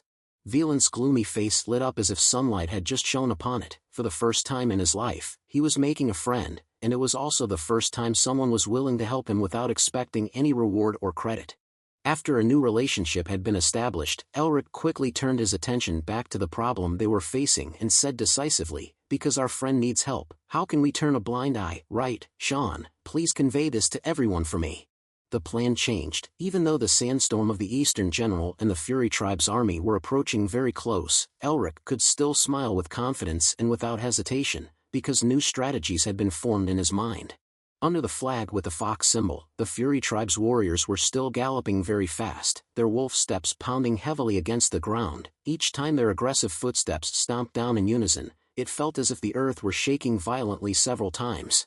Mount, the leader of the ferocious beastmen squad, led the troops with loud roars of excitement. Speed up, Anthropomorph is right in front of us. Unlike Anthropomorph, which was declining, the Fury Tribe could truly be considered the head of an alliance. 60% of the beastmen who lived in the Black Snow Field had joined their alliance. The restoration of the Beastmen alliance was just one step away. However, the Fury Tribe had always been stopped by a thorn in their side, and they couldn't move forward. The name of that thorn was the Tiger King. Therefore, when they heard the news that the Tiger King was about to obtain the body-strengthening art and would rise again, the Fury Tribe people were extremely eager. Hugo, the assistant of the ferocious beastmen squad, still had some hesitation about this sudden large-scale offensive and asked Mount, the leader, is the body-strengthening art really an anthropomorph? Mount immediately understood and laughed. Do you doubt this because a mere human possesses the body-strengthening art? Hugo honestly nodded. Yes, it's hard to believe that such an inferior race possesses such a great secret technique. For hundreds of years, we have searched for it without any results. Mount chuckled in amusement. Of course, I have the same thoughts as you, but what else can we do? Even if the information is wrong, we can't miss the opportunity to invade Anthropomorph, especially in the current state of chaos. Right, Hugo was finally convinced by Mount's reasoning. Yes. Mount's eyes lit up with a bright yellow, like burning fire, with burning ambition. Furthermore, if this is true, we can't allow the Tiger King's clan, who has lost their divine mandate, to get their hands on the body-strengthening art again. Mount recalled that before the battle, the Fury Tribe's warriors had demonstrated their fighting spirit by repeating the name Blood Wolf King like an incantation. There was even a lot of madness in it, which was a way to show their level of loyalty to the Blood Wolf King. The Blood Wolf King was a hero to the Fury Tribe. Born as a bastard and far from the throne, he was able to seize the throne through his own strength alone. He had succeeded in expanding the Fury Tribe in a short time. Most of the beastmen had bowed down to him. However, the Blood Wolf King had a deep hatred for Anthropomorph. 40 years ago, the Blood Wolf King wanted to end the competition by conquering Anthropomorph. However, the Fury Tribe's expansion had to take a step back there. It was all because of a blonde-haired, green-eyed mage who suddenly appeared and blocked his path. Because of that defeat, the Blood Wolf King lost 5 of his 8 tails, and the Fury Tribe's army was almost destroyed and had to flee. It took 40 years for him to recover from his injuries, but he only recovered 3 tails. As a result, the Fury Tribe couldn't restore its strength to its original state. The Blood Wolf King decided to patiently wait for time, until he heard about the body-strengthening art. He changed his mind midway. If we have the body-strengthening art in our hands, we can not only restore it, the remaining 2, but also have the last 9th tail that I always wished for. No one can stop me. After that, the Blood Wolf King ordered his subordinates, my army, come to Anthropomorph, get me the body-strengthening art. Bring honor and glory back to our Fury Tribe. All the fierce warriors of the Fury Tribe were excited when they heard their master's orders.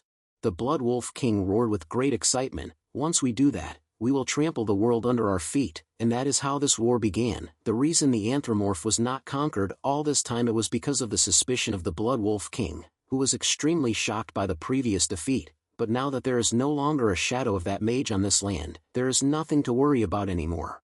Mount and the other warriors considered this task much easier than breaking a branch, because from the beginning, there was a power gap between the two sides that Anthropomorph could never overcome. Mount boosted the army's morale with a thunderous roar. The one who inherits the divine mandate is our king, the Blood Wolf King.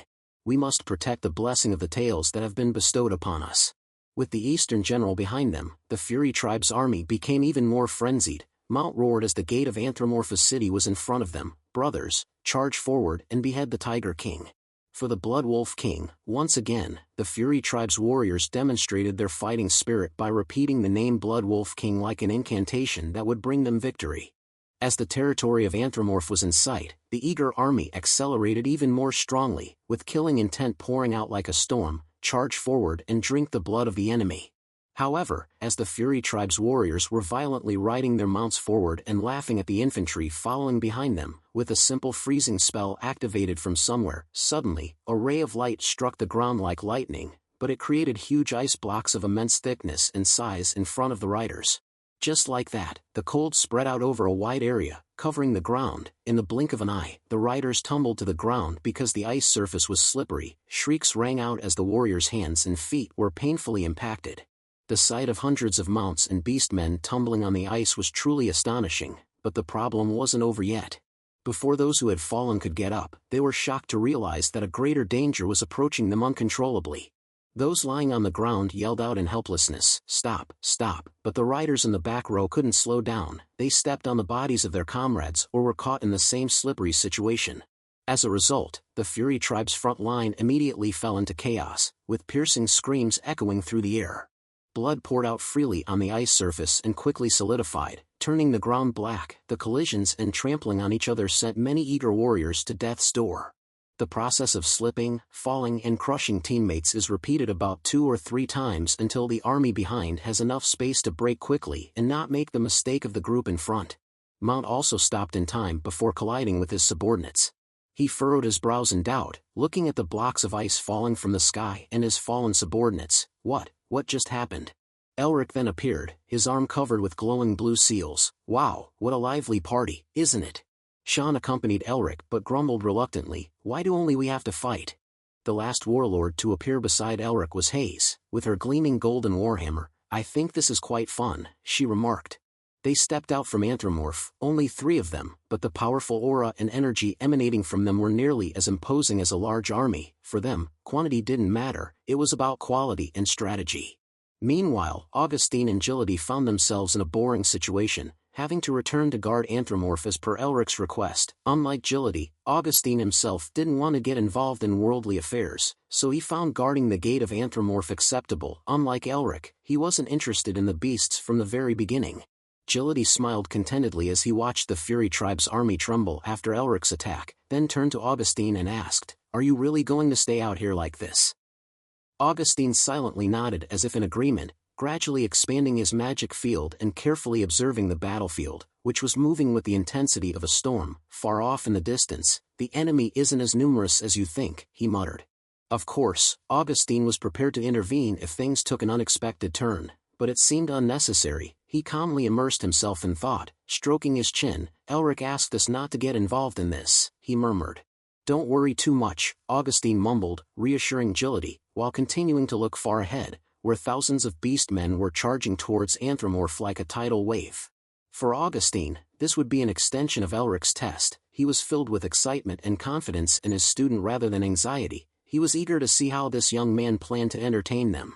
Meanwhile, the group of 3 led by Elric was grinning and waiting on the other side of the ice wall. However, the Fury tribe warriors were still stunned by the appearance of the giant ice columns and didn't notice their opponent's presence.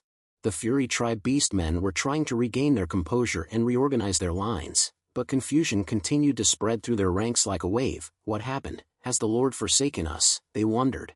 As chaotic energy spread among the Fury tribe beastmen, Hugo cautiously approached, examining the ice blocks and shouting to reassure his subordinates, "You fools, calm down, the Lord hasn't forsaken us. Clearly, the humans in Anthropomorph are using magic, now straighten your backs." Human magic was a fear for the beast men, but it also fueled their anger. They believed that if not for magic, their ancestors wouldn't have been driven to the black snow fields. The Fury tribe, having suffered a devastating defeat 40 years ago due to magic, felt even more rage. Yes, I've heard that the humans in Anthropomorph know magic. It's unbelievable that they're siding with the humans who trapped us here. Those despicable traitors. Hugo's propaganda had a certain effect. Sensing that the disorganized lines were regaining their spirit, he pointed towards the group of Elric who had now revealed themselves and roared, "That's right, they are our enemies. We will exterminate those wretched humans and take Anthropomorph." Elric listened to the beastman's bombastic words and let out a half-hearted, contemptuous smile, as if he had calculated all the possibilities and had a comprehensive strategy for victory. The Fury tribe warriors were now filled with renewed fighting spirit, roaring and growling, emitting sounds of beastly excitement, while raising their weapons towards the sky. However, amidst the high excitement of his subordinates, Mount remained silent, not showing any sign of enthusiasm. He just stared silently at the group of Elric standing behind the giant ice wall. In a moment, a shiver of cold ran down Mount's spine as he recognized the familiar features on Elric's face, a blonde-haired mage with emerald green eyes. Memories of a large-scale battle against Anthropomorph that occurred long ago suddenly flooded Mount's mind. He was one of the few Fury tribe warriors who survived the horrific massacre. When only a handful of his comrades remained, Mount looked up at his opponent with eyes trembling from rage and terror. It was a human who knew magic, and even though his figure was blurry under the dim moonlight, Mount had never forgotten his distinctive features. In Mount's heart, there was always a grudge and a certain fear towards that mage, just like his leader, the Blood Wolf King. It was a coincidence that Elric's face reminded him of the deep hatred from 40 years ago, the monstrous human who single-handedly wiped out almost our entire army. However, as Mount scrutinized Elric's face, his fear quickly vanished. He was certain that this was a different person. Besides his youthful appearance, Elric also had a carefree and flippant demeanor, unlike the deep and composed manner of the mage from 40 years ago. Then, a smile full of confidence and intense killing intent appeared on Mount's furry face. "Whether it's a simple coincidence or he's trying to play with us, today will be the end for him and Anthropomorph." With his spirit restored, Mount immediately ordered Hugo to launch an attack on Elric's group. "Hugo, bring me their heads." Hugo immediately charged with enthusiasm. "Understood, Commander." Both Mount and Hugo were blinded by anger for a moment, so much so that they didn't even consider how Elric had just showcased his power by creating the giant ice wall in the blink of an eye. Hugo hurriedly shouted out a haughty command to his subordinates behind him, "Devil Bird Legion, charge, let those lowly humans see the greatness of our beast men." Upon receiving the order, the devil birds roared with the sound of crows, their mournful melody quickly enveloping the sky as they spread their inky black wings and soared upwards. Even as the devil birds cast a shadow over the sky with their dark plumage, Elric remained unfazed, standing there with a mocking grin. Hugo decisively issued his next order, "Use your steel feathers and turn them into beehives." Hugo's race boasted strong and durable wings, to the point that they were even called steel feathers. They were perfect for defense but also served as a formidable weapon. In an instant, the devil birds simultaneously flapped their wings forward. Then, a large amount of incredibly hard feathers rained down on Elric like daggers. They flew faster than arrows, creating menacing sounds as they tore through the air. However, Elric had no intention of dodging or blocking those hard, sharp-as-knives feathers. He even stared straight at Hugo, never blinking once. At this moment, the sound of an incantation rang out. "Storm." In the blink of an eye, a powerful wind that formed a whirlwind blew violently around Elric. It wasn't magic cast by Elric, but it swirled around him like a shield. Ultimately, the whirlwind surrounding Elric immediately deflected all those feathered daggers. The devil birds instinctively tried to fold their wings and retreat, thinking that being caught in the whirlwind would be a real disaster. However, they were unable to defend themselves as the whirlwind expanded faster than their retreat speed. The moment Sean's unique skill-based magic was unleashed, the previously ferocious devil birds were rendered powerless. Even Hugo couldn't do anything as he watched his subordinates sway carelessly like paper dolls in the wind, swept away by the vortex and crashing to the ground. For a brief moment, the devil birds were covered in wounds, their shiny black feathers stained with blood, their vision blurred by the whirlwind. Everyone was confused. What is this? Is it magic?" Elric laughed gleefully, glancing at Sean. "Sean, you did great." While the devil birds were still stunned, Sean arrived in front of them, wading through the storm he had created. "I'm not as good as you, but I'm the third son of the Nemister family, you know." Seeing this, Mephistopheles chuckled and praised Sean. I didn't understand why you brought along someone who doesn't seem to do much, but it turns out he has skills." Elric also grinned. "That's why his family is known as the strongest in the magic tower." More importantly, Elric's strategy, after identifying the enemy formation's reliance on Devil Bird warriors, was to use the Nemister family's wind element as a countermeasure. The Devil Birds, with their limited strength, would be no different from fledglings in a storm for Sean. Sean hadn't used his body in a long time, so he began to get excited, constantly rotating his wrist and fist. "Even though he wouldn't need them, little chicks, it's time to get eaten. Do you understand the pain of being a side character?" With a ferocious roar, releasing his frustration at having no room to showcase his talent, Sean accumulated mana around his body, making the air tremble violently, attracting the full attention of the Devil Bird warriors. In the blink of an eye, the accumulated mana formed a new tempest. Sean powerfully extended both his hands forward, pushing the whirlwind towards the Devil Bird warriors. Each gust of wind whistled like a lash, causing them to lose their balance and quickly fall apart like autumn leaves. Even the leader, Hugo, panicked before the power of the whirlwind sweeping through the formation. Even though their feathers were as hard as steel, they couldn't withstand this level of tempest. He could only hastily urge his subordinates to retreat. "Run, run now." Of course, Sean wouldn't give these Devil Birds an easy escape, especially not the leader. He immediately reached out to Hugo and roared, "Not so easily, old crow." Sean's power seemed to shine brightly as he used his ultimate move, transforming the winds into blades that slashed through the air. Each flash of light, full of menace, was charging directly at Hugo, at a speed his wings couldn't evade.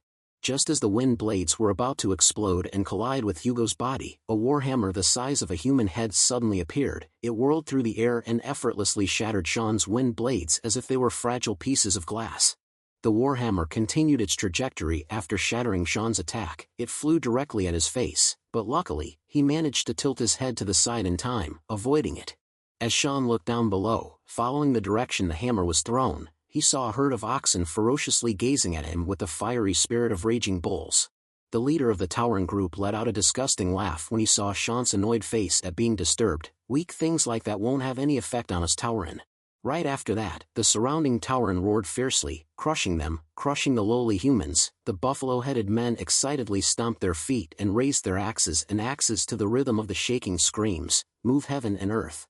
They were so fierce they didn't even notice Hayes until she gently approached from behind and poked the Minotaur leader. "Oh my." As the Minotaur leader turned around, Hayes greeted him with a bright smile like a blooming flower, but her voice was full of sarcasm. "This is the first time I've seen a bull use a hammer." When the Minotaur leader saw that Hayes was just a tiny girl, a third of his size, he glared fiercely and tried to intimidate her, but Hayes didn't care about his aggression. She continued to smile playfully and provoke him. "Let's play." The Minotaur leader scoffed with a mocking laugh. "How dare an inferior human like you talk to?" At that very moment, the Minotaur leader's words were cut short by a lightning-fast attack from a maul. Hayes had decisively deflected his jaw with a swing, sending blood splattering from his mouth and his eyes turning bloodshot red. The bull was even thrown backwards by the force of the blow, soaring over the heads of his subordinates as their eyes widened in shock. Before the Minotaur leader could regain consciousness and balance, his head crashed into a boulder, blood immediately spurting out like a burst water balloon, staining one side of the rock red. Seeing their leader skull-crushed and lying in a pool of blood, the Minotaurs looked at each other in confusion and then glared at Hayes with eyes full of hatred. Hayes still had a radiant smile like sunshine, but her small hand silently gripped the maul, which was dripping blood. "Oh my, I accidentally hit him and didn't even realize." The Minotaurs, enraged, charged towards Hayes with thunderous roars. "You human bitch, we'll avenge our leader." However, no matter how hard they tried to attack in a torrential assault, Hayes remained calm and stood her ground, receiving their attacks. She gently tilted her head to dodge a hammer thrown by a Minotaur. Then, applying the rule of tit for tat, Hayes delivered a powerful blow in return to the one who had just thrown the hammer at her. Blood quickly splattered out along with the cracking sound of horns and shattered skull. Then, Hayes's maul created a wide-scale massacre. Each of the large Minotaurs was flattened like a cockroach, even the stones were crushed, and the ground shook violently with every blow of her hammer. Like that, Hayes continued to smile brightly while playing with the Minotaurs. The sounds of bong bong, cop cop constantly reverberated from here to there, as if she were playing a super-realistic version of whack-a-mole. Mephistopheles, after a moment of shock, burst into a chuckle. "Coo-coo-coo, now I know why you fear her. It's unbelievable that she can crush someone's skull while still smiling like that. She has the makings of a demon king. Elric reluctantly accepted the compliment on behalf of his sister with a face like he had cholera. While Sean and Hazel were engrossed in fighting groups of beastmen that suited their strengths, the leader of the wolf men group took the opportunity to rush straight towards the ice wall created by Elric. With just a few powerful sword strikes cutting through the air, he smashed the ice wall Elric had created. At the same time, he roared orders to his subordinates, break the ice and attack Anthropomorph. It wasn't just the werewolves, but the Fury Tribe's Lord Path also flooded through the broken ice wall like a flood. The magnificent sight caused Elric to burst into a joyous laugh. Perfect timing, I'm itching all over. Intending to be the one to end this, Elric spread his palm and strained. I'll take care of all of you. The seal on his right arm quickly changed from black to blue and finally to pure white, as if it had been frozen. The ferocious, brave animal people, riding on the backs of wolves, roared towards Anthropomorph with a scorching oppressive atmosphere. Only 3 of them, let's overwhelm them with our force. One word of magic effortlessly escaped Elric's lips, snowstorm. Immediately, a powerful blizzard raged across the battlefield. The Fury Tribe animal people's vision became blurry, while the icy swirling wind blew through their pores, causing their sturdy legs to tremble. Not only was their vision obscured, but many animal people were unable to stand due to the terrible wind that was wreaking havoc on their formation. The werewolf leader roared in anger as he tried to step forward. Damn it, where did this snowstorm come from? We can't move forward any further. At this moment, the blizzard stopped. The surrounding space was still freezing cold, but there was no longer a sense of wind gusts. The werewolf leader, hearing no sound, opened his eyes to look around in confusion. The sight above him caused him to experience a greater shock than before. In that moment, through the subsiding blizzard, sharp objects were spotted in the sky around Elric. Hundreds of sparkling ice arrows pointed down at the animal people below. Elric coldly opened his mouth with a determined look, his eyes wide with endless killing intent. Ice rain. As soon as he finished speaking, he flicked his hand towards the ground. Before long, a rain of ice arrows poured down. The moment this magic, created by Elric with his signature skill, was cast, the animal people stood dumbfounded and rooted to the spot with helpless eyes. All of Elric's cold-related magic starts from a small number but has a massive destructive power. It's a sophisticated method of manipulating the magical field. Moreover, its attack effect is very clear. The poisonous ice is forcefully implanted in the ice arrows, causing freezing upon contact, making it even easier to disable an army. However, the large number of nimble Fury Tribe animal people were still able to dodge or break a certain number of ice arrows with swords and shields. This made Elric slightly unsatisfied with the effectiveness of the attack. Too many survivors. Despite this, Elric didn't feel disappointed. He wanted to take this opportunity to test out his special techniques, so he didn't hesitate to jump to the ground to face the Fury Tribe animal people directly. In that moment, Elric's emerald eyes flashed with a hint of madness. I'll show you the magic I've been working on. As soon as he finished speaking, his right hand flared and released a blazing golden light of the body-strengthening art, mixed with the dark blue light of the seals. Elric forcefully strode towards the animal people, his eyes ablaze with excitement. There was no room for laziness and kindness on the battlefield, so he had researched many ways to defeat enemies more effectively. Of these, what he wanted to test most was the combination of cruel and ferocious seals while enveloping his body with dragon heart mana, then freezing everything he touched. Not only that, Elric also incorporated the posture of the body-strengthening art to perform the technique, his final card played in his arsenal. The moment all the melee support elements converged, Elric's body glowed brightly like the sun. He leaped into the air, his 5 fingers stretched taut and rigid like a beast's claws. The one-horned rhinoceros animal people responsible for creating the defensive line quickly gathered to surround their surviving comrades in their ranks, blocking him and raising their shields. The steel shields were quickly arranged into 2 sturdy rows, stacked tightly together, feeling like they could stop even sharp swords, let alone human hands. Yet, Elric remained unfazed and continued to charge forward.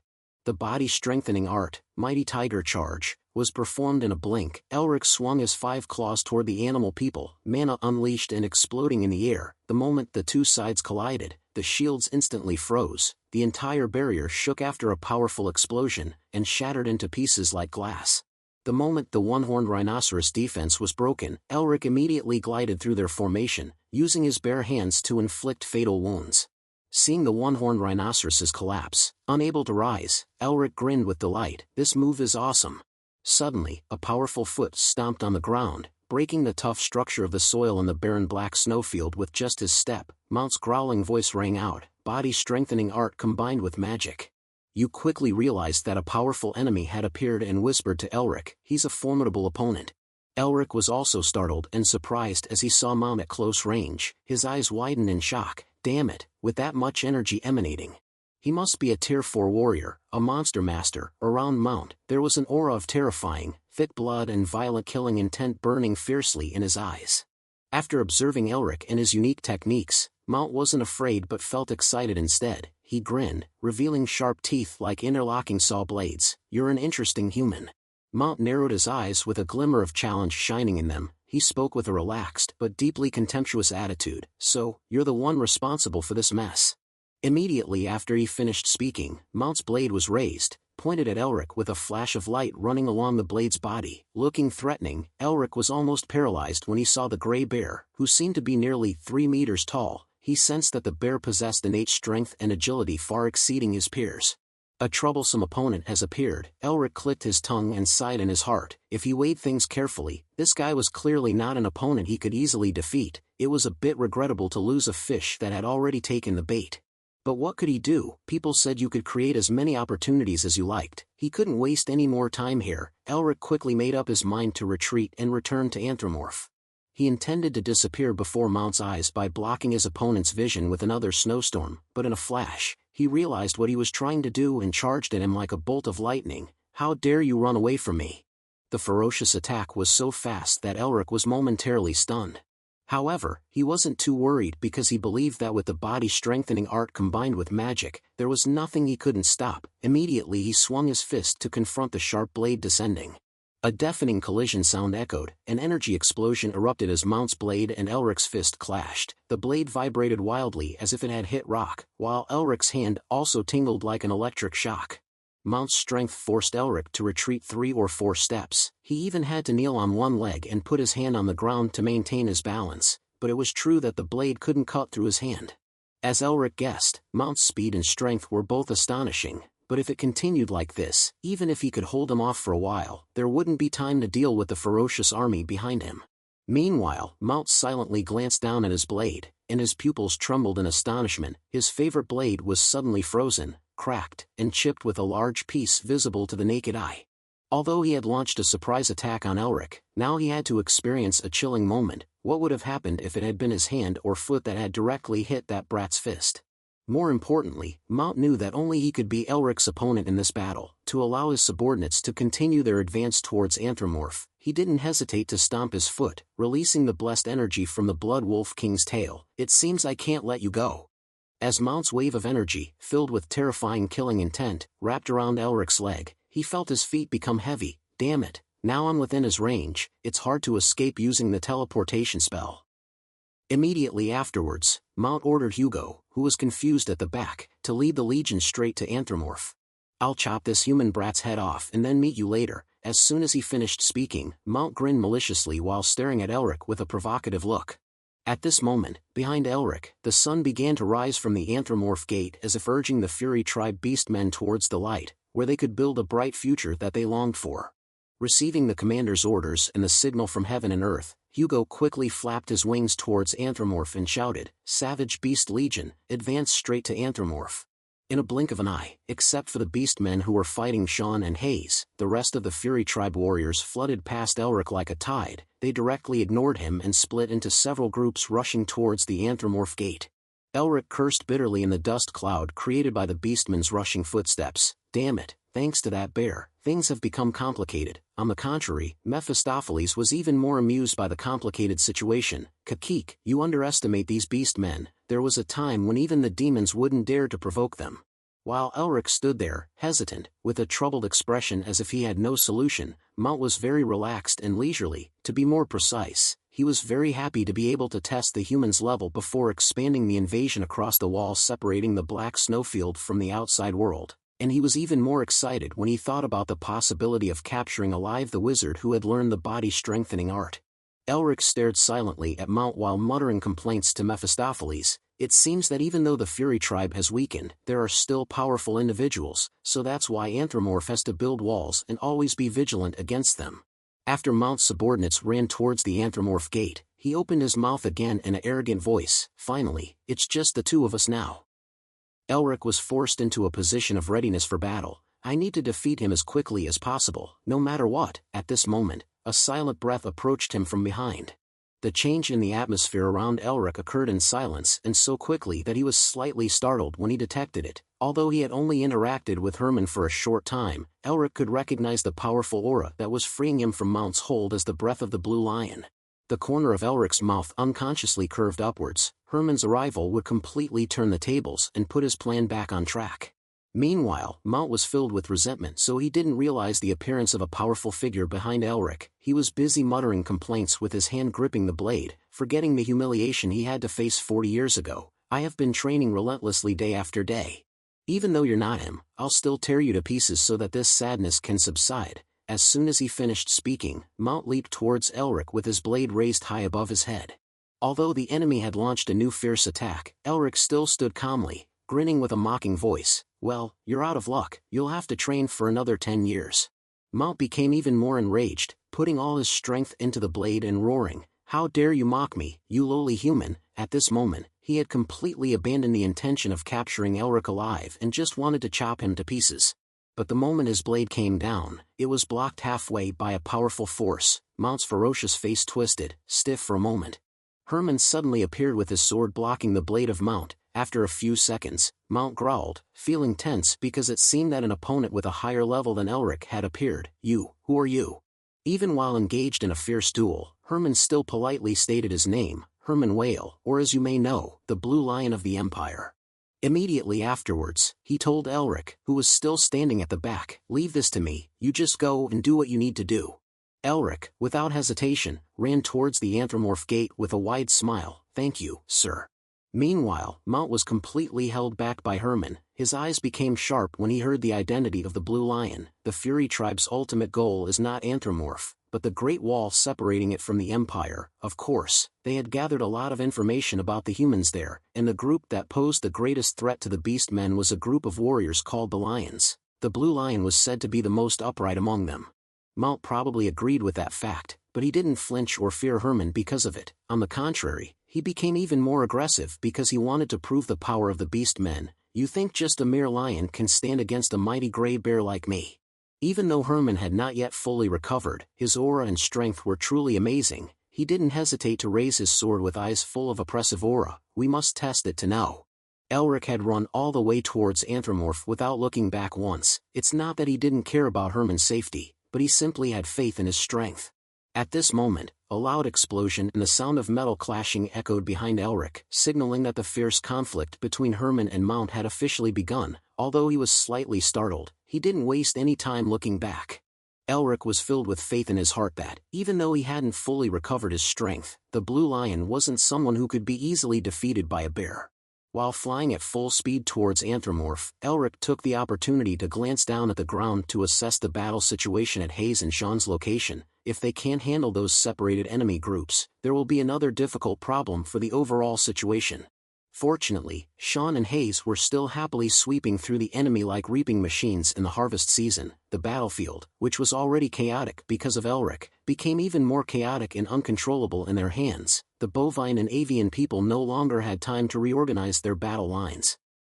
Elric sighed with relief, gliding past Sean and Hayes like a gust of wind. Well, they are a perfect combination.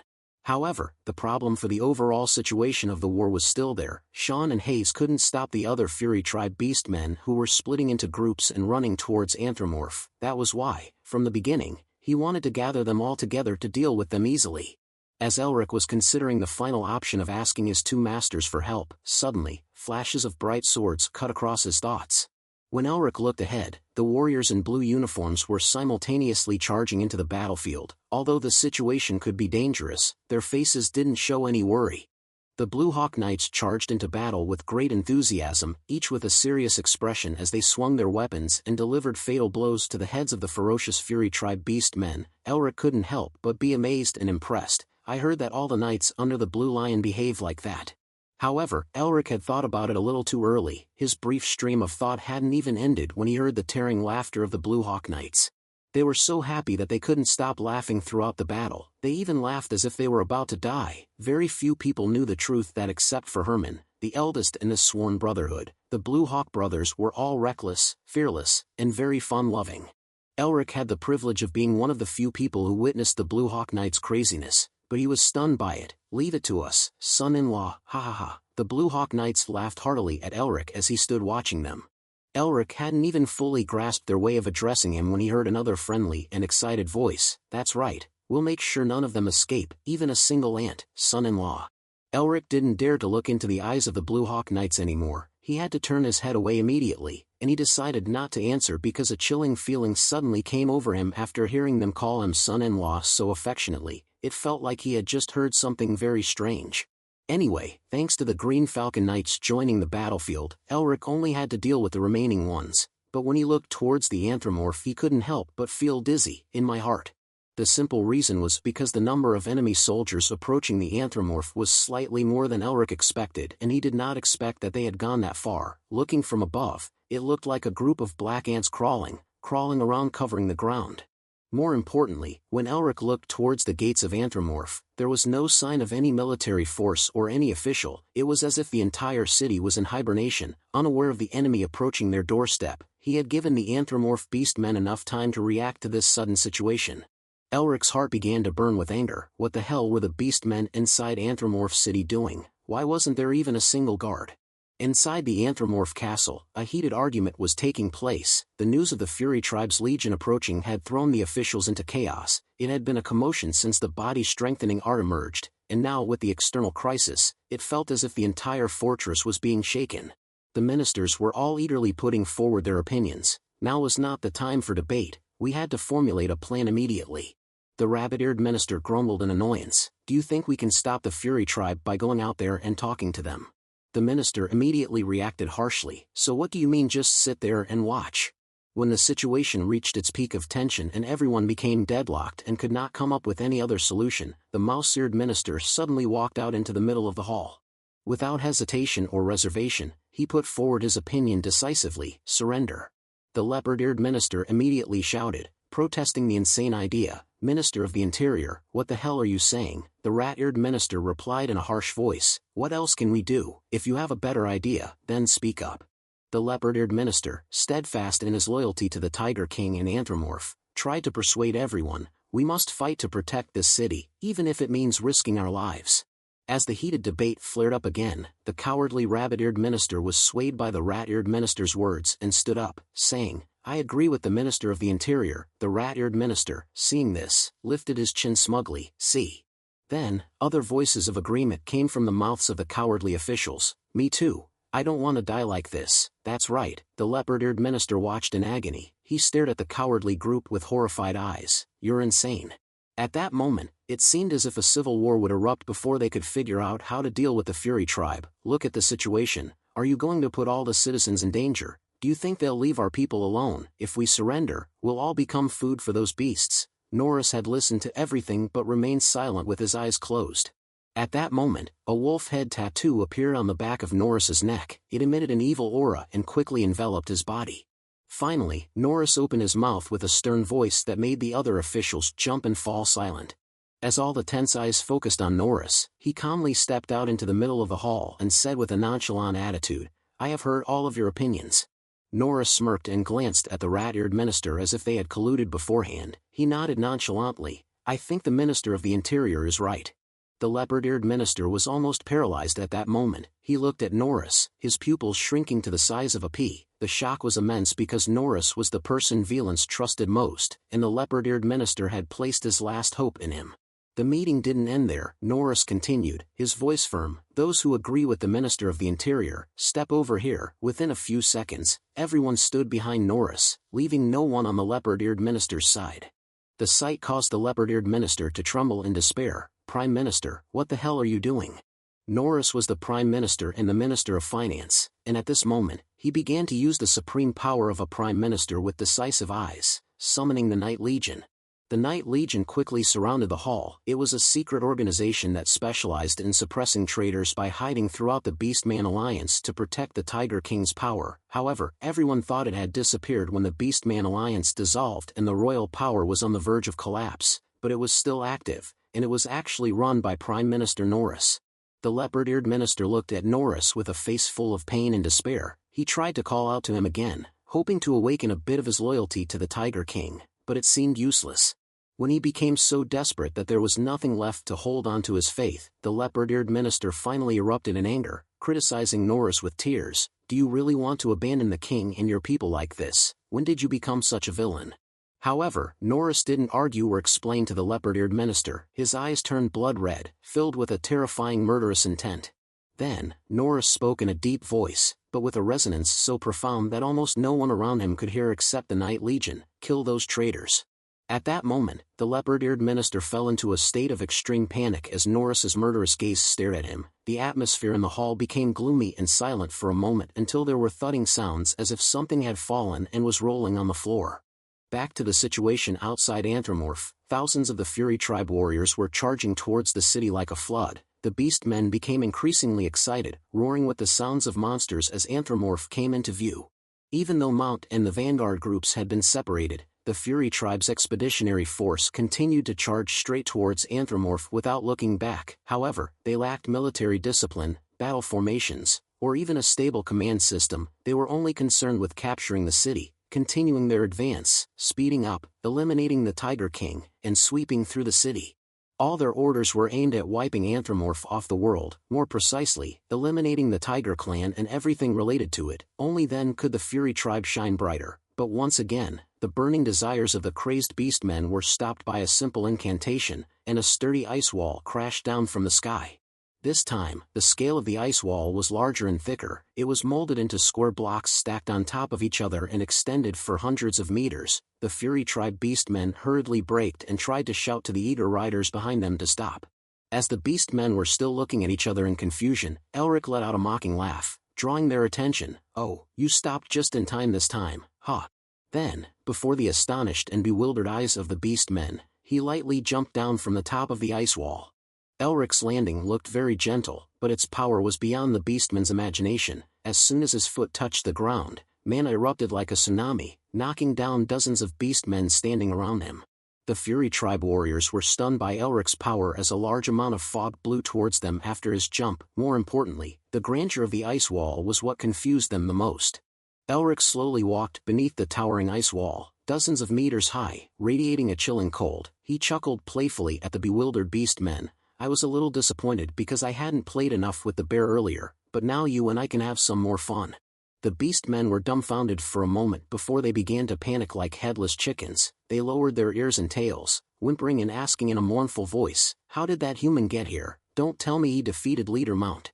At this point, there was starting to be some wavering and division within the Fury Tribe's Legion. Barrison, the commander and battalion leader of the Monster Legion, spoke up to reassure his trembling subordinates. "Don't be afraid, there's no way our leader would lose to him."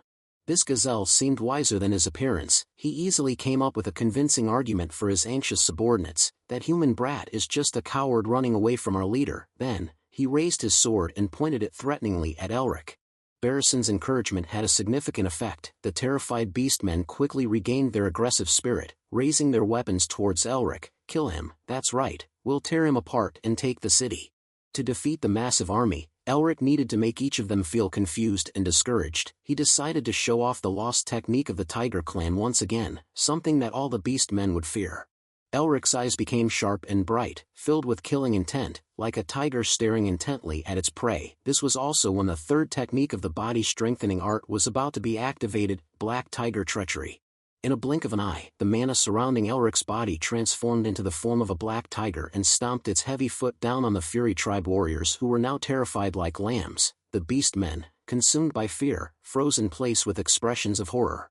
Elric chuckled and withdrew his mana just before the tiger's foot landed, as if it were just a joke. It seems like even showing a little bit of the Tiger King's aura from that move was enough to scare them. Mephistopheles also laughed joyfully. "That's natural. After all, the Tiger King was once the absolute ruler over the beastmen." After laughing his fill, Mephistopheles cleared his throat and asked about the main thing he had been curious about. "So, how are you going to deal with this large number of beastmen now?" Elric grinned, gathering mana into a small sphere in his two hands. He casually muttered to Mephistopheles, "Even though the body-strengthening art is great, to take out this many beastmen, we still need a wide-range attack." In just a few seconds, Elric had created his own special weapon, ice poison. He launched a series of icicles filled with that toxin towards the beastmen at a very close range. This time, the effectiveness would be even better than before. Just as Elric expected, the Fury Tribe beastmen instinctively tried to shield themselves but couldn't prevent the effects of the ice poison at this close range. They turned into statues as the icicles swept past. Moreover, the ice shards exploded spontaneously after flying a certain distance, turning the beastmen who were standing there like statues into tattered rags in no time due to the constant small explosions. Elric took a deep breath in satisfaction. Regardless of the cold air from the small explosions, he smiled contentedly as he watched the beastmen completely unable to resist such a powerful wide-area attack. However, Elric still felt something was missing. He did not continue using the poison ice, but slowly walked closer to the beastmen who were still surviving in confusion. Now, the Fury Tribe's massive army was mainly composed of low-ranking subordinates with weak mental fortitude. They trembled like fledglings before a storm, with each step bearing Elric's overwhelming and oppressive aura. Immediately, Elric clenched his fist and charged towards the trembling beastmen. He grinned widely like a madman as he combined all his abilities into the body-strengthening art once again and muttered, "After all, close combat with fists is still better." Meanwhile, the confrontation between Herman and Mount was still going on fiercely. The situation had turned very dangerous for Mount. He had felt that way instinctively several times whenever their blades clashed. Mount had been knocked back many times by Herman due to the power accumulated in his blade exceeding his imagination. Initially, he had a self-righteous thought about the danger of facing inferior humans, but now, his instincts were ringing alarm bells louder than ever. Herman chuckled while stretching his fist calmly. "Excuse me, I don't know if it's because I just recovered from a serious illness, but my body doesn't move as precisely as I want it to. If I'm a bit careless in this fight, please forgive me." Herman's words were sincere but felt like a slap in Mount's face and trampled on the pride of a grizzly bear. He snarled in frustration, "Who are you trying to fool? Do you want me to believe something as ridiculous as that?" Herman honestly shared his life story briefly. "No, I really did fall into a serious illness, an incurable disease stemming from my desire to reach the next level in the swordsmanship I pursue. My future son-in-law, well, I mean, thanks to that young man, I regained my life and was enlightened." Mount gritted his teeth as he heard those words. The problem was he had nothing to refute because Herman's eyes were incredibly sincere. Then, Herman smiled solemnly and honestly, but his voice was full of a challenging tone. "I will show you the result of my enlightenment. Are you okay with that?" Mount, though starting to waver inside, due to the pride of a grizzly bear, he did not hesitate to smile back. A great warrior from the Fury Tribe will never back down in a battle. Immediately, Herman and Mount focused their incredible aura into their weapons. In a moment, it felt as if space was split in half by an invisible wall created from two opposing currents of energy colliding. Before entering a new round of the fight, Herman kindly reminded Mount, "Be careful of the lion's claws." But for Mount, it was clearly a provocation that he had to answer with a corresponding attitude, as if the claws of someone like you could do anything to me. Immediately, the thin conversation ended with the clang of swords. The aura of the lion and the grizzly bear clashed tensely in the air as the two sides fiercely tested the strength of the force they could unleash. The confrontation became more and more intense. The power of the clashes of swords even caused a widespread energy explosion, shattering the ground within a radius of tens of meters as if the place they were standing was the epicenter of an earthquake. Soon after, Mount coughed up blood and his endurance reached its limit. His face became contorted because he had no choice but to admit the truth that Herman was much stronger.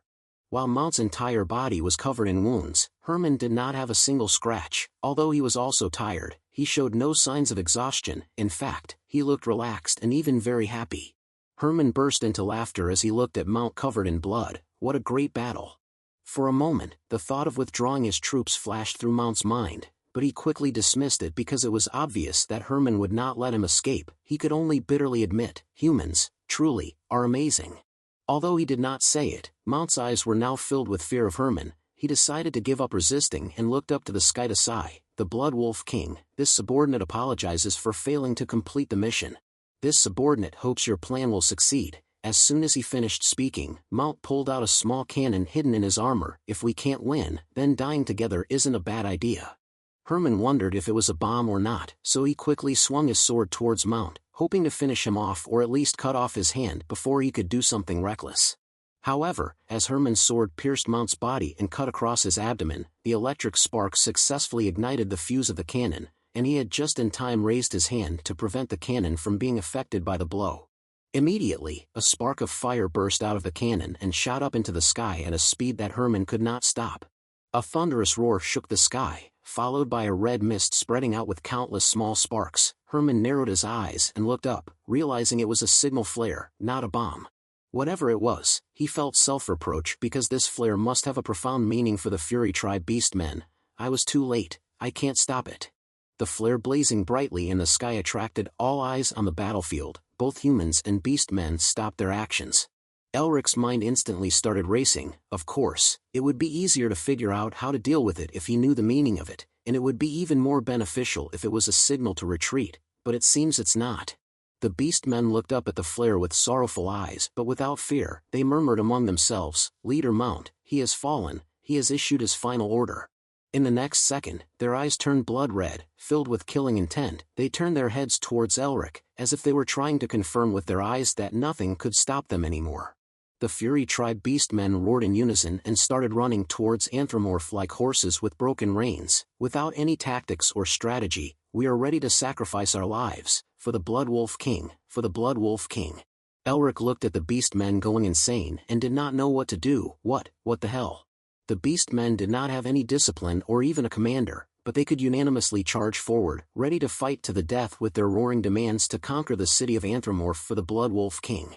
Elric could not continue training his close combat skills as planned. He immediately launched piercing ice shards resolutely in an attempt to stop the enemy's advance. The ice shards quickly pierced through the bodies of the beastmen from front to back. Many beastmen fell in a scene of splattering blood, but it did not deter the others. The aggressive one-horned rhinos continued to charge towards the thick ice wall. They resolutely rammed their heads into the wall to clear a path for their comrades behind. Even with broken horns and shattered skulls, the rhinos did not stop until the ice wall started to develop long cracks. Soon, the ice wall shattered. Heavy blocks of ice fell onto the heads of the beastmen, but they still recklessly charged through the gap. Barrison hastily led a group of werewolves tasked with clearing a path forward. The vanguard keeps running forward. We have to open the way for the main force behind us. Destroy all of Anthromorph. We must overthrow the Tiger King's clan. We will destroy the city, plunder everything in it, and kill all those who resist. Thus, with the spirit of fighting to the end, the Fury Tribe beastmen one by one crossed the wall built by Elric, but he could not single-handedly stop all of them. Barrison rushed towards the gate of Anthromorph with unwavering faith in victory. Aside from the difference in numbers and strength between the two sides, he was also waiting for a push from inside the city. Isn't this the time for the inside to send a signal? Barrison was eagerly expecting a positive response from the officials of Anthromorph, who had promised to rise up to follow the wishes of the Fury Tribe immediately when the time was right, capturing the Tiger King and others, then personally opening the gate to welcome the army. At that point, even if that human mage blocked the way, the outcome of the battle would have been decided.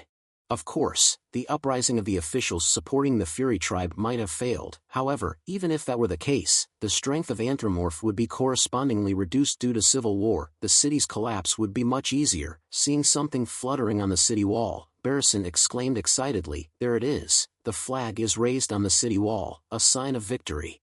However, the next second, Barrison's face, which had just lit up with overflowing hope of victory, became gloomy as if covered by dark clouds. Wait, what is that? He was horrified to realize that there were more than 30 heads displayed in a row on stakes planted on the city wall. All of them were the officials who had decided to support the Fury Tribe in the internal meeting earlier. Barrison's face turned pale with cold sweat dripping down his face. He was stunned and tried to deny the bitter reality unfolding before his eyes. No way, it can't be like this.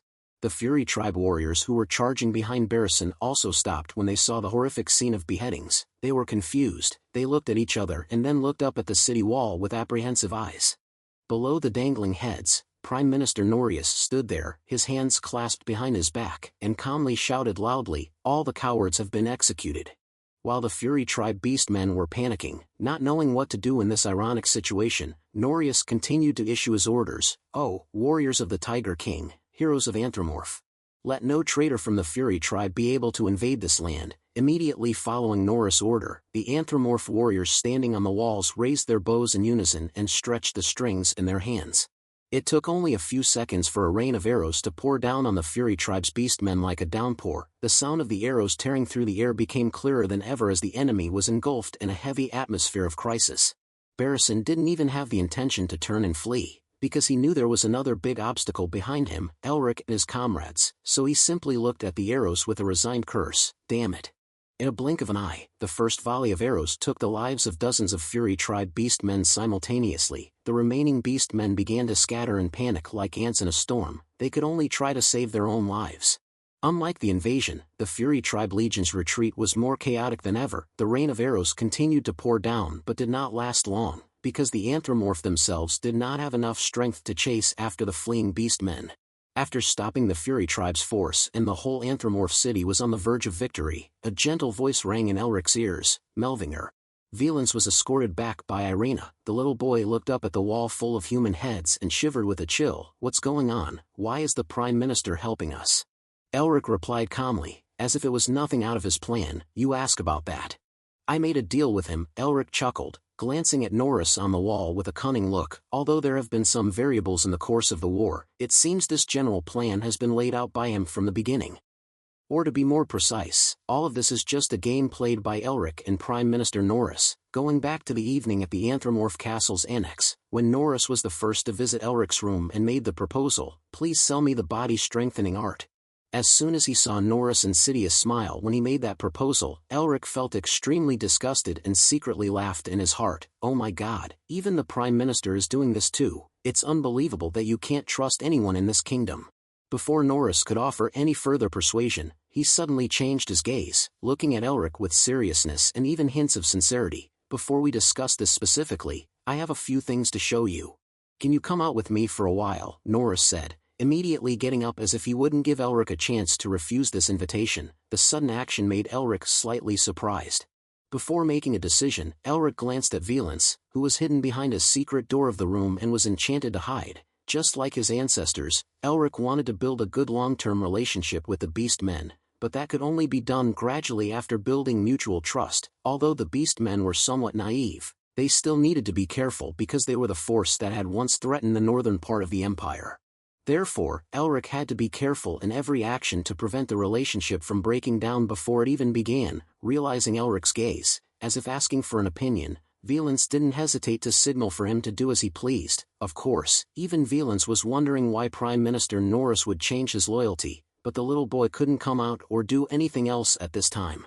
Then, Elric quickly followed Norris to the place he wanted. Unexpectedly, it was the place where the commemorative statue of the previous king, which Velance had visited before, was located. The two of them stood silently looking at the statue for a long time, but Norris didn't speak. Elric also tried to patiently look at the statue of the previous Tiger King with respect, but because he couldn't waste any more time, he had to take the initiative to speak first. Is this stone statue what you want to show me? Elric still didn't know much about Prime Minister Norris, so he could only probe bit by bit, but Norris said these words full of implications with a solemn voice that was different from before. In the Anthropomorph Palace, there are many hyenas. As Elric was confused, frowning and guessing Norris' thoughts, he lowered his voice even further and even had a slight tremor in his voice. Please, please.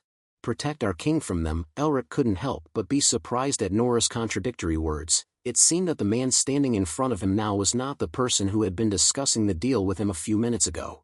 Then, the story continued to go far beyond what Elric could have guessed. Norris bowed deeply before the human he had fiercely opposed working within the previous hall and said in a pleading tone, I beg you. Elric didn't know how to accept this and muttered to Mephistopheles, Hey Memphis, why is he suddenly acting like this? Just now he looked like a traitor to the king. Mephistopheles was also helpless in the face of the sudden situation. He could only click his tongue and shrug. How would I know? Seeing Elric silent, as if hesitating, Norris looked up into his eyes sincerely. I will pay any price. As I said, the wealth I have accumulated over the years is very significant. I will hand over all my wealth along with the secret art of the body-strengthening art to you. Norris seemed to be trying to speak as concisely as possible, lowering his voice so that no one could eavesdrop. Elric couldn't help but be surprised and open his eyes wide, but he didn't dare to speak loudly. There are still secrets, Norris firmly confirmed. Yes. However, only one part remains. We have lost the first and second halves of it. Norris' eyes were filled with sadness, as if losing the body-strengthening art and not being able to restore it was the biggest regret in his life. Seeing such a rare opportunity before his eyes, Elric's ambition immediately rose like a tide. His current body-strengthening art was still incomplete. If he could learn this secret part, he could probably perfect it.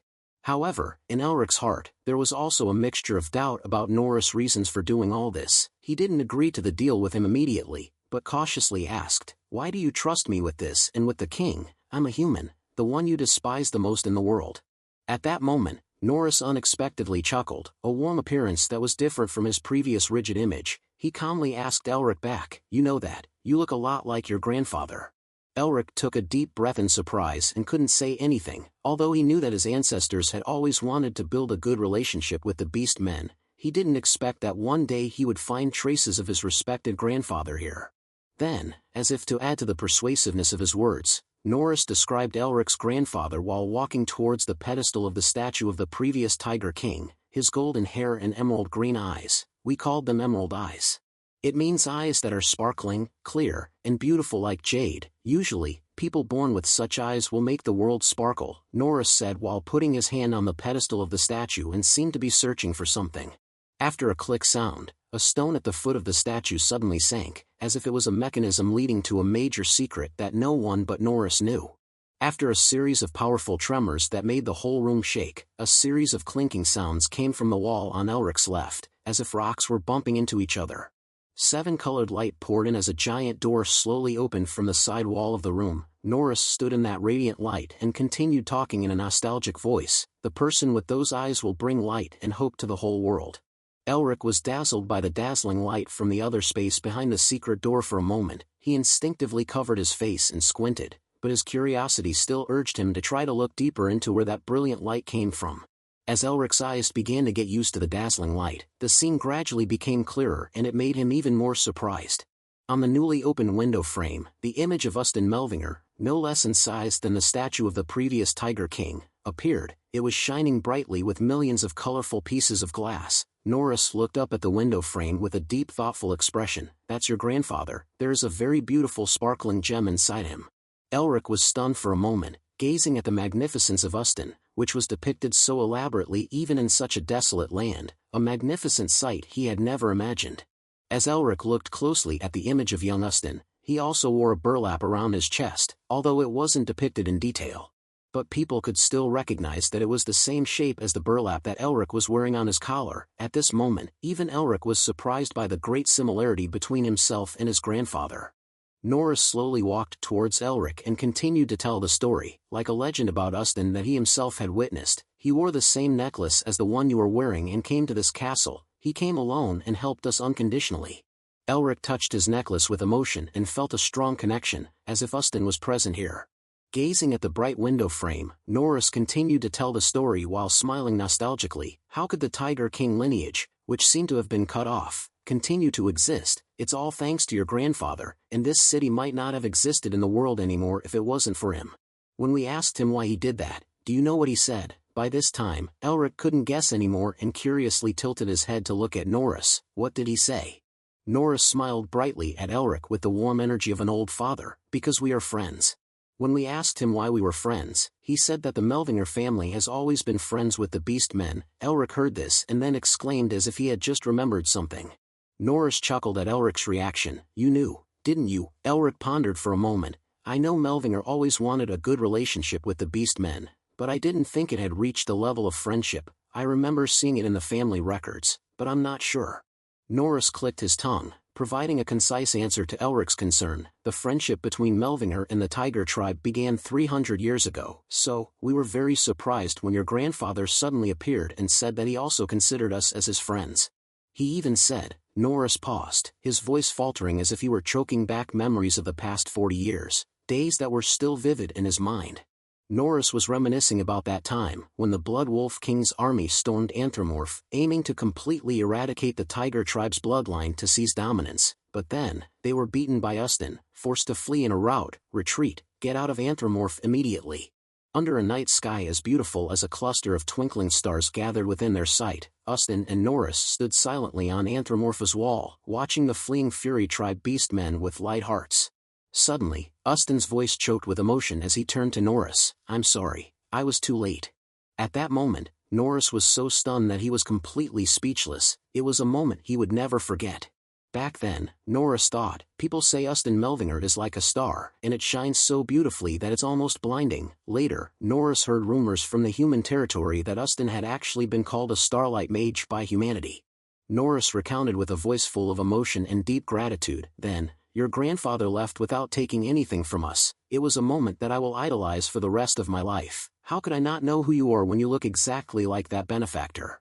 While Elric could only remain silent at the constant surprises being revealed, Norris suddenly changed his tone, sounding regretful. I heard about the troubles that befell Melvinger. I should have gone to help, but when I found out, it was too late, and our situation at that time wasn't stable enough for us to do anything significant. That has been deeply embedded in my heart like a nail for a long time. I sincerely apologize for not being there with you during that difficult time. Norris's voice choked with sorrow and regret. However, Elric didn't seem to have any intention of blaming him. He gently placed his hand on Norris's shoulder and patted him like a friend. Though their ages differed, their sincere hearts seemed to have become the thread that connected the friendship between Melvinger and the Beast Men, passed down from generation to generation. At this moment, Elric felt that clearly. Elric offered a friendly, genuine smile, comforting Norris. I know the Beast Men are facing many difficulties right now. I understand your situation. His gloomy face lit up in an instant. Thank you. Then, Norris clenched his fist against his chest and spoke in a trembling voice, as if he were desperate. I know very well that asking for help like this again is shameless, but please help us. The only one I can rely on is you. Descendant of the Melvinger family, please help us once more. At the moment he heard those earnest pleas, Elric looked up towards the image of Ustin shining brightly. He had always wanted to become as great as his grandfather, and he would certainly not miss the opportunity to do something great like him. Though he had already known that Norris was not a traitor, Elric could only tell the story concisely to Velance now. That was because the boy needed to experience some shocks to grow up and also to stimulate his will to leave with Elric without hesitation. Elric looked up at Norris standing on the wall and emphasized, while the Prime Minister is driving the traitors out of the castle, I will protect the king and Anthropomorph from outside. His being out there, fighting against the enemy, is the result of that story. Velance looked at Norris with wide, shining eyes filled with tears. The young boy was both moved and self-reproaching, feeling that he was still too weak, forcing the Prime Minister to shoulder all these difficult matters alone, and on top of that, being suspected of being a disloyal servant. At this moment, the others on the battlefield had returned to join forces with Elric. Sean happily pointed at the sandstorm that was gradually moving away from Anthropomorph. Elric, the Eastern general, had already changed direction. Velance was just starting to cry but quickly changed his expression to a grin. This is really good news. Elric couldn't help but exclaim in his heart, what a smiling and crying child. Right after that, Elric's eyes shone with the victor's spirit as he looked towards the disorganized remnants of the Fury tribe army running around in chaos. So, now, we'll end this war, right? Though Anthropomorph's army didn't have the remaining strength to pursue the fleeing defeated troops, Elric's group was different. They were full of excitement, ready to swing their weapons. Even Norris personally joined the battle, sharpening his claws that had long been hidden. Energy explosions thundered, bombarding the defeated Fury tribe soldiers. Waves of mana surged forth from the hands of the mages Elric and Sean, interspersed with the oppressive aura bursting out from the masters of close combat like Hayes, Norris, Herman, and even the Green Eagle Knights. The Fury tribe beastmen scattered, shouting at each other to flee, but it was easy to come, but hard to go. Their retreat without any formation or strategy led to many losing their way, trampling each other to death. As the waves of energy from the explosions subsided like dissipating fog, the battlefield scene became clear, further terrifying the Fury tribe beastmen. Heaps of corpses lay scattered, piled upon each other at the feet of the powerful warriors protecting Anthropomorph. Elric chuckled, teasing Norris, who was in a beast form. Prime Minister, you have some skills, too. Norris laughed back in delight. I may be old, but my claws have never dulled. As the Fury tribe beastmen were nearly wiped out and the battlefield was completely devoid of enemies, Irina ran towards them, carrying Velance, Prime Minister, Lord Melvinger. As they reached the city gate, Irina quickly placed Velance down. Elric and Norris simultaneously bowed, expressing their respect to the king. Velance also stepped towards them, exhibiting the solemn bearing of a king. Norris held back tears of emotion as he saw Velance safe once again. He gently nodded, signaling Velance to perform the ritual to end the battle. Although Velance didn't have much battlefield experience and had never been through a war of this magnitude before, he could still understand Norris's meaning, following the instinct of someone bearing the blood of the Tiger King. Then, under gazes filled with trust and anticipation, Velance walked straight towards the city gate with a majestic, dignified demeanor. As Velance stood before all the warriors of Anthromorph, everyone held their breath, anxiously awaiting the proclamation from their king. Velance raised his fist high, filled with spirit, his eyes and demeanor exuded the majestic aura of the Tiger King. When Velance opened his mouth to roar, his voice, though somewhat childish, didn't lose the sense of powerful majesty belonging to the Tiger King lineage. "We have won." Immediately after Velance's declaration of victory, all the warriors of Anthromorph cheered with joy. Their cheers echoed everywhere, as if shaking the very sky. Elric smiled with satisfaction at the scene before him. While Velance hadn't actually contributed much to this victory, Elric felt the most proud of the young boy's unwavering determination to protect his people instead of fleeing. Amidst the joyous atmosphere celebrating victory, Velance didn't forget to step forward and thank the one who had the greatest contribution to Anthromorph's triumph. The young boy happily extended his hand towards Elric in a friendly gesture, like friends, rather than simply bowing his head to thank him according to customary etiquette. Velance beamed a radiant smile, looking up at Elric with shining, sincere, and trusting eyes. "I want to thank you, not as a king, but as a friend." Elric responded with a bright smile as well. The two of them shook hands for a long time, silently affirming that this friendship would last forever, even to the future generations of the Melvinger family and the Tiger tribe. Then, while the people of Anthromorph were enjoying the joy of victory, inside the castle, Velance, Elric's group, and Norris were dealing with other unresolved issues. Velance sat on the throne, while Prime Minister Norris, his eyes filled with tears, held the young boy's trembling little hand. It had been a long time since the previous Tiger King passed away that Norris had shown such closeness to Velance. The young boy once again felt the warmth of his affection like that of a father. Pearlescent tears welled up from Velance's eyes. "I'm sorry, Prime Minister, please forgive me for not trusting you, just for a moment." Norris shook his head with a warm smile like that of a father. "Your Majesty, first, I apologize for not informing you about what was happening, but a king shouldn't feel embarrassed, and although anyone can make mistakes, the most important thing is not to repeat them." Norris continued to smile kindly, encouraging Velance. "You have more excellent qualities than anyone else, therefore, you will continue to become an even better king in the future, and in fact, you are already a wonderful king now." Then, Norris turned his head to look towards Elric's group behind him and smiled contentedly. "You have also made friends with some amazing people. Now, you can do everything yourself, without needing me by your side anymore." Suddenly, Norris let go of Velance's hand and spoke as if he were about to leave. "I am the one who was disloyal to you, so today I will resign as Prime Minister." Even a fool could tell that this was just a clumsy excuse for Norris to leave. Velance quickly grabbed Norris's hand with both of his little hands and exclaimed in shock, "No, I can't let that happen." Velance looked at Norris with glistening eyes, his voice low and pleading. "This time, I'm sure about my thoughts. I still need you.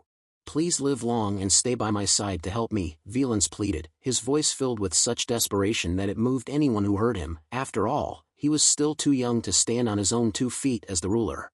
However, Norris seemed unmoved by Velance's plea. He bit his lip and remained silent for a moment. With his unwavering loyalty, how could he not want to stay by Velance's side and assist him?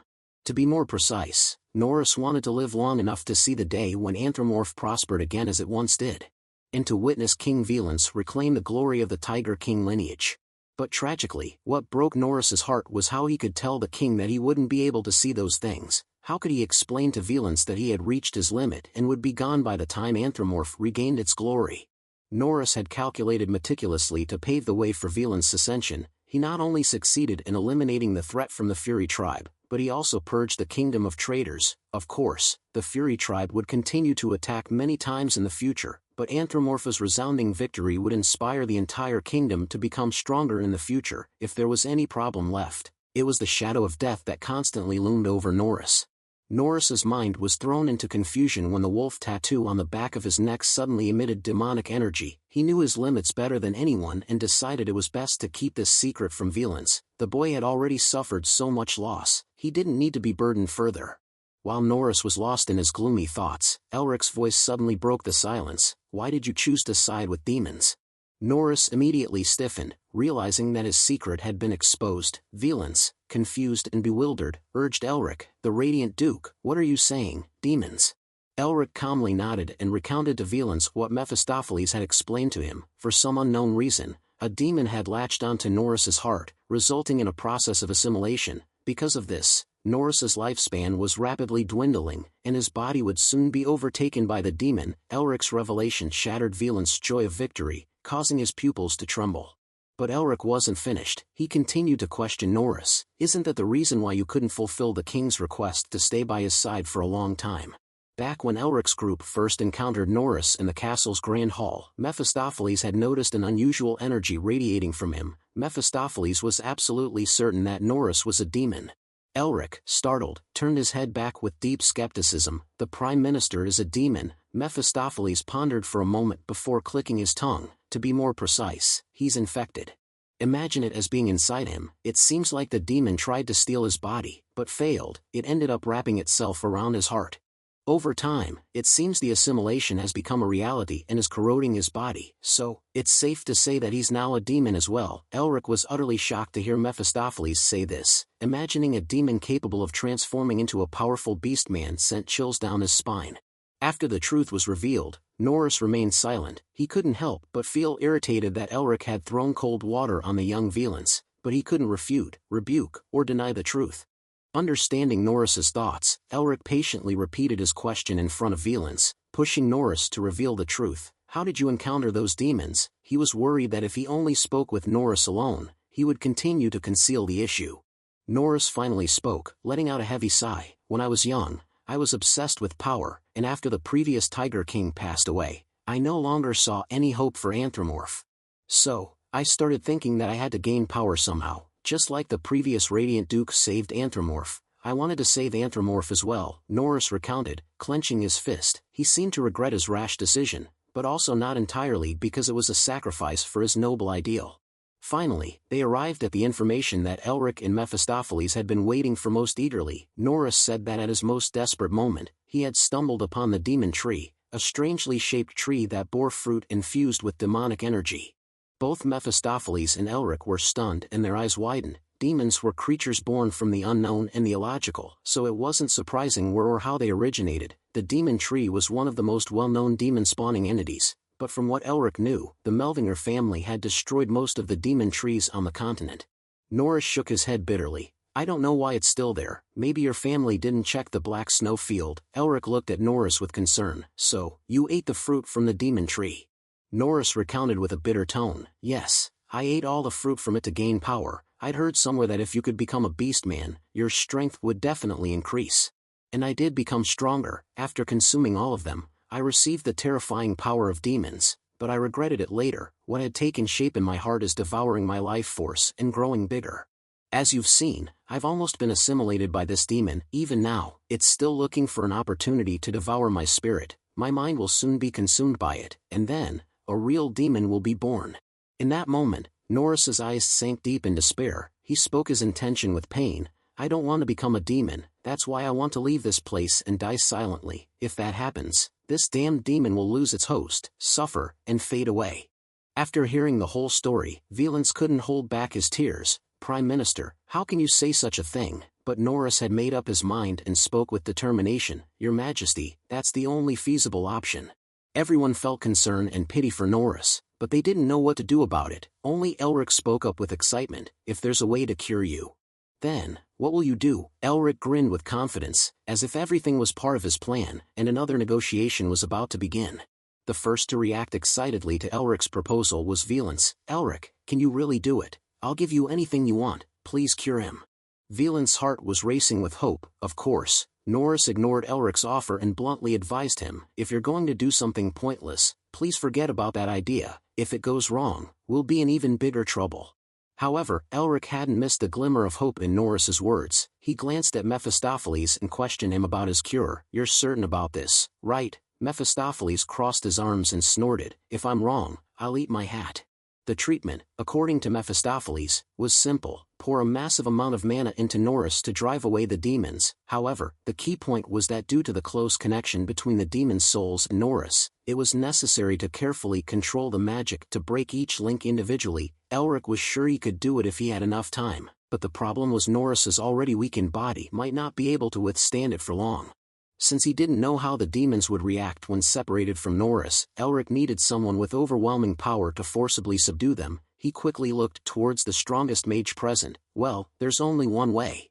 Elric then asked Augustine, "Master, could I ask you for a favor?" Augustine had been waiting for this request since he was at the gate of Anthropomorph. He chuckled excitedly and stepped forward. "Ha, you mentioned wanting to ask me for a favor earlier, is this the time?" Elric respectfully bowed and replied, "Yes, it's a cure that only Master can perform." Augustine, pleased with Elric's indirect flattery, chuckled again. "All right, tell me what I need to do." Norris tilted his head and looked at Augustine with a worried gaze. In the battle with the Fury tribe, neither Augustine nor Agility had shown their true strength, so Norris felt unsure about their power. Is it really feasible? This cure would be extremely difficult for most mages. Elric smiled and reassured him, "You don't need to worry." Meanwhile, Augustine advanced to the center of the hall with silent steps that radiated an incredible aura. Elric looked at Augustine with eyes filled with trust. "Even my grandfather, who came to Anthropomorph 40 years ago, couldn't compare to my current master." At that moment, it was as if thousands of stars were sparkling around Augustine, the dazzling scene leaving anyone who witnessed it awestruck. Norris couldn't believe it. Ustin Melvinger, who had protected Anthropomorph from the Fury tribe's threat, was still spoken of as a legend, but there was someone even stronger than him. After all, even if he doubted it, there was nothing else Norris could do. It was better to try something than to accept death, so Norris nodded heavily. On the other hand, Augustine snorted as if offended by Norris's skeptical gaze. A bitter expression clearly showed on his face. No one could understand the feeling of being constantly compared to a source of inspiration who had been gone from this world for a long time. After preparing himself mentally, Elric smiled calmly and confidently at Augustine. "Master, you just need to sever the soul link with his heart. I'll take care of the rest." Although Augustine was excited to see how his disciple would manage this, he was also genuinely concerned for him. "I know what you're trying to do, but you have to be careful." Elric nodded slightly, his resolute gaze signaling Augustine to proceed as planned. Immediately, Augustine raised one foot high and pointed it towards Norris, signaling him, "All right, let's begin." Norris's heart pounded so loudly that it could be felt from a distance. It was clear that the demons had sensed something strange and were running wild inside him. Of course, Augustine didn't care. He unleashed his full magical power with a powerful stomp. In an instant, Norris felt as if a massive wave of energy was crashing into his body, like an endless, vast ocean. Even further than that, it felt like a white night sky with countless stars shining brightly. Norris was thrown into confusion as he stood in a space that felt like night yet also like day. His essence, and the demon residing in his heart, were merely like small sailboats drifting in this terrifying energy flow. They could be capsized with just a slight bump. The sight caused Norris to doubt deeply, is this truly the power of a human? Norris was amazed, but then he was even more shocked to realize how confined he was within a narrow well. Even though the space seemed endlessly vast, it was an invisible well created by the overwhelming sensation of pressure from Augustine. Norris felt dizzy for a moment as he saw Augustine, towering like a giant, reach out towards him. He instinctively wanted to run, but his feet were firmly rooted in place, unable to move. The moment Augustine's colossal hand grabbed Norris and lifted him, he felt as if all the connections in his heart had been severed simultaneously. His eyes widened in astonishment, staring blankly. In an instant, Norris's body became loose. A demon shot out from his chest and hovered above his head. The demon's face contorted in pain from losing his home. The first time the demon inside Norris was forced to reveal himself, he roared, "I'm about to take over his body. How dare you interrupt?" The demon was instinctively wailing, but of course no one cared. Heart. Elric only paid attention to the considerable amount of magical energy it possessed. He even found it annoying because it was constantly screaming and roaring, so he immediately reached out to absorb it with a complaint, "God, this demon is so loud." The demon was torn apart and sucked into the seal on Elric's hand. It was a very simple plan that was perfectly successful. Moreover, there was nothing better than the fact that he could increase his magical power while making the anthropomorph indebted to him. You, smelling the delicious food, appeared as quickly as a gust of wind and chuckled obsequiously at Elric. "Cuckoo, it's been a long time since I've eaten a demon as good as this." Elric didn't discourage Yu's desire. Trying to cut a small demon in half would only be a hassle, so it's better to swallow it whole. It's also a way to bribe you to give Elric more seals in the future. Eat it all, but remember to leave the seal. You began to eat the little demon while making an evil and strange laughing sound. "Thanks for the meal." The more you ate, the more the evil seal changed shape, emitting a bright light. The initial crude form, consisting of only a few black lines, now gradually began to take the form of a painting. Elric could feel that the nature of Yu's seal finally evolved from evil to vicious. However, before Elric could enjoy the joy of the power advancing in Usil, a strange feeling suddenly hit him, leaving him dazed.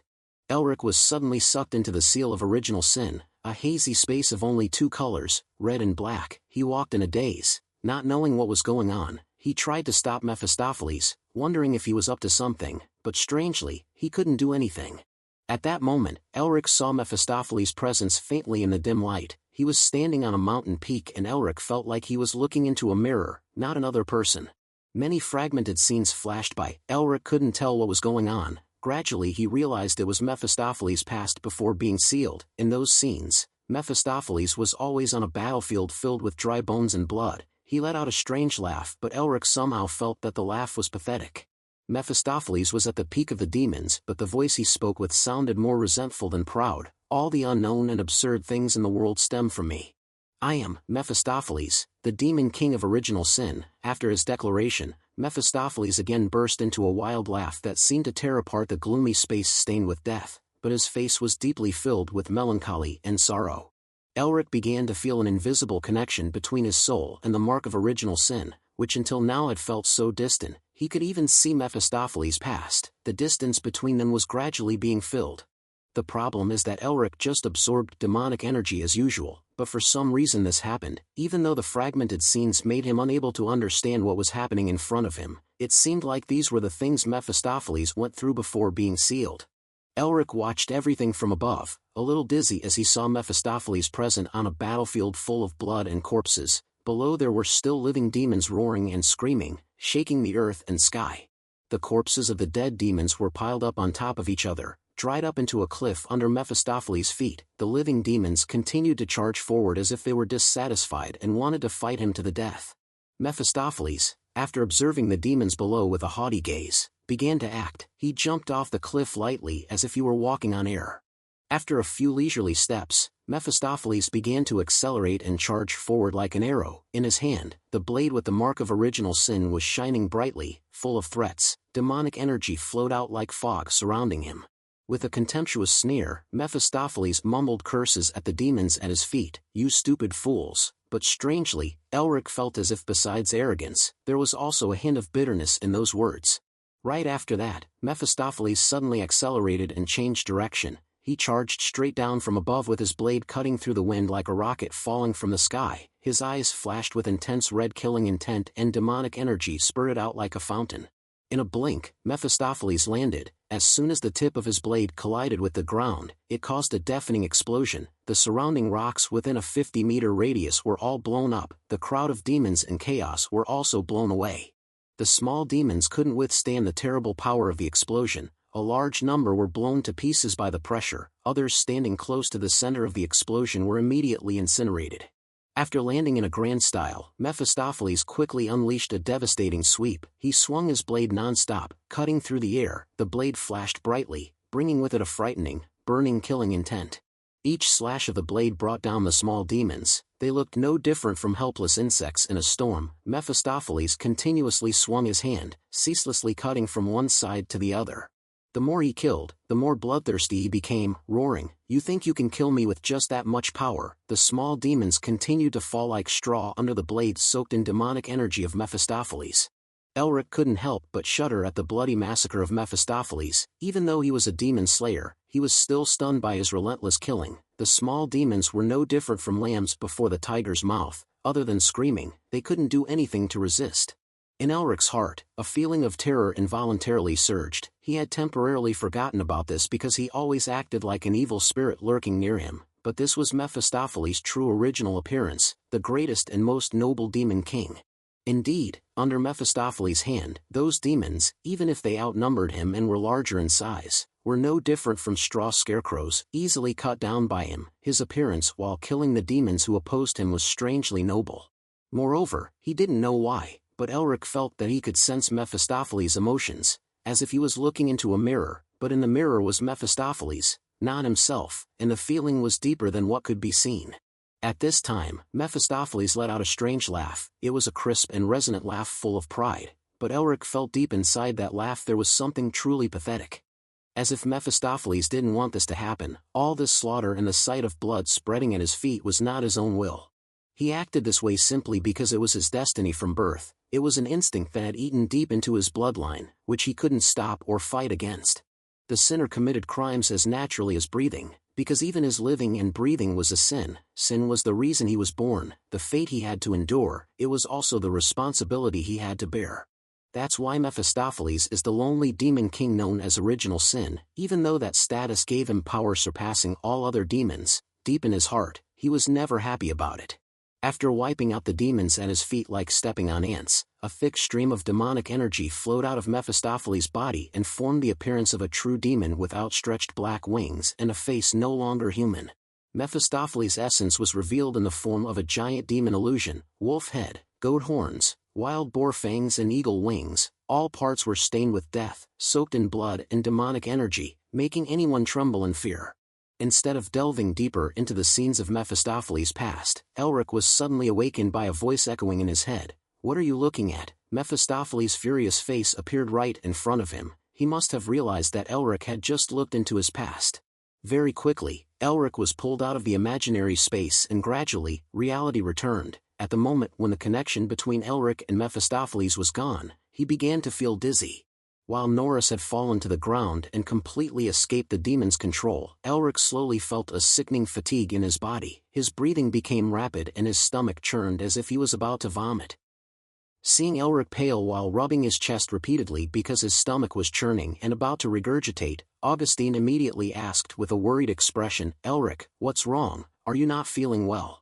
Herman and everyone else seemed to be full of worry, not knowing if Elric had been injured during the process of absorbing the demon. Elric immediately waved his hand to reassure them with a forced smile. "No, I'm fine, just dizzy." Augustine said nothing but used a warm magic, helping Elric's tense body gradually relax. He was now able to breathe a sigh of relief and calmly look at Valence and Norris. It seemed like not much time had passed in reality. Elric also realized that it seemed like Mephistopheles had also seen his memories. Immediately he felt uncomfortable as if his soul had been dug up. He also understood why Mephistopheles was so angry, who would like their past to be revealed.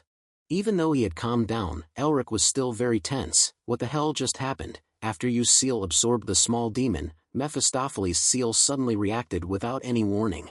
And then, suddenly I was sucked into the seal of Original Sin. Mephistopheles' memories also suddenly appeared. While Elric was still swimming in the chaotic thoughts, Mephistopheles muttered, "What else could it be? Your soul is now connected to me." Elric was once again shocked and looked at Mephistopheles in astonishment. "What? Can you know what I'm thinking? I didn't say it out loud, did I?" Mephistopheles still snorted coldly. "I'm shocked too. I can't believe that a connection could be established between me and a human even though I'm in a spirit form." Elric frowned and urged Mephistopheles to stop that kind of vague talk. "Do you know what is going on? If you know something, tell me properly." Mephistopheles was nauseous at the thought of having his soul linked to a lowly human, but his face was still mixed with anger as he replied to Elric, "I'm not a know-it-all, you know, but it seems like the demon you just absorbed. I can only guess that its seal is a lower-tier version of mine." Elric, upon hearing this, stared in amazement at his arm covered in seals. If that's the case, then everything makes more sense. A seal Original Sin type, but a lower tier. No wonder it looked like a wolf. Its initial form somewhat resembled your original form, but why didn't you recognize it from the start? Elric asked, narrowing his eyes suspiciously at Mephistopheles. Mephistopheles' wrinkled forehead showed no sign of smoothing out but instead creased further, his gaze filled with murderous intent. "Didn't I tell you before? I was born at the pinnacle of the demon race, so I've never bothered with those lower-tier ones." Elric, regaining a semblance of composure, started to tease him. "Are you sure it's not because you don't have anyone to play with?" Mephistopheles, enraged, clenched his fist and cursed, You insolent brat." After infuriating Mephistopheles, Elric, satisfied, changed the subject. "By the way, what did you see in my memories? Did you see anything shameful?" Although Elric was smiling, he was secretly anxious, obviously not wanting to be humiliated by a demon. However, Mephistopheles simply crossed his arms and turned away, saying nothing. He did see Elric's past, but even if it was something to mock, it wasn't enough to be considered a weakness that could be used to threaten him, so he chose to remain silent. After being freed from the demon, Norrius was put to bed to rest. Valence and Irina stayed by his side, their anxiety palpable even though Elric had assured them that Norrius was completely fine now. As soon as Norius regained consciousness, he searched for Elric and quickly grasped his hand, his heart overflowing with gratitude. However, due to his weakness, he couldn't sit up to thank him properly. It was also difficult for him to express his joy with words. Despite this, Norius still struggled to sit up. A film of moisture gathered at the corner of his eye as he choked out words of gratitude. Thank you so much. Elric smiled warmly and held Norius' old hand. You've lost a lot of energy, so you may feel weak for a while, but don't worry, just focus on taking care of your health, and you'll fully recover. I'll write you a short prescription. Remember to take your medicine regularly. Norius smiled with eyes filled with tears of emotion. I understand. I must take good care of myself so I can see our king grow up, right? After releasing Norius' hand, Elric continued to maintain his incredibly kind and gentle smile, leading everyone to believe that an angel had possessed his body. However, Elric's inner thoughts were slightly different from his benevolent facade. He secretly glanced at Velance with expectant eyes. All right, I think it's time to receive my reward, right? Even Mephistopheles, a demon, couldn't help but be amused by Elric's thoughts. You act so righteous, doing all these noble and just things, but in reality, you're always a pragmatist, aren't you? Elric clicked his tongue in his mind. Nothing surprising there, that's always been me. What's wrong with being pragmatic? Even among friends, you should get what you deserve. Please don't read other people's minds like that anymore. Are you a pervert? Seeing Elric act like a young girl being harassed by a pervert, Mephistopheles became even more annoyed and grumbled. It's not like I want to hear all this. At that moment, Velance presented a wooden box with his small hand. Elric immediately widened his eyes in apparent surprise, prompting Mephistopheles to exclaim, he really is a professional actor. Velance handed the box to Elric and explained, as promised, this is the treasure map of the previous Tiger King and the research work of the body-strengthening art. I know you don't want any wealth and value honor greatly, but please accept this, it's a token of my sincere gratitude. Elric politely replied, accepting the box. If you insist, then I humbly comply. Does this belong to the previous Tiger King? Elric nervously opened the lid of the wooden chest, his eyes brimming with eagerness. He had to exert great effort to hide the burning greed in his heart. Inside the chest lay an old parchment scroll and a thick book, placed solemnly on a piece of smooth red silk. From their appearance, it was clear that they were ancient documents that had been carefully preserved. Elric wanted to shout in joy but managed to restrain himself. Both of these items were important, but things didn't stop there. Velance suddenly instructed, please check what's underneath the cloth. Elric gently lifted the silk cloth and couldn't help but widen his eyes in astonishment. This time, he was genuinely shocked. As soon as he flipped the cloth, a blast of cold air surged out, making his fingertips tremble. Underneath the cloth were a few sprigs of herbs, about the size of his palm. Elric, bewildered, asked Velance, wait, isn't this a rare herb from the Dongsha Rivero region? Why are you giving me something so precious? It wasn't that he didn't want to accept it, but receiving something beyond the agreement would create a burden on him, as if he had received a favor from someone else. Velance smiled and explained, it dates back thousands of years. This is the elixir passed down to the royal family. I give it to you because our beastmen have a legend like this. A legend that when the world was on the verge of destruction, a heroic king capable of leading the beastmen would descend. It is said that the great man in the legend also learned the body-strengthening art. The royal family has recorded these prophecies. When the royal family faces the danger of extinction, if there is someone who helps, that person is the hero in the prophecy. The prophecy says when a harsh winter blows in and freezes the land, as well as the hearts of everyone, that hero will appear and banish the cold winter, allowing a warm spring to blossom once again on this land. This is the verse of the prophecy that has been passed down to this day. After recounting this seemingly mysterious story, Velance placed his hand on his chest and looked at Elric with eyes full of faith. I believe you are the heroic king mentioned in that legend and prophecy. For a moment, Elric felt as if he had been hit hard in the back of the head. Dazed, a particular word from the prophecy appeared clearly in his mind. Winter, could this be just a coincidence? Elric quickly realized that his ancestors had instructed him to come to this place for the winter mission, so, the appearance of that word in the prophecy or the guidance of his ancestors wasn't a coincidence. As Elric pondered further, he remembered his grandfather had told Norius 40 years ago, I apologize for arriving too late. This led him to speculate, does this mean everything has been planned by our family? Seeing Elric still hesitant, Velance smiled brightly and persuaded him, therefore, you deserve the royal elixir. At this point, Elric had no choice but to accept. All right, thank you. A satisfied smile spread across Velance's lips. Now, I will guide you to the flower temple. Soon after, Elric and his group boarded the carriage, following the path the young boy had instructed, and left the city of Anthromorph. Meanwhile, in the lair of the Blood Wolf King, Hugo luckily escaped from the fierce battle and was kneeling on the ground with his trembling wings hugging his body. Although the Blood Wolf King did not say a word, but just his breath also scared Hugo so much that he wanted to lose his fur. Hugo bowed down close to the ground with an obsequious appearance, constantly trembling. I'm sorry, the Blood Wolf King, I will not fail again. Before he could finish his words, Hugo had a lump in his throat because he felt heat on the back of his head for a moment, which meant that his master was staring at him with murderous eyes. The Blood Wolf King did not hesitate and did not intend to listen to any more of Hugo's excuses. He immediately launched his tail and whipped towards his neck, only to see a bright red streak of light wrapping around his neck while a voice said, created by willpower, because you have failed. I will reclaim my tail. As he finished, the Blood Wolf King furiously clenched his fist and pounded the throne, shaking the entire base. At the same time, the invisible tail that was tightly wrapped around Hugo's neck instantly constricted, severing his head in a flash. Blood splattered everywhere, soaking his feathers, and he didn't even have time to scream. Then, a growl like boiling water filled the heavy atmosphere within the base. The Blood Wolf King muttered with a voice filled with resentment, "Melvinger again, then and now. Those born from that lineage continue to torment me relentlessly. Where have they gone?" As he finished, the Blood Wolf King's eyes turned towards the distance. Within the shadows, a man shrouded in darkness slowly emerged. He was a gazelle with a pale face, wearing a white cloak that covered his entire body. The gazelle bowed respectfully and reported to the Blood Wolf King, "They are on their way to the Flower Temple." The Blood Wolf King instantly detected Elric's intention, the Flower Temple, so he's following his ancestors' path. After contemplating the nature of the temple for a while, flowers are always very good at catching fire, he came up with an idea: burn them all.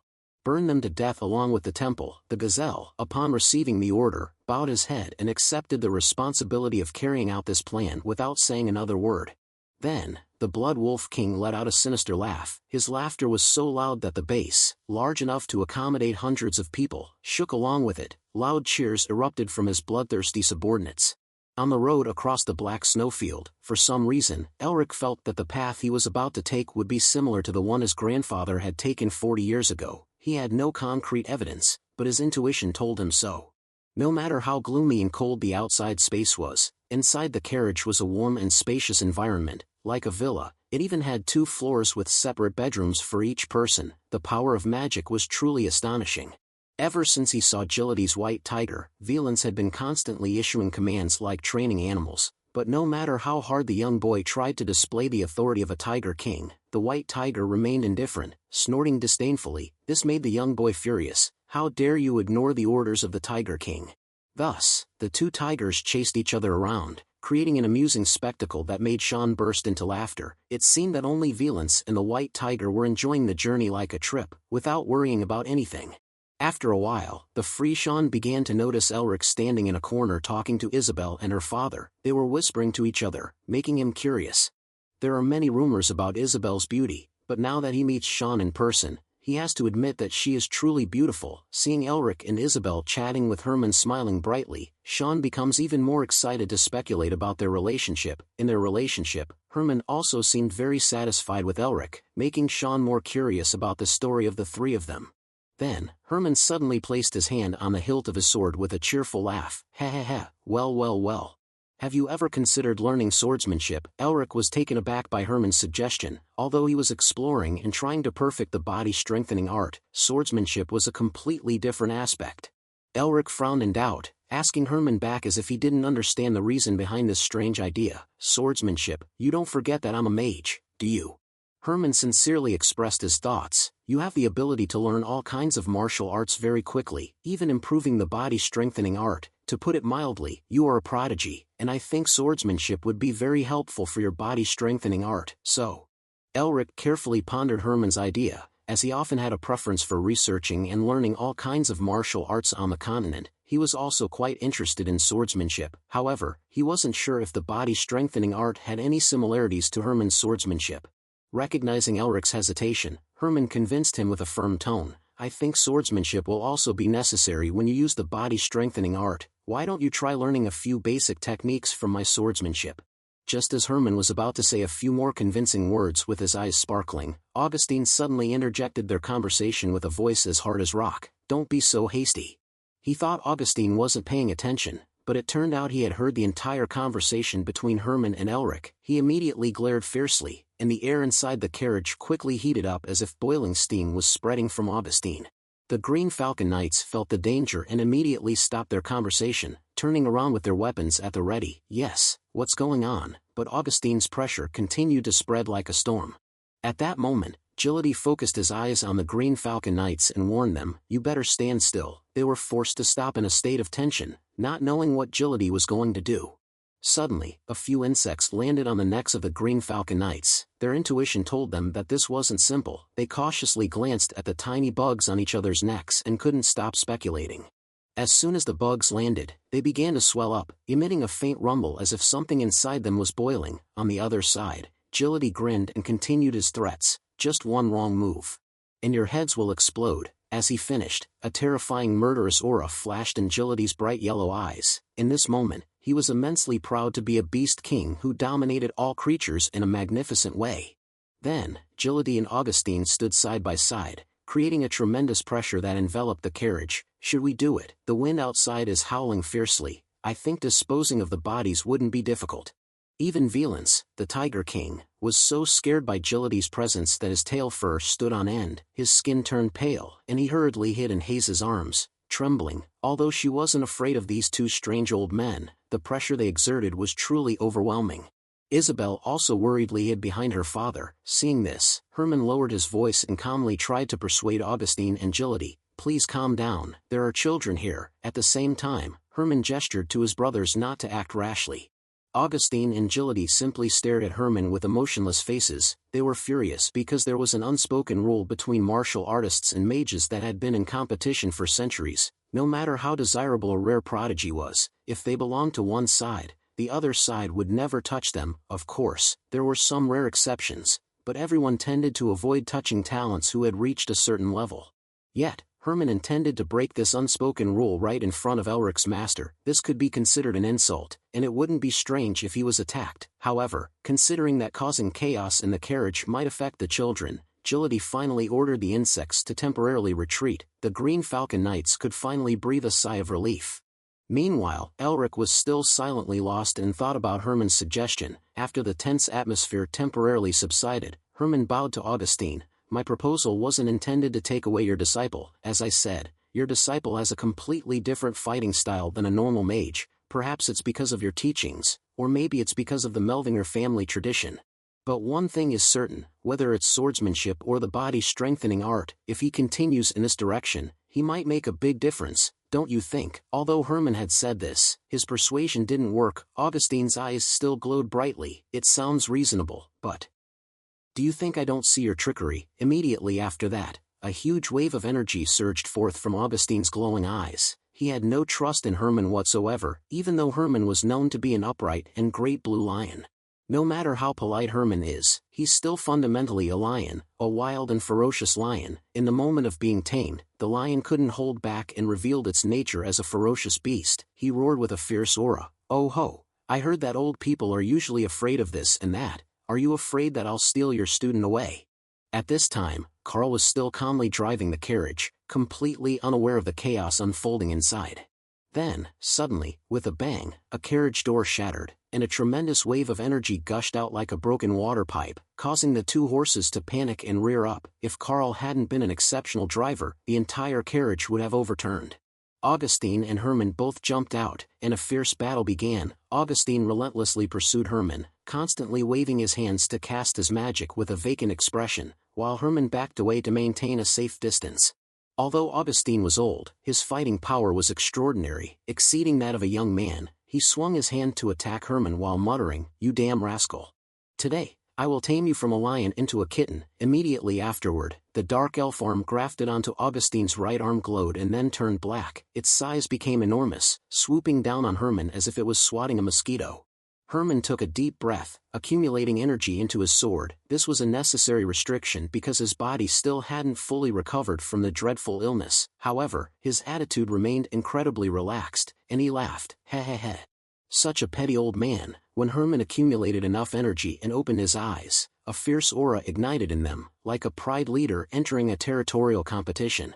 Immediately after that, brilliant light flashed from Herman's sword. The sword energy, emitting a terrifying force, collided with the magical hand created by Augustine. Although that magical hand was made of invisible energy, it was as hard as rock. Herman didn't give up and tried to dig into the center of the magical hand with his sharp sword. After a fierce struggle, his sword cleaved the magical hand in two and escaped danger. On the other side, the confrontation between Gilady and the Green Falcon Knights was also taking place. Gilady, riding on the back of the White Tiger, slowly approached the Green Falcon Knights while they raised their swords with menacing glares.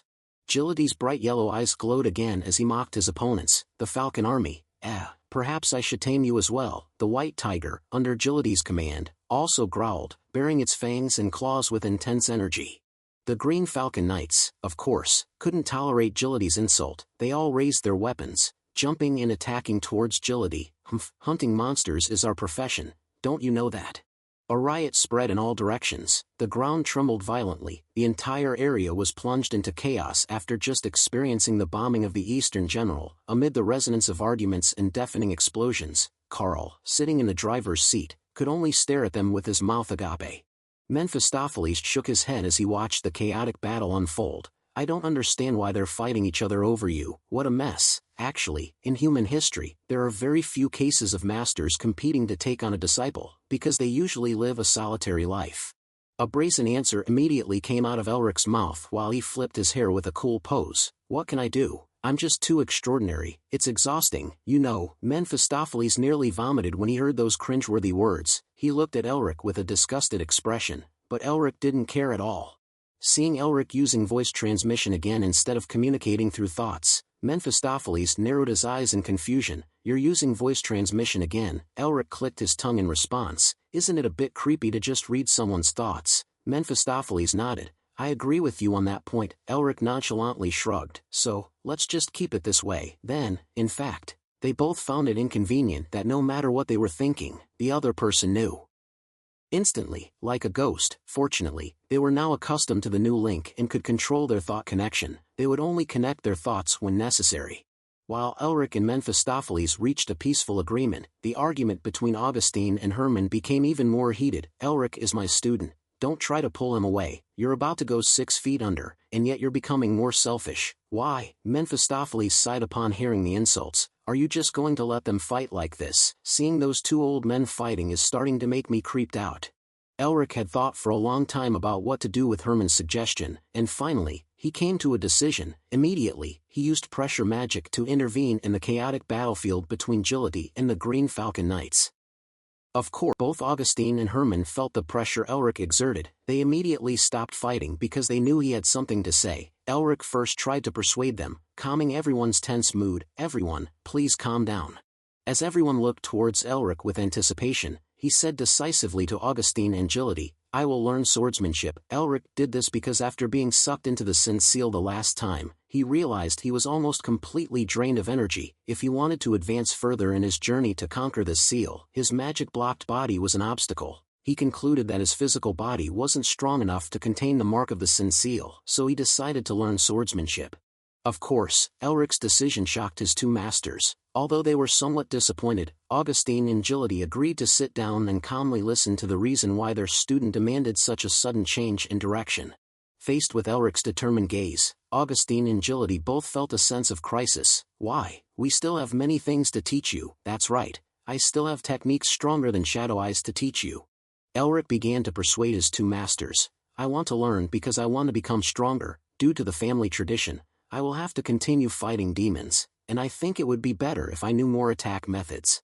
Furthermore, I've realized that the foundation of the body-strengthening art is martial arts. To master it more clearly, I think I have to delve deeper into the foundation of martial arts, and swordsmanship is a very good link to martial arts, isn't it? Elric finished speaking and fell silent for a moment, allowing Augustine and Gilady to think. Hearing Elric's words, Augustine and Gilady's expressions softened slightly. He emphasized, of course, it doesn't mean that I'll forget my role. I'll only use martial arts as a means to support my magic. Herman nodded as if it were obvious. I never said I would bring him into the world of swordsmanship and neglect magic. I simply want to help him a little. After presenting his arguments, Elric played his final card, appealing to Augustine and Gillity's feelings. He declared that he wouldn't learn swordsmanship if they didn't agree. After all, he was still their disciple. As expected, the emotional appeal worked well with the seemingly cold but warm-hearted Augustine and Gillity. They looked at each other, silently exchanging glances, and quickly nodded their agreement with Elric's viewpoint. Augustine and Gillity told Elric in turn, "Then we have no reason to refuse this request. After all, you were the master of Melvinger before being our disciple. After sparring with them, we can see that there are many things you can learn from them." Elric smiled gratefully, thanking his two masters. After reaching that crucial consensus, Augustine and Hermann's eyes met unintentionally. It wasn't a friendly encounter, of course. Although they were smiling and talking pleasantly on the surface. "Take good care of the kid, all right? Don't worry, I will teach him with all my heart," they said.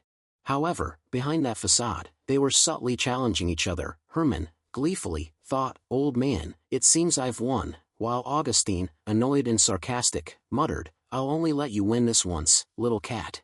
Although Elric felt guilty towards his masters, he knew this was a once-in-a-lifetime opportunity he couldn't miss. The Blue Lion was one of the strongest swordsmen on the continent, and even if he wasn't fully recovered, he still had much to teach Elric. Thinking about fully utilizing this opportunity, Elric secretly smirked with malice. "I need to absorb everything useful from him."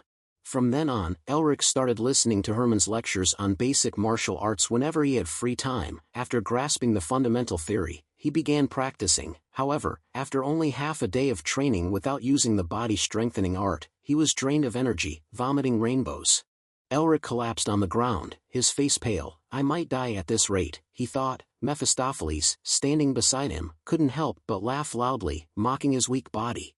Seeing Elric swaying, close to fainting, Hermann still joked, "I didn't expect your stamina to be so weak. I guess it's because you were born with the inclination to be a mage, huh?" With difficulty, Elric sat up and complained about Hermann's teaching methods. "Can you say something more reasonable? Is there anyone who can swing a sword 10,000 times a day without using any mana, and still maintain a good posture?" In short, Hermann's instruction failed from the start, as a mage's stamina couldn't handle that requirement, but he didn't realize that, and nonchalantly laughed. "That's something every child in my family has to do as soon as they start walking." Immediately, Mephistopheles' eyes gleamed. "Elric, I've decided." Elric, already irritated, muttered grumpily, "What?" Mephistopheles, delighted at Elric's misery, started making inappropriate statements. "The day I return and rule this land, I'll treat the Blue Lion exceptionally well. I'll let them sit on the right side of my throne." The consequence of provoking Elric was a charming dance. Mephistopheles immediately donned a glittering ballet costume, adorned with golden thread and garnet stones. The sight instantly petrified him. Ordered like a puppet, Mephistopheles, dressed in ballet shoes, twirled in midair. He could only protest verbally, "Stop this, you bastard." Elric calmly watched Mephistopheles' nimble dance, a mocking smirk playing on his lips. "This is for your insolence, ha." At that moment, after about 3 days of leaving Anthropomorph City, the carriage came to a stop at the gate of the Flower Temple. However, even the scenery on the ground outside the temple didn't feel as beautiful as expected. Carl quickly opened the carriage door and announced to Elric, "Master Elric, we've arrived." Elric immediately jumped off the carriage, his heart filled with excitement. "Finally, we've reached the Flower Temple." However, his eager steps halted as he saw the place known as the Beautiful Flower Temple in legend. Elric and everyone in the group were shocked and widened their eyes. "What? This is the Flower Temple? It doesn't look like a temple at all, and where are the flowers?" Elric was stunned for a moment as he looked at the temple, only to see crumbling marble pillars. Everywhere he looked, there was only decay and gloom, nothing resembling the Flower Temple he had imagined. Seeing Elric's stunned expression, Veland stepped forward and led the way with a reassuring smile. "Because of the Eastern General's rampage, it's currently under temporary lockdown. I've informed them of our arrival, so the temple gate will open soon." Mephistopheles stood motionless, his arms crossed, staring at the ruined temple and chuckling. "They call this the Flower Temple, so I wondered if it was actually the place I was thinking of. Turns out, it's really here." "What do you mean?" Elric questioned. Mephistopheles clicked his tongue and looked deeply at the temple, which was nothing but crumbling stone pillars. "This place was created for the end of the world, a precaution in case the world was destroyed, kind of like Noah's Ark." At that time, Mephistopheles said with a nostalgic tone, "Humans, dragons, giants, even those you call the ancient gods, this place was built to prepare for the future of those who feared the demon lord's army. They would try to germinate new seeds in this land, even after the world was destroyed." After looking around to his satisfaction, Mephistopheles added with a click of his tongue, "Of course, Melvinger stopped that army." However, Elric wasn't paying attention to Mephistopheles' words anymore. He was deep in thought, pondering over his own worries. For a moment, Elric recalled the vision he had seen in his dream when he first unlocked the powers of his family ring. He wondered if the destruction Mephistopheles mentioned actually had the same meaning as what he'd seen in his dream. Vague and faded images reappeared in Elric's mind, the sky being torn apart, the earth splitting, the oceans churning, the image of a person fighting against demons who came to sweep through humanity, a person who could control dragons and giants at will. At that moment, slight tremors in the ground pulled Elric back to reality. He could feel something moving deep beneath the earth, like a bear stirring awake after a long hibernation. The tremors intensified. Elric widened his eyes in surprise and looked down at his feet. He couldn't help but think that perhaps the ground would crack open, revealing a secret passage underneath. However, Veland's excited yell shattered Elric's speculation. The boy pointed towards the dilapidated temple gate, where only broken and scattered stone pillars remained. He happily wagged his tail. "Elric, look. The gate is opening." In the middle of the temple's dome, the gloomy fog was being stretched like threads, about to snap and tangle together. It started to form a multicolored vortex. A colossal door was created from the center of the dome. The sound was like a long-closed stone door being forcefully opened, accompanied by a creaking sound. A pure white aura and colorful patches of fog, shimmering like a seven-colored rainbow, simultaneously flowed towards where they were standing. Elric was stunned by the magnificent sight. He hadn't expected the black snowfield to be adorned with such brilliant light. Mephistopheles squinted at Elric, then shifted his gaze towards the temple. A cunning smile spread across his lips. "Maybe there are some familiar faces inside. That would be interesting." Finally, the opening process was complete. The dome gate in front of them was now filled with blinding white light. However, they couldn't simply walk inside. They had to wait a little longer. After all, this temple had guardians, so charging in directly would be a rude and disrespectful act. From within the temple gate, a woman wearing a white robe slowly emerged. She was petite, only about 1.5 meters tall and slender. She wore a hooded cloak, making it difficult to see her face immediately, but her overall initial impression seemed quite charming. The woman walked out slowly and leisurely. The more mysterious she seemed, the more curious Elric became. The insatiable curiosity ingrained in all mages made him even more eager.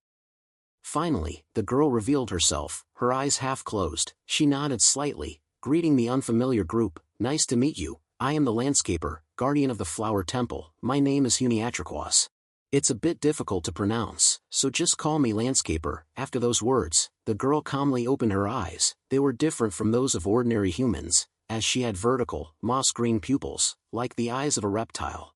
Veland waved his small, fluffy front paw to return Huniatriquas' greeting. She simply smiled slightly, nodded, and continued, "It's very cold and dark outside. Please come inside first."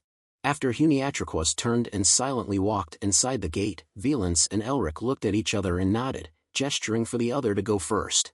After a moment of polite eye contact, Veland decided to enter first, and Elric followed closely behind him. Elric thought that since Veland was a member of the Tiger King family, who had protected this land for so long, he couldn't outdo the boy, even in the smallest details of etiquette.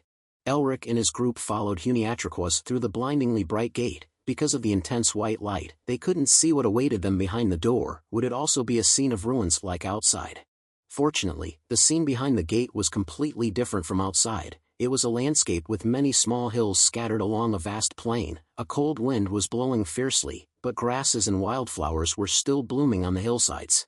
In the middle of the plain stood a tall and pointed building made of marble. The temple pillars were carved with all sorts of flowers. It seemed like this was truly a flower temple, in the literal sense. Huniatriquas led everyone towards the temple and continued talking. "Normally, this place is full of flowers, and warm wind blows through it, but recently, as winter arrived, the temple has entered its hibernation period. The temple's rule is to not receive guests during hibernation. Even the priests who've gone out are forbidden from returning. But this time, we opened the gates at the earnest request of the Tiger King, who has supported our temple for a long time," Huniatriquas said, glancing at Veland with a cool, detached look. She continued to instruct in a voice as unfriendly as her cold expression. "During this time, many gods are fast asleep. Please note that any activity that interrupts hibernation will be banned, forbidden. Of course, not all flowers fall in winter, so you will still be able to see some fairies from time to time. please be very polite. In time, there is a voice chatter shouted, causing Elric to stop walking. Human, behold. There are so many people, I haven't seen a human in 40 years. So excited, Elric tilted his head in surprise to look at the girl who had just appeared. Perhaps her body was only as big as his palm, a fairy, very small with wings as thin as a dragonfly and a bright voice. Huniatraquoise then introduced the fairy to everyone. This is Daffo, the god of daffodils. After hearing this, Elric opened his eyes in even more surprise. She is not a fairy, but a god. Is that a real god? Is not like that. The first person that Daffo approached was Hayes. The goddess flew around her and shouted happily, "Young miss is beautiful, very beautiful." Hayes immediately smiled brightly in response. "Oh my god, thank you, you too very beautiful." Daffo moved his wings endlessly, flying back and forth between the group of people and expressed his impression of each of them, giving Augustine a disparaging remark, "Monster, monster, an old monster, gloomy." Augustine immediately laughed and retorted, "Ho ho, I feel a bit unreasonable that someone who has lived for more than 1,000 years would say that I am old." Daffo did not object but instead walked over to Herman and continued to criticize, "Lion is fat, too heavy." Then she left the lion standing dumbfounded and flew towards his daughter. "Unrequited love, must try harder, so pretty, the most fragrant." Isabel was embarrassed when she had her thoughts spoken out, but still politely bowed to Daffo, thanking her. Daffo continued to comment on both Sean and the Blue Falcon Knights, seeing her busy chatting nonstop like a parrot passionately learning to speak. Elric glanced at her a bit annoyed. What the hell is that noise, so loud? After that, Daffo went to Elric to evaluate him, but as soon as she approached him, she frowned and pinched her nose, seemingly very uncomfortable with the scent emanating from him. But what's even more strange is that Daffo flew past Elric's face and pointed at the space in front of him. Scary, dark, smelly, too much miasma. Elric was waiting for an evaluation in his heart and had to open his eyes wide when the person Daffo is looking at is not him. Next to him, Mephistopheles is responding to Daffo's criticism. "Oh ho, who is this? A familiar face. Is it a pumpkin flower? Oh, no, or is it a gardenia flower? It's so that I can't see what the flower is." Wait a minute, Elric can't help but be startled because he never thought that someone else would see Mephistopheles, and it was clear that they knew each other, and moreover had a poor relationship. After that, a heated argument broke out between Daffo and Mephistopheles. "I'm the god of daffodils. Daffodils, I'm not ugly. That young miss even called me pretty. Oh ho, do you really believe that I'm beautiful because of a human's compliment? Are you a god? TSK. Daffo was so irritated by Mephistopheles that he kicked the air and shouted. But meanwhile, still no one discovered Mephistopheles. Even Augustine, Gilady and Herman were the most sensitive people. However, Elric still didn't from worrying about the reactions of other group members because the Mephistopheles are not visible. As expected, Augustine, Gilady and Herman were starting to feel doubtful. What is the daffodil god doing? Is there something there? Why is she acting like that with the air? Because in their eyes, Daffo seemed to be causing chaos and quarreling with the void for no reason. Everyone looked around looking for clues. Only Huniatraquoise still calmly explained, "Daffo didn't have many friends, so she often played alone. Maybe she was playing a role-playing game as if she had a friend, invisible friend, and was fighting with that person." Hearing that, everyone nodded to show sympathy for Daffo, and Elric could breathe a sigh of relief. Seeing everyone looking at him with sad eyes, Daffo immediately corrected himself. "I'm not alone, bad landscaper." However, Huniatraquoise ignored the poor fairy and asked Elric, "Why did you come to our temple?" All eyes turned to Elric, thinking that the moment to finally complete his mission had arrived. He nervously swallowed and took out the ice egg he had been carrying. As Elric took out the ice egg, it immediately emitted a cold light. He handed it to Huniatraquoise and explained, "I want to give this to the camellia goddess." Afterward, Huniatraquoise went into the temple first, telling the deities about Elric's intentions. Meanwhile, Elric and his group were led to a room behind the temple to rest. Not long after, the deities summoned Elric to the temple. He was silently led by Huniatraquoise, with no one else accompanying him except Mephistopheles. There was nothing special inside the temple. The long corridors, which should have been awe-inspiring for visitors and devotees, only carried a gloomy atmosphere. Seeing the stunted vines on the wall and no longer sensing the scent of flowers anywhere, Elric quietly sighed to Mephistopheles. "This temple must have suffered greatly from the Eastern general's influence. I thought this place was supposed to be a fairy tale paradise."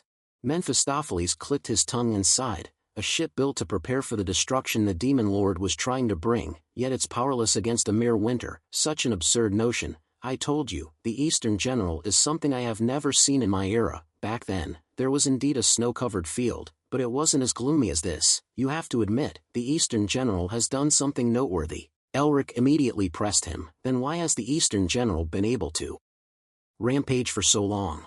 Mephistopheles clicked his tongue and shrugged. I don't know, maybe it's just a cyclical change, like those beast people say. And if not, maybe someone is trying to fix the world according to their will. Didn't those beast people think that Huniatriquas or something would be rampaging again, or...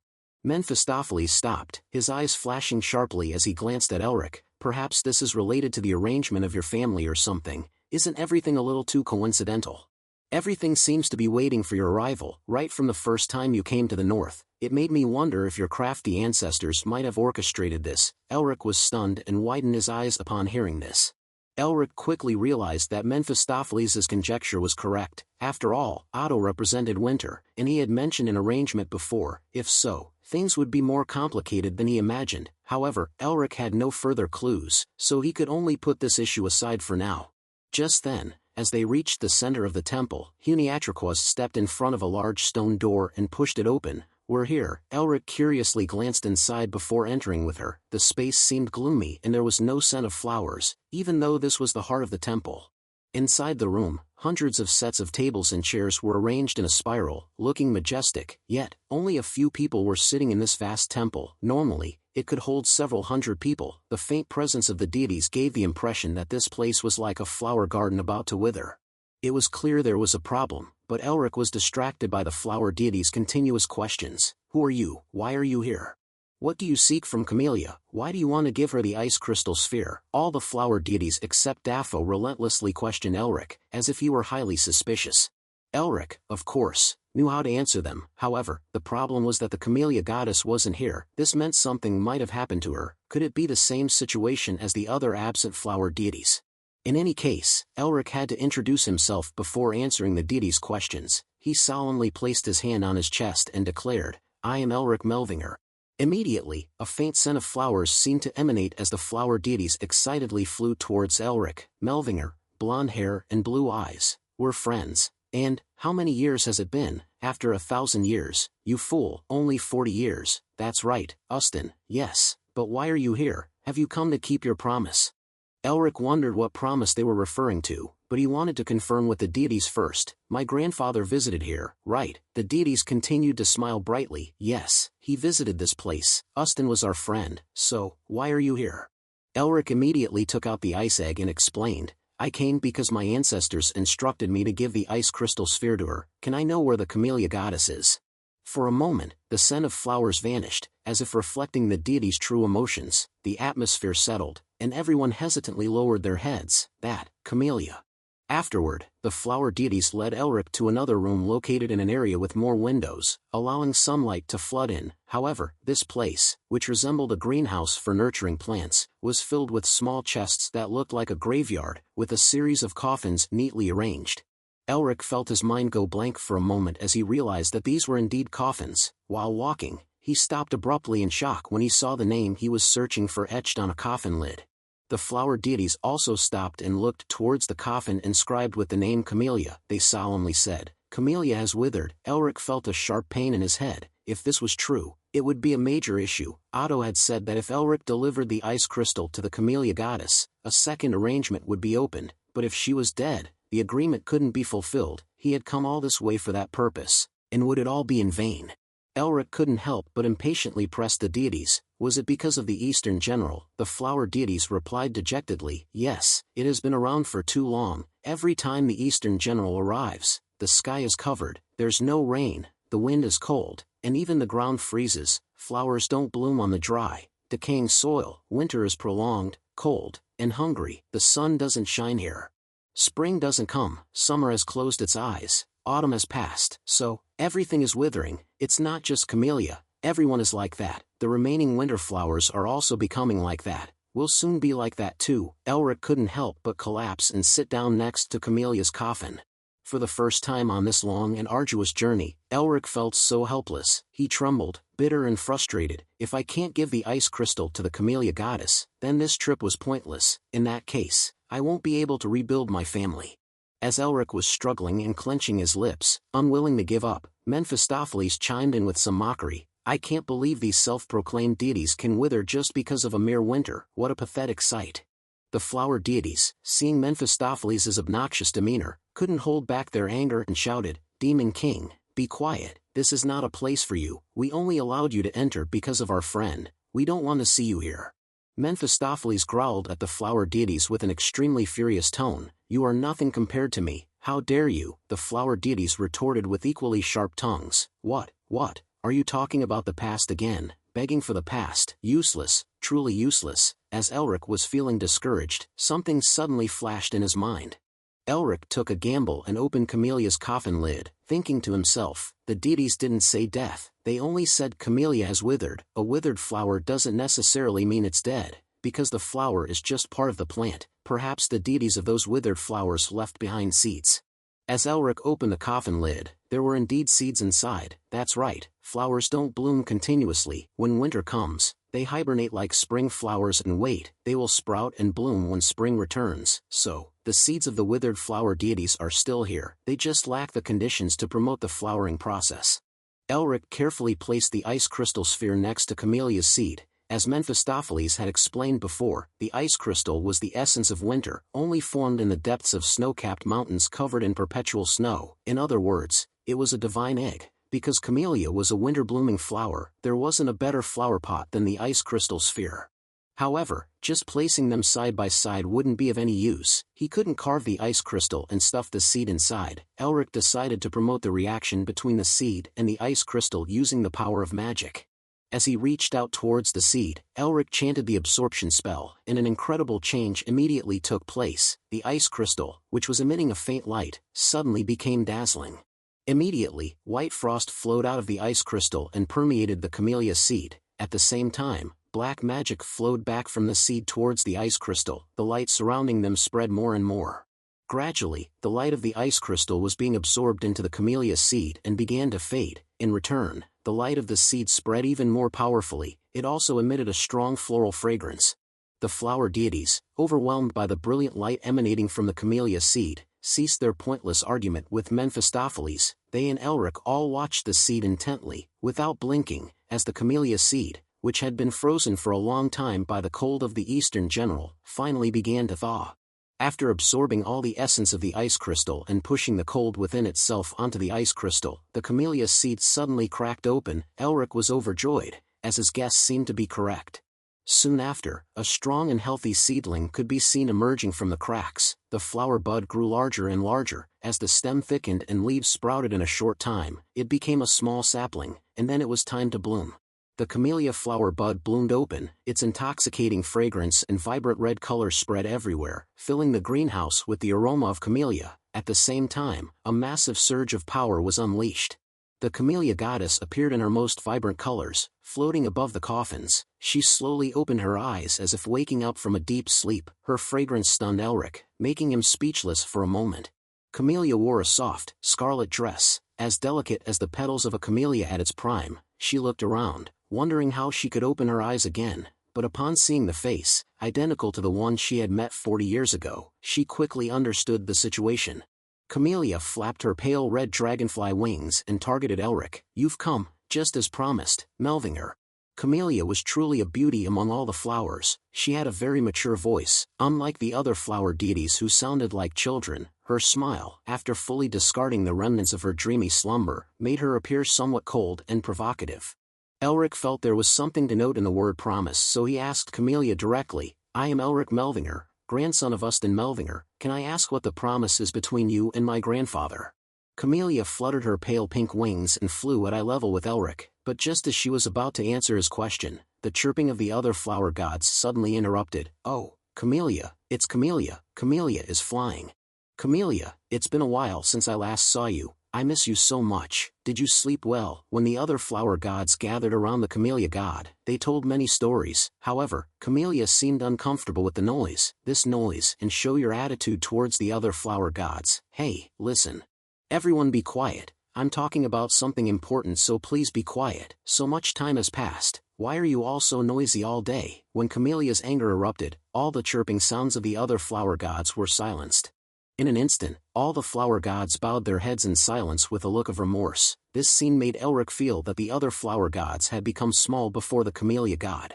He muttered to himself, "Camellia is a bit different from the other flower gods. She seems much more mature than them." Mephistopheles seemed to know Camellia and immediately provoked her. "Only one flower blooming. It seems the camellia god's flamboyant aura has disappeared." Then, Camellia noticed another familiar face standing next to Elric, and she quickly retorted with a mischievous smile, "It's been a long time, but your ugly face is still the same. The only thing worth watching about you is your true primordial body, but now it's gone, becoming a ghost." Mephistopheles, provoked, growled angrily, "I am the great king." However, he was once again silenced by Camellia's sharp tone, "King my ass. Even if you call yourself king, what's the point? You have no followers or people who would care to acknowledge you as royalty. It's so boring and smelly, and you really do stink. You haven't showered in all these years." Camellia said these bitter words while sneering and mocking.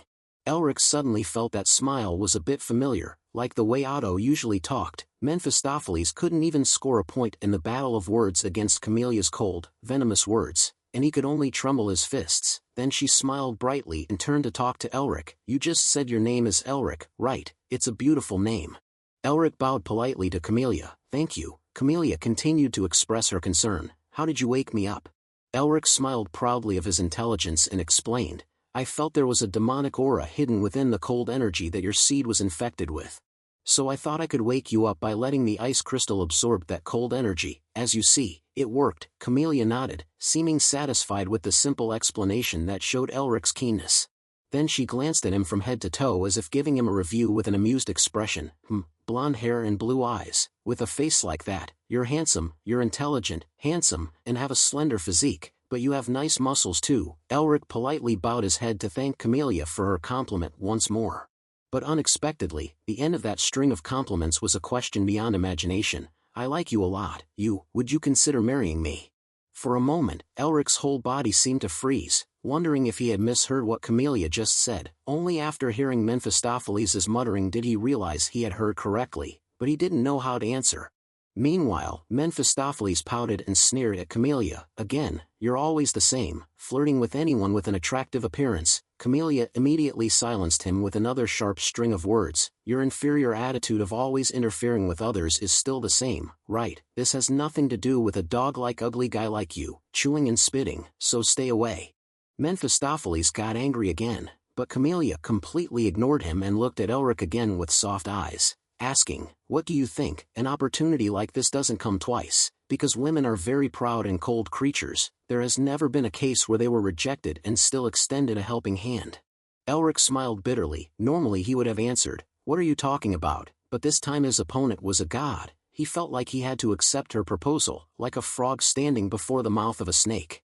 Elric cautiously declined with the utmost respect. "Thank you for your offer, but I can't marry carelessly because I'm also a representative of a family that needs to be revived. Now I have a lot to do. I'm very sorry." Camellia's small, beautiful wings instantly drooped, revealing a look of disappointment. "Oh dear, what a pity. It's been a long time since I felt this way." However, she didn't make things difficult for Elric and quickly spread her wings and flew high. "Enough gossiping. You want to know what the promise between me and Ustin Melvinger is, don't you?" Elric anxiously looked in the direction Camellia was flying with hopeful eyes. "Yes, please tell me." Camellia suddenly seemed quiet, lowering her head to recall Ustin's message at that time. "I don't know when the promise will be fulfilled, but he said that his grandson would come here one day. Steal the winter covering the snowy field and bring spring to replace it." In an instant, Camellia seemed to relive the sweet moment when she saw Ustin, who was even more handsome and radiant than Elric is now. As expected, Elric's grandfather was here, so he was even more curious. Why did he come here? How did he know that his grandson would visit this place in the distant future? He had so many questions and didn't know where to start asking. While Elric was lost in thought, Camellia turned back to him. "So, I ask you, Elric Melvinger, grandson of Ustin Melvinger, can you take this terrible winter away, as your grandfather promised, and bring the spring we've been longing for?" In Camellia's eyes at this moment, there was a persistent faith and expectation for a Melvinger family member, but also anxiety. Elric pushed all his concerns aside and gave Camellia his answer. "I don't know if I can take away the so-called winter, but there is a request that my ancestor personally left for me." When Mephistopheles looked at Elric's hand holding the ice crystal, he looked unconvinced. Basically because the ice crystal can temporarily resolve the freezing of the seeds, but it won't last forever. Elric offered the ice crystal to Camellia as he had promised Otto, and conveyed his words. He told me to give this to you and say this. Elric paused for a moment, took a deep breath, and declared solemnly with wide eyes, I came to complete the winter. For a moment, the corner of Camelia's lips curved up. On the surface it seemed like she was mocking, but somehow, it was a smile that could also be considered satisfied. Otto-han, this is definitely the instruction of that troublesome person.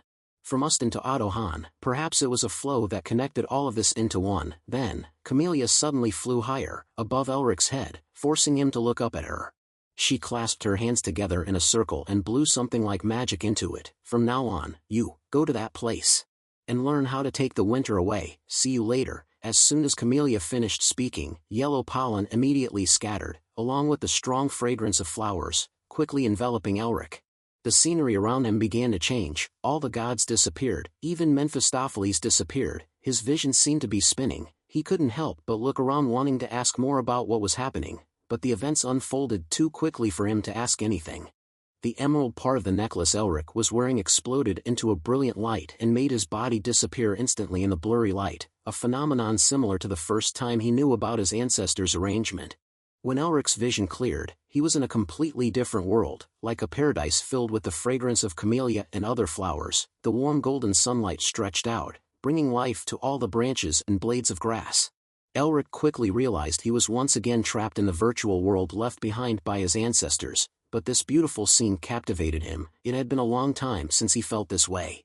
As soon as he sat up, Elric looked around to assess the situation. Unlike the time of the Snow Mountain King, when only blizzards swept through, this seemed like a flower temple in a fairy tale, overflowing with the colors of hundreds of thousands of flowers. Gentle breezes occasionally carried sweet scents, spreading throughout the hills. He could see flowers blooming and swaying gently. Elric realized this was the original appearance of the flower temple, but the only thing that bothered him was that there was no temple nearby. While Elric still didn't know where to go or what to do with this seemingly endless field of flowers, a strange series of sounds began to echo, like the sound of a clock's mechanism turning. Elric looked around in bewilderment, trying to find the source of that sound, but what happened next made him stunned and speechless. What's going on here? Time-encompassing paradise began to flow quickly. From spring to summer, the sun became hotter, blades of grass grew wider and trees quickly spread their thick leaves. Flower paradise had become a forest. When autumn came, the sky turned light blue, and as if it was getting higher, with a slightly cold wind blowing, all the leaves had turned yellow and red. Then, when the leaves began to fall one by one, bare branches appeared. Winter had come. The wind gradually became cold enough to make people ache. Snow flowers bloomed on the bare branches. Blocks of ice formed beneath it, and the whole paradise was covered in snow, a pure white world.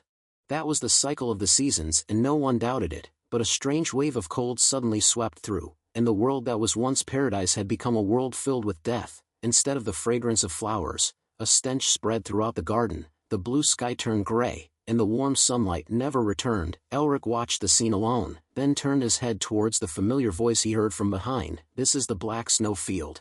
This is where your second strength test takes place. When Elric turned around, a man was standing with his back to him. It was a familiar figure, the ancestor of Melvinger and the representative of winter. Elric hadn't seen Otto for a long time, so he was hesitant for a moment with a surprised look. Could it be? Otto also turned around to greet Elric with a rare gentle smile. Yes, it's me. It's been a long time. Elric ran happily towards Otto because he knew he had done exactly what he had to do. It is you. Otto looked at Elric from head to toe with a smile on his lips. You've grown up so much since we last met. It seems the violent seal has found its place. How are you doing? Elric looked down at the seal on his hand and chuckled. Yes, I've been struggling a bit lately. Otto chuckled comfortably and replied, haha, first you have to suffer before you can grow up well. After chatting for a few words, Elric urgently asked directly about the main topic. How did you get here? Otto kept his gentle smile, but his words were very frightening for Elric. Until you complete the winter, I'm going to keep following you and nagging you. Explaining twice is very troublesome, so be ready to listen carefully. Immediately, the painful memory of his first encounter with Otto flooded Elric's mind, making him dizzy. He couldn't help but worry about how much more he would be tormented, but there was no chance for him to regret it here. Otto looked seriously towards the black snowfield covered with frost. All right, we don't have much time, so I'll explain right here. Look over there. Otto looked silently towards the field of withered flowers in the blizzard and sighed softly. This place was once full of blessings, the land where all life was born, but since that thing appeared, death has descended upon this land. Do you know why? Elric immediately gave the only answer he found on his journey to this place. It's the Eastern General, right? Otto nodded. Yes, for those who live here, it's more monstrous than any other monster. It was left behind after the demon lord passed through this land. It's the remnant of the demon and the curse of the past that remains. The remnants of a demon and a curse. Those words lingered in Elric's ears as if they were the key to solving this second challenge. Otto also gave Elric some time to contemplate before assigning the task. After a moment of silence, he turned to face Elric with a solemn expression. So, my descendant, from now on, you will learn how to devour the Eastern General. Elric immediately opened his eyes wide in surprise. Although he had thought about having to devour something, he never thought that what he had to devour was the giant storm sweeping across the black snowfield. Elric's eyes lit up. Is it possible to absorb a natural disaster so large that it can cover the entire snowfield with death and create an environment for all kinds of monsters to thrive? Of course, absorbing such power must be an amazing thing. But at the same time, Elric was worried whether he could do this, and he realized that the reason he was forced to move to this remote place to do his duty was to have enough time to get used to the wild mark. Moreover, the fact that Otto didn't mention the final task means this won't be the end of winter. Even though he didn't say it, it's clear that the Eastern General is just a piece to complete winter. Just like the wild seal, Elric was even more curious and excited thinking about how powerful he could become when winter is complete. Otto just smiled meaningfully at Elric's excited expression without saying anything more, but he could see that it was a tacit confirmation of his speculation. Elric felt even more excited because he had more opportunities to continue developing in the future. He eagerly asked Otto, I just need to put the Eastern General into the wild seal like I did the first time, right? Otto nodded. Yes. Elric immediately stretched his muscles and limbered up his arms and legs like a warrior preparing to enter the ring. Since this was the second challenge, his opponent would surely be much stronger than the Snow Mountain King. After carefully preparing mentally, Elric asked Otto confidently, I'm ready. I just need to fight it like I did with the Snow Mountain King, right? However, the answer Otto gave was beyond Elric's expectations. He took out a small round object and handed it to Elric. Here, take this. Elric took it in a daze, not understanding what the old man with many tricks was up to. When he looked at the object, Elric immediately recognized it. It was the camellia seed that Camellia was sleeping in, but Elric didn't know what connection there was between the camellia seed and the Eastern General, so he hesitantly asked Otto, what do I do with this? Otto didn't explain, he just gave the task. From now on, plant it and let it sprout. After 100 days of careful care, when the tree grows up and the flowers bloom, this arrangement will end. Elric was stunned speechless. He didn't know what connection there was between planting camellia and devouring the Eastern General, but perhaps that's something he'd find out for himself when the task was complete. But the problem lay in the content of the task, planting and caring for a tree. Moreover, it was in a godforsaken place where normal trees couldn't grow because the soil was rotten. The difficulty made Elric's face contort. Seeing Elric's face like a monkey eating chili, Otto chuckled and pushed his glasses up with a pretentious air of concern for his descendant. What's wrong? Is it too hard? Elric honestly expressed his concerns. First, there's the matter of planting the seed in this withered land, but more importantly, I don't understand how this is related to dealing with the Eastern General. Otto burst into laughter as if Elric had just asked a ridiculous question. Well, you'll figure it out when the time comes. Elric angrily frowned. This damn ancestor was still bothering to pretend to be kind, but in reality, he was playing with his descendants. The Snow Mountain King's story was the same, but why did all these arrangements have to be so convoluted? When the excitement that Elric once enjoyed was gradually decreasing, thinking that the third and fourth arrangements behind this would both be similar, Otto suddenly clicked his tongue and said, Don't worry. Right after that, he snapped his fingers, the wind blew up like a storm and the gloomy sky opened up. A magic circle was beautifully depicted in the air before shattering like a snowflake. Otto continued liberally, I will appoint a perfect guide for you. As the magic circle shattered into streaks of light and snowflakes floated, the summoning spell was cast magnificently, blinding Elric. Elric opened his eyes slightly, trying to see through the dazzling light to see what Otto had summoned. At this moment, another familiar voice rang out, You can't stop bothering me, can you? Elric couldn't help but open his eyes wide in astonishment as he looked towards the figure that had just been summoned. The scent of camellia immediately filled the air, adding to the miraculous appearance of that girl. As the summoning circle dissipated, the camellia goddess with pale pink wings appeared. She was Camellia, whom Elric had just awakened in the outside world. As soon as Camellia appeared, she grumbled and cursed at Otto like a child. "So troublesome, what are you calling me for again? I've told you many times not to wake me up in this stinking place." Elric couldn't help but exclaim in surprise, "That's the Camellia goddess." Camellia looked down when someone knew her identity. It seemed that she was indeed the Camellia goddess. However, Elric felt a very indescribable difference. Camellia saw the handsome young man belatedly and immediately smiled, switching to a friendly attitude. "Oh, how do you know me, handsome young man? Who are you?" In a moment, Elric could sense a change in the air around the Camellia goddess. Her appearance was definitely Camellia's, but the feeling she brought was completely different. The scent of flowers was much stronger, and the colors radiating out were also very intense. Although she looked small, Elric felt as if he was looking at a large tree. A tree so large it could cover the entire forest and cover the sky. At that moment, Elric understood. The Camellia goddess in front of him now was the true Camellia goddess. She was not the weak goddess who only had petals left, but the original Camellia goddess. Otto excitedly introduced Elric to Camellia. "Let me introduce you, he is my descendant." At those words, Camellia snorted and looked at Elric. "It's a pity that you're a Melvinger. If there's only one downside, it's that I don't like the scent of Melvingers, but I'll overlook it because you're handsome.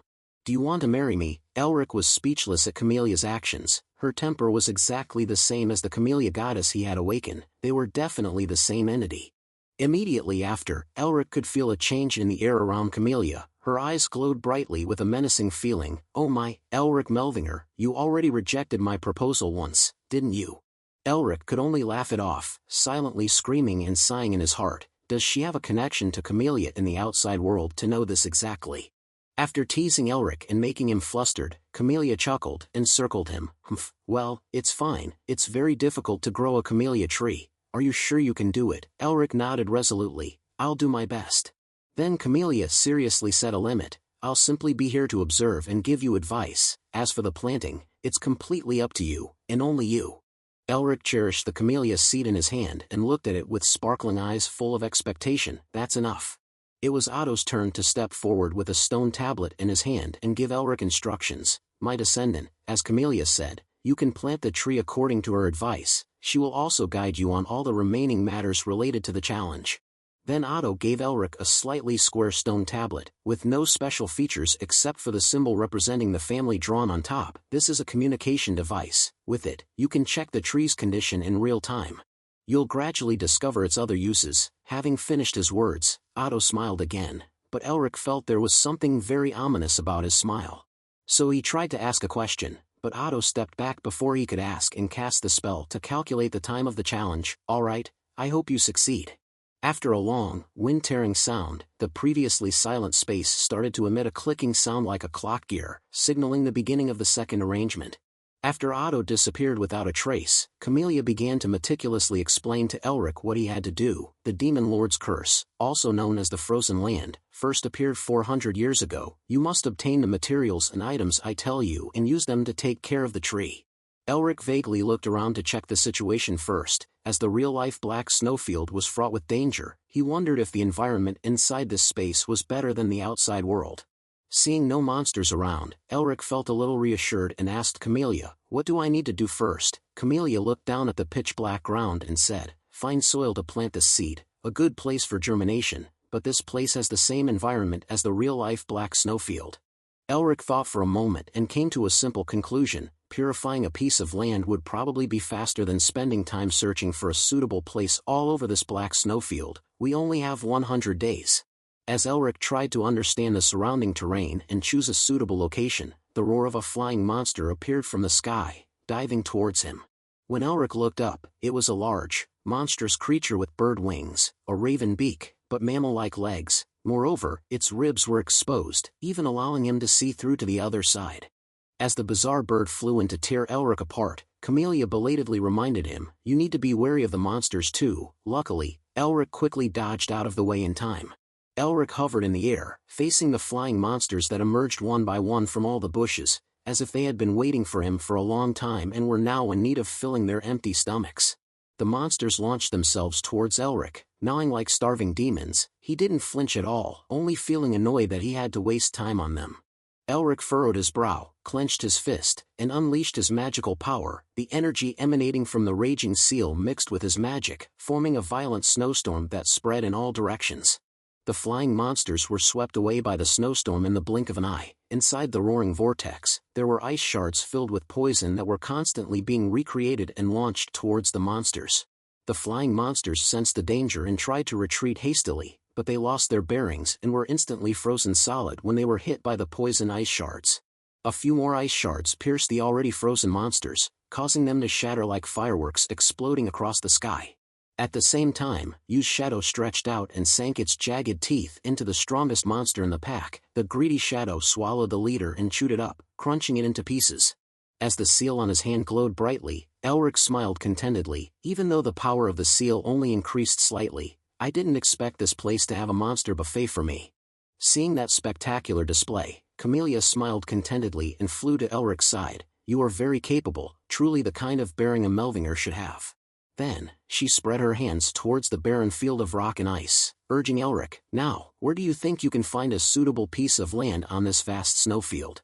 The conditions for the vegetable garden Elric was looking for were complex. First, it had to be an area with relatively few trees. Second, it had to be relatively close to a water source. Third, it had to be easy to monitor the movements of monsters. Fourth, when monsters appeared, the terrain had to be easy to defend. Fifth, the quality of the soil was also important. It had to be less contaminated than other areas.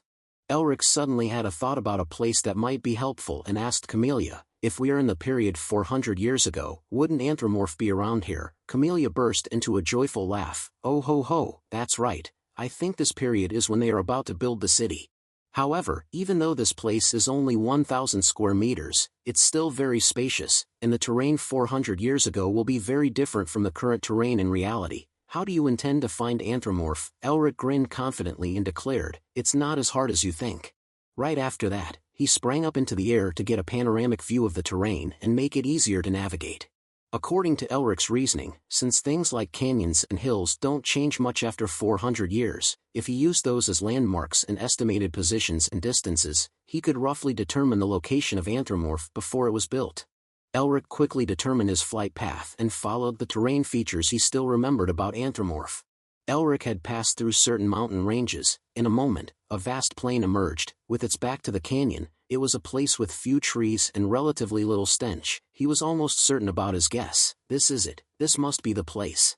Camellia smiled joyfully, praising Elric. What a smart deduction, you are truly a Melvinger. It's not an exaggeration. In a place where the terrain is distorted, it's not easy to find the place you want. This can only be done if Elric has a deep memory of the environment surrounding Anthromorph. That means his observation and instant memory skills are incredibly high. Elric smiled silently and activated his magic again. Alright, let's prepare the soil for planting. The scope of his magic was quite vast, so the energy he unleashed was also greater. It was a level of energy that even surprised Camellia.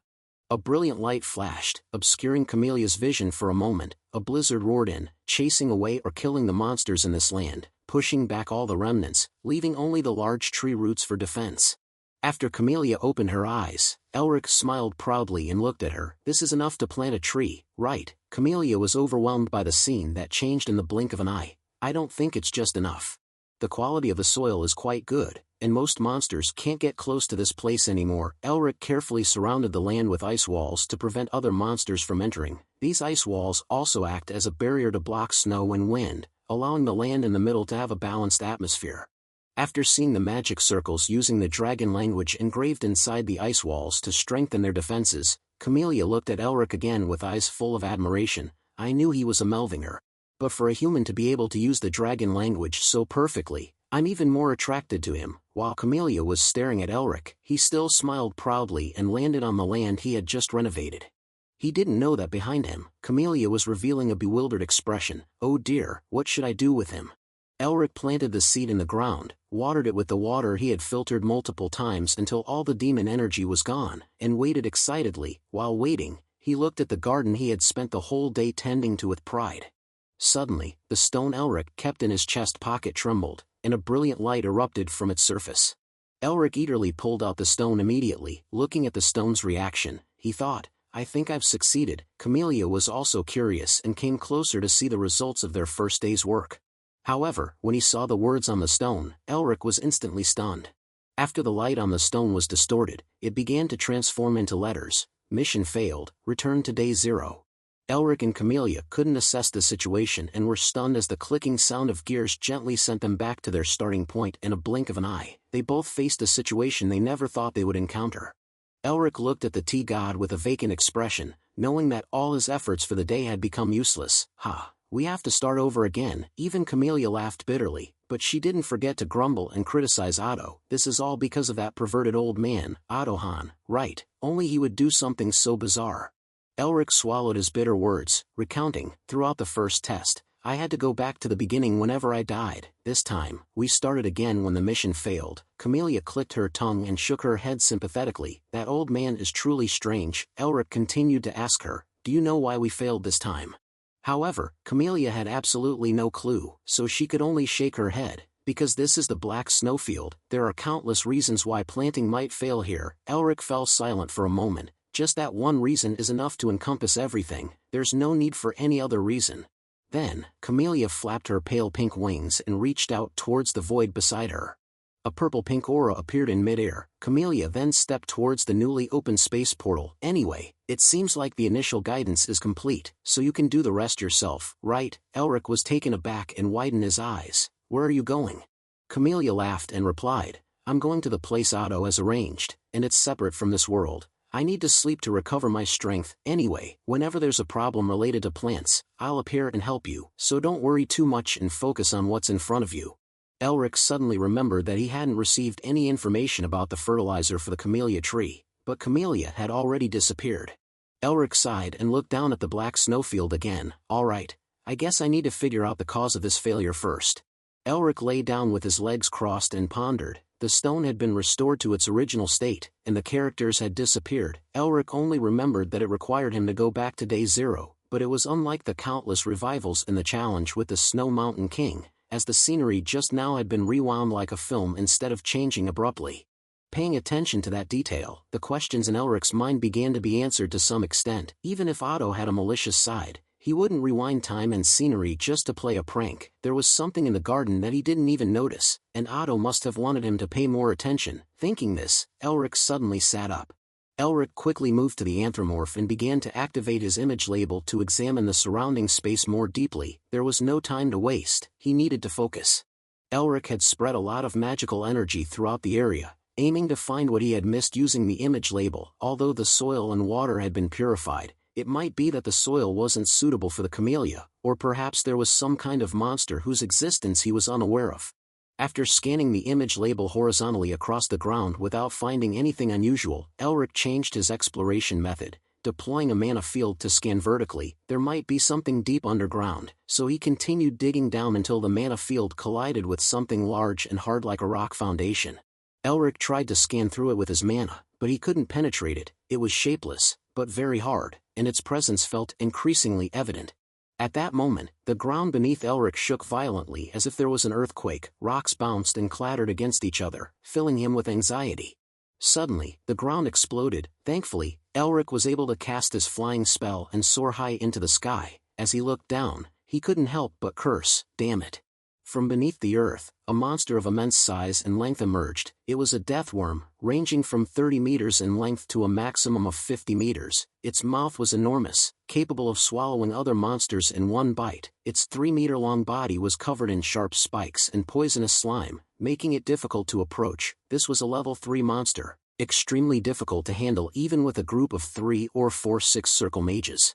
It's very difficult to catch even when discovered. It nests deep underground and has a habit of digging and hiding in tombs. Those who face it are often at a disadvantage in battle, as it can suddenly emerge from the ground. Looking at the disgusting worm trying to swallow him, Elric furrowed his brow. The content from the book he had seen in the Academy Library, called Encyclopedia of Demons, came to mind with a warning. It's best to avoid this kind of worm if you happen to encounter it. Don't try to fight it alone. And now, ironically, Elric was alone.